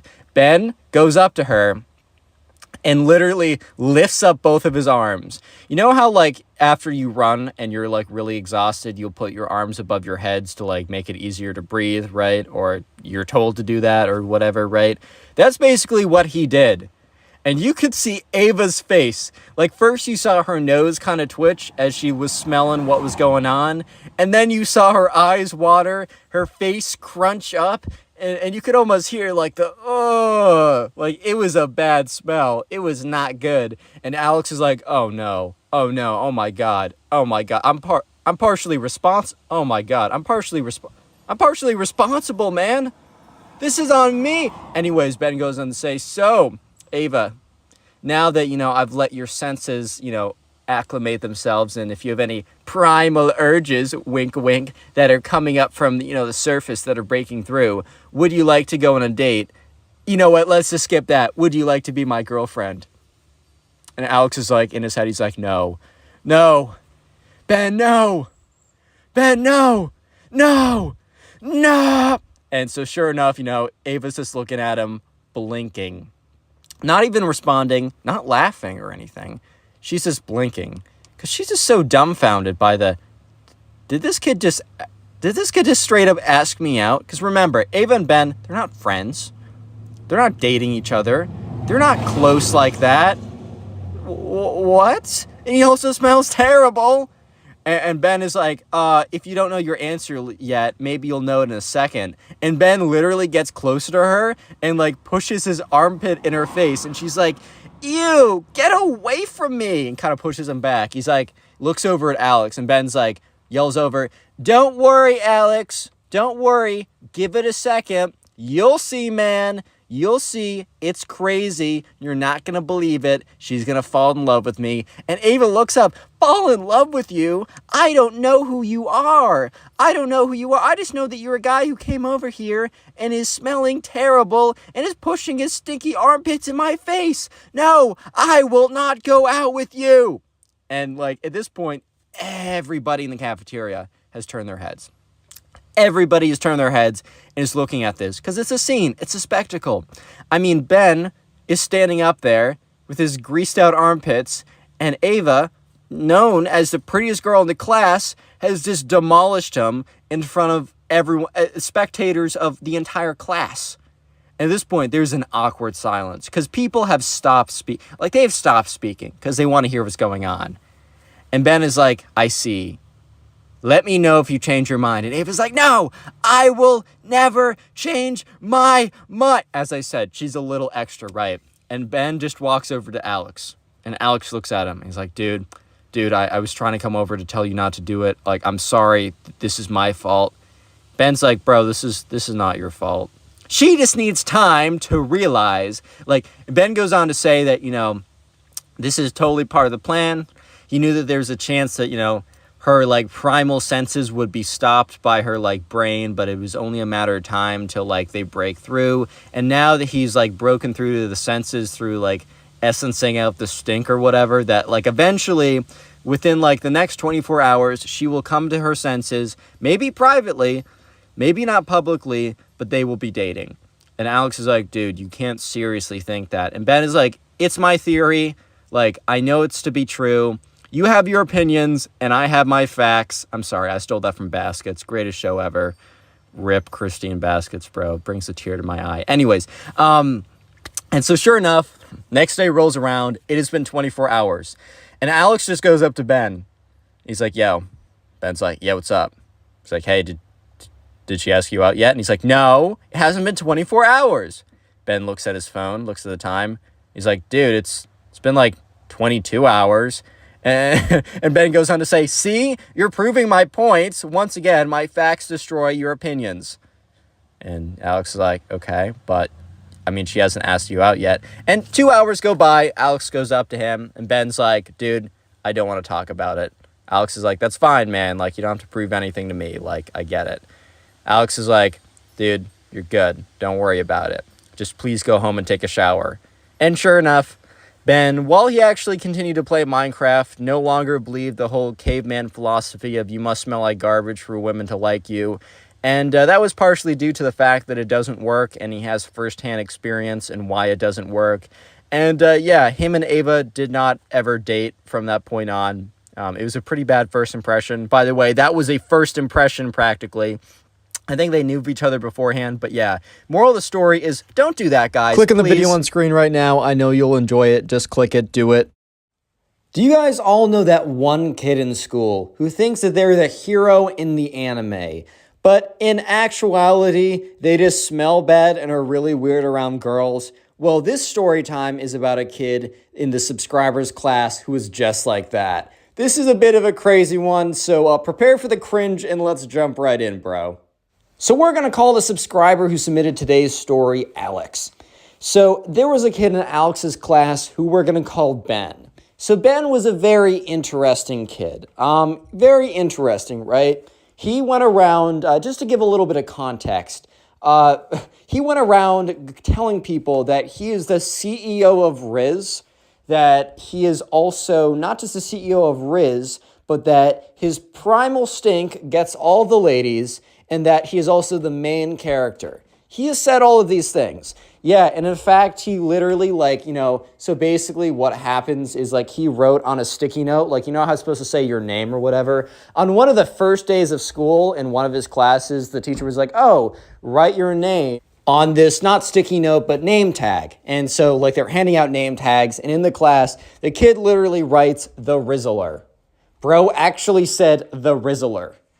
This is the type of guy that this is the type of guy that we're dealing with right now.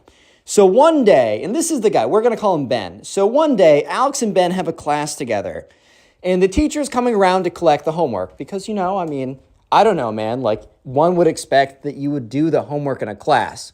So sure enough, right, Alex reaches in into his backpack, pulls out the homework, and so does everyone else. But Ben, the kid, right, does not have anything out on his desk. So when the teacher walks around and is like, oh, Ben, where's your work, bro?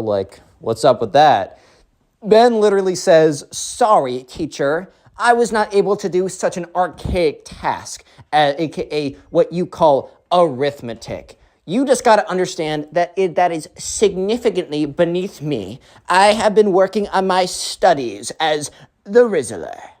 And everyone in class turns around to look at him because I don't know about you, but this doesn't really happen. Like, it's been it's been a while since I've been in middle school. It's been quite a few years, but even in middle school, no one would do anything like this. I don't know, maybe this generation is just like way beyond me, but bro, imagine being in class and when your teacher asks you, why did you not do the homework? You says, I was studying my own stuff, my own rizology. I was studying a much more important field than mathematics. I was studying rizology. So obviously the teacher is like, what? And he was like, yes, I was studying which first self gets the ladies the best. And the teacher is just, she's like, okay, it sounds like English. It probably is written like English, but the words that came out of this kid's mouth are just not comprehending with me. Bro literally said, I was studying which first self gets the ladies the best. So yeah, at this point, Alex looks at his friend and he's like, oh my God, bro. What the frick? Like, what? Huh? What? What's going on? Yeah, so Alex and his friends were pretty confused. And so the teacher's like, okay, I'm just going to mark your homework as not completed. And the kid's like, Ben is like, yeah, you should. You should also complete that my rizology is completed, though. And he's expecting everyone in the class to be like, wow, sick burn. But instead, it was just pure silence. This is like, guys, when I said prepare for the cringe, I meant it.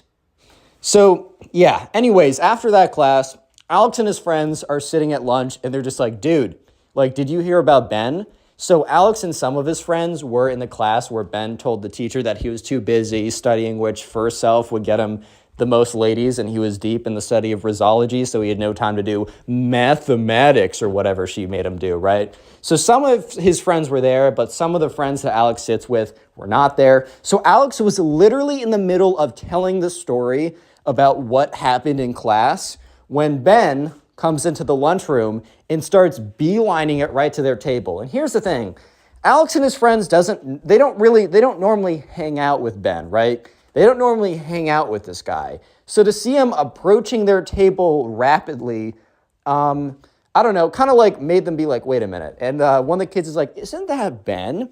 And sure enough, Ben rapidly approaches their table and sits down. And everyone's like, whoa, we don't know this kid, but okay.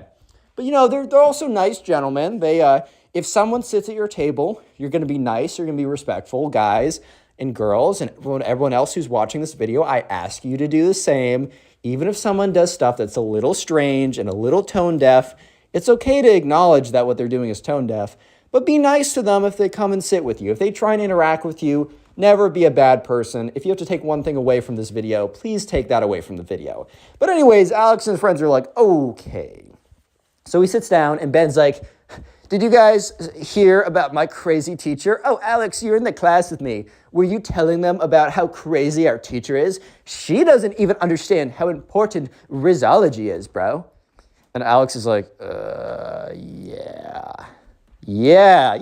man. Yeah, that's what I was saying. I was telling them about that, and we were all in agreement. The teacher's way out of line. And Ben's like, dude, totally. That's what I was saying. So I was doing some research, and apparently being a blue dragon fox is the most attractive to women. So I think I'm going to become a blue dragon fox. Unfortunately, the fursuit is $7,000. So I might need to look at some more, cheaper strategies to become, to get the ladies. And they're all just like, bro, what are you saying right now? They're all like looking at him. So Ben's like, okay. Here's the thing, dude. You got to hear me out. I guarantee you that you can choose any lady here. I will be able to woo her. So they're all like, oh, okay, do you like someone? Because I don't know. Alex and his friends, maybe they're thinking to themselves, okay, this kid is a bit of a lost cause, bro. He's a bit of a lost cause. Fair. But maybe we can help him. Maybe we can steer him in the right direction. You know what I mean? Maybe we can push him in the right direction here. So they're like, okay, dude, like, do you like any of the girls? And Ben is like, well, I do have this thing for Caroline. She's quite nice. So Caroline was a girl in Alex and Ben's class, and she was nice, quiet, kept to herself, was focused on her studies, a little bit nerdy, which, that can be kind of nice. I don't know, some guys kind of like that, bro. You're on your studies, you're on your grind, you're disciplined. That's a good quality, that's all I'm saying. But anyways, right, so they're all like, yeah, dude, like, totally go for her. maybe just talk to her. Yeah, Alex and his friends were crazy enough. Like, Ben literally started laughing when they said just talk to her. Yeah, because, dude, this is a ridiculous statement. To get women to like you, have a nice, normal conversation with them. Oh, how good heavens, you're acting ridiculous today. You actually need to do hilarious charades to get their attention. Actually. Yeah, so Ben tells them, no. You guys don't understand women. They want charade. They want pizzazz. They want spark. And Ben is like, I will let you guys know if I have any updates on my quest for Caroline. So Ben gets up and he leaves. They're all looking and like he gets up and walks somewhere else, right? So Alex and his friends are looking at each other and they're just like, bro, literally what is going on right now? And one of Alex's friends says like, look, that kid is a lost cause. We got to help him, bro. Like we can't let him actually spend $7,000 on a blue fox dragon fursuit to impress Caroline. Because I know for a fact that's probably not the key to her heart. Maybe it is, but I wouldn't spend $7,000 on a random guess. You know what I mean? Like, probably not the greatest idea. So, sure enough, they're like, okay, if Ben comes back to us tomorrow, we'll talk to him some more. We'll give him some genuine advice. We'll tell him what he should do, and hopefully, look, if he doesn't follow it, that's out of our control, right? So the next day, Ben comes over, and he sits down. He's like, guys, I have the secret formula. I basically have the Krabby Patty secret formula to Caroline's heart. So they're all like, okay, cool. What is it, bro? Because they're thinking Ben went online and maybe he went on a forum that said, I don't know, have a conversation with her, speak to her like a normal person, present your shower would be cool, smell nice, present yourself well, be a lot of normal things, right? It's not hard, but it's also pretty straightforward. You just need to do it. All these little gimmicks and charades and little things will not actually get you to the end of the goal, right? But unfortunately, actually, I'm going to let you guys guess. So I'm going to give you a multiple choice question. So Ben came the next day to sit down at the table and talk to Alex and his friends. What do you think Ben has come? Because he says he knows the secret to Caroline's heart. He says he knows the secret sauce. So either answer A in the comment and pause the video and answer one of these two. And don't cheat, right? Answer A. Ben says that he knows that he needs to talk to her. He needs to have a human-to-human conversation, and that he needs to genuinely present himself, be a good person, smell good, talk to her, and just try and have a connection with her. And that's how he's going to get to her heart. Or B, the most best answer ever, right? What Ben is actually going to do is that he is going to tell her that he is Light Yagami from Death Note, the anime, and that he says that he is going to write her name in his Death Note book if she doesn't go out with him. Yeah, guys, if you guessed A, look, God bless your heart, bro. You have a good heart. You think the best of people, but you're wrong. And if you guessed B, then maybe you're a bit more cynical like me, and unfortunately, you're correct. Yeah, so sure enough, Ben sits down. He's like, guys, boys, you got to hear me out on this. So basically, I'm going to go up to Caroline, and I'm going to explain to her that the anime Death Note is actually real, and that I am Light Yagami from Death Note. And that if she doesn't go out with me, I will write her name in her Death Note, and she will die in the next 45 minutes. And they're all like, dude, no. Okay, so a little bit of context, because I'm sure a handful of you guys have not seen Death Note. Very popular anime. I'm not an anime person personally, but that is one show I've watched all the way through and thoroughly enjoy. To give a little premise without spoiling anything, basically this book falls from the sky, and if you write someone's name in the book, they will die by whatever you say that they die by. So it's like, oh, so-and-so's going to die at what time, by what, right? And Light Yagami is the main character, protagonist and villain, kind of, I don't know, it depends on your perspective or whatever. It's a very good show. And Light Yagami has access to the book, and he'll write people's names in it, and they will die. So basically, what this kid is saying is he's going to go up to Caroline, tell her that this anime that she may or may not know about in the first place is actually real, and then tell her that he, in fact, is a fictional character from an anime show, and that if she does not go out on a date with her, that he will write her name in a fictional book and she will die. Yeah, because look, threatening women to go on dates with you is the best idea. Satire. That's sarcasm. Please, guys, if you take one thing away from my video, never do anything. If the words threaten to get what you want come out of your mouth, you're probably going in the wrong direction, bro. If we're just keeping it $1.50 right now, you're probably going in the wrong direction. Maybe talk to her. Maybe connect with her. Don't pretend to be a main character in an anime and say you're going to literally murk her if she doesn't go out with you, bro. What? So yeah, understandably, Alex and his friends had a pretty similar reaction to my reaction and probably your reaction to this information. Because saying that you're in the death note, secret word of the day is note, so comment that down below like a notebook. Yeah, trying to make the secret words a little bit more interesting. And also, you should listen to this on Spotify if you're a Spotify user. The official link is down below in the pinned comment. And if you are a Spotify listener, please rate the podcast 5 stars. I would appreciate it. Anyways, so yeah, sure enough, Alex and his friends are like, dude, whatever you do literally anything besides that. And every single one of Alex's kids, like Alex and his friends went a little hard. They kind of ripped to Ben, right? They kind of ripped into him a little bit. Yeah, so they were going kind of hard, which maybe made him a bit defensive. But they were basically saying, dude, that is the worst idea ever. One, you're not going to convince her that this anime show that she may or may not know is real or may or may not know about is actually real. And if somehow you convince her that, which you're not, you also now have to convince her that you're the main character. And finally, the whole point of you convincing her that is so that you can threaten her into going out with you. That is literally the worst idea I've ever heard. So here's the thing. Maybe Alex and his friends should have chilled out a little bit, which I think I would have gone ballistic too. I do not blame them. However, Ben did not take it well. He was like, you guys are haters. You all want to date Caroline and you don't want me to win. Like blah, blah, blah, stuff like that. You guys just are full of hate. You don't understand. You want to bring me down. I know what's actually going on here. You guys all think Caroline's super hot and you want to go out with her. And Alex is like, dude, I have a girlfriend. I'm trying to actually help you out here. And Ben gets up and he's like, you know what? You'll see. Yeah, famous last words from Ben. So basically, this escalates pretty bad. So strap in. If you're standing up, maybe sit down. I don't know, man. So what happens is Ben, he goes up to Caroline, the girl that he's interested in.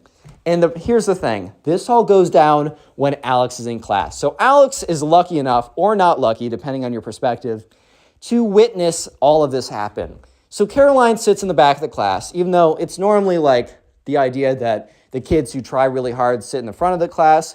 I always like sitting in the back of the class, but I also do sweat a little bit, so it's not always true, right? So Caroline sits in the way back of the class, and Ben normally sits in the middle, but he kind of bounces around, but he sits right next to Caroline. And Alex overhears the conversation, which I said, prepare for the cringe, right? So Ben is like, yo, Caroline, do you know the show Death Note?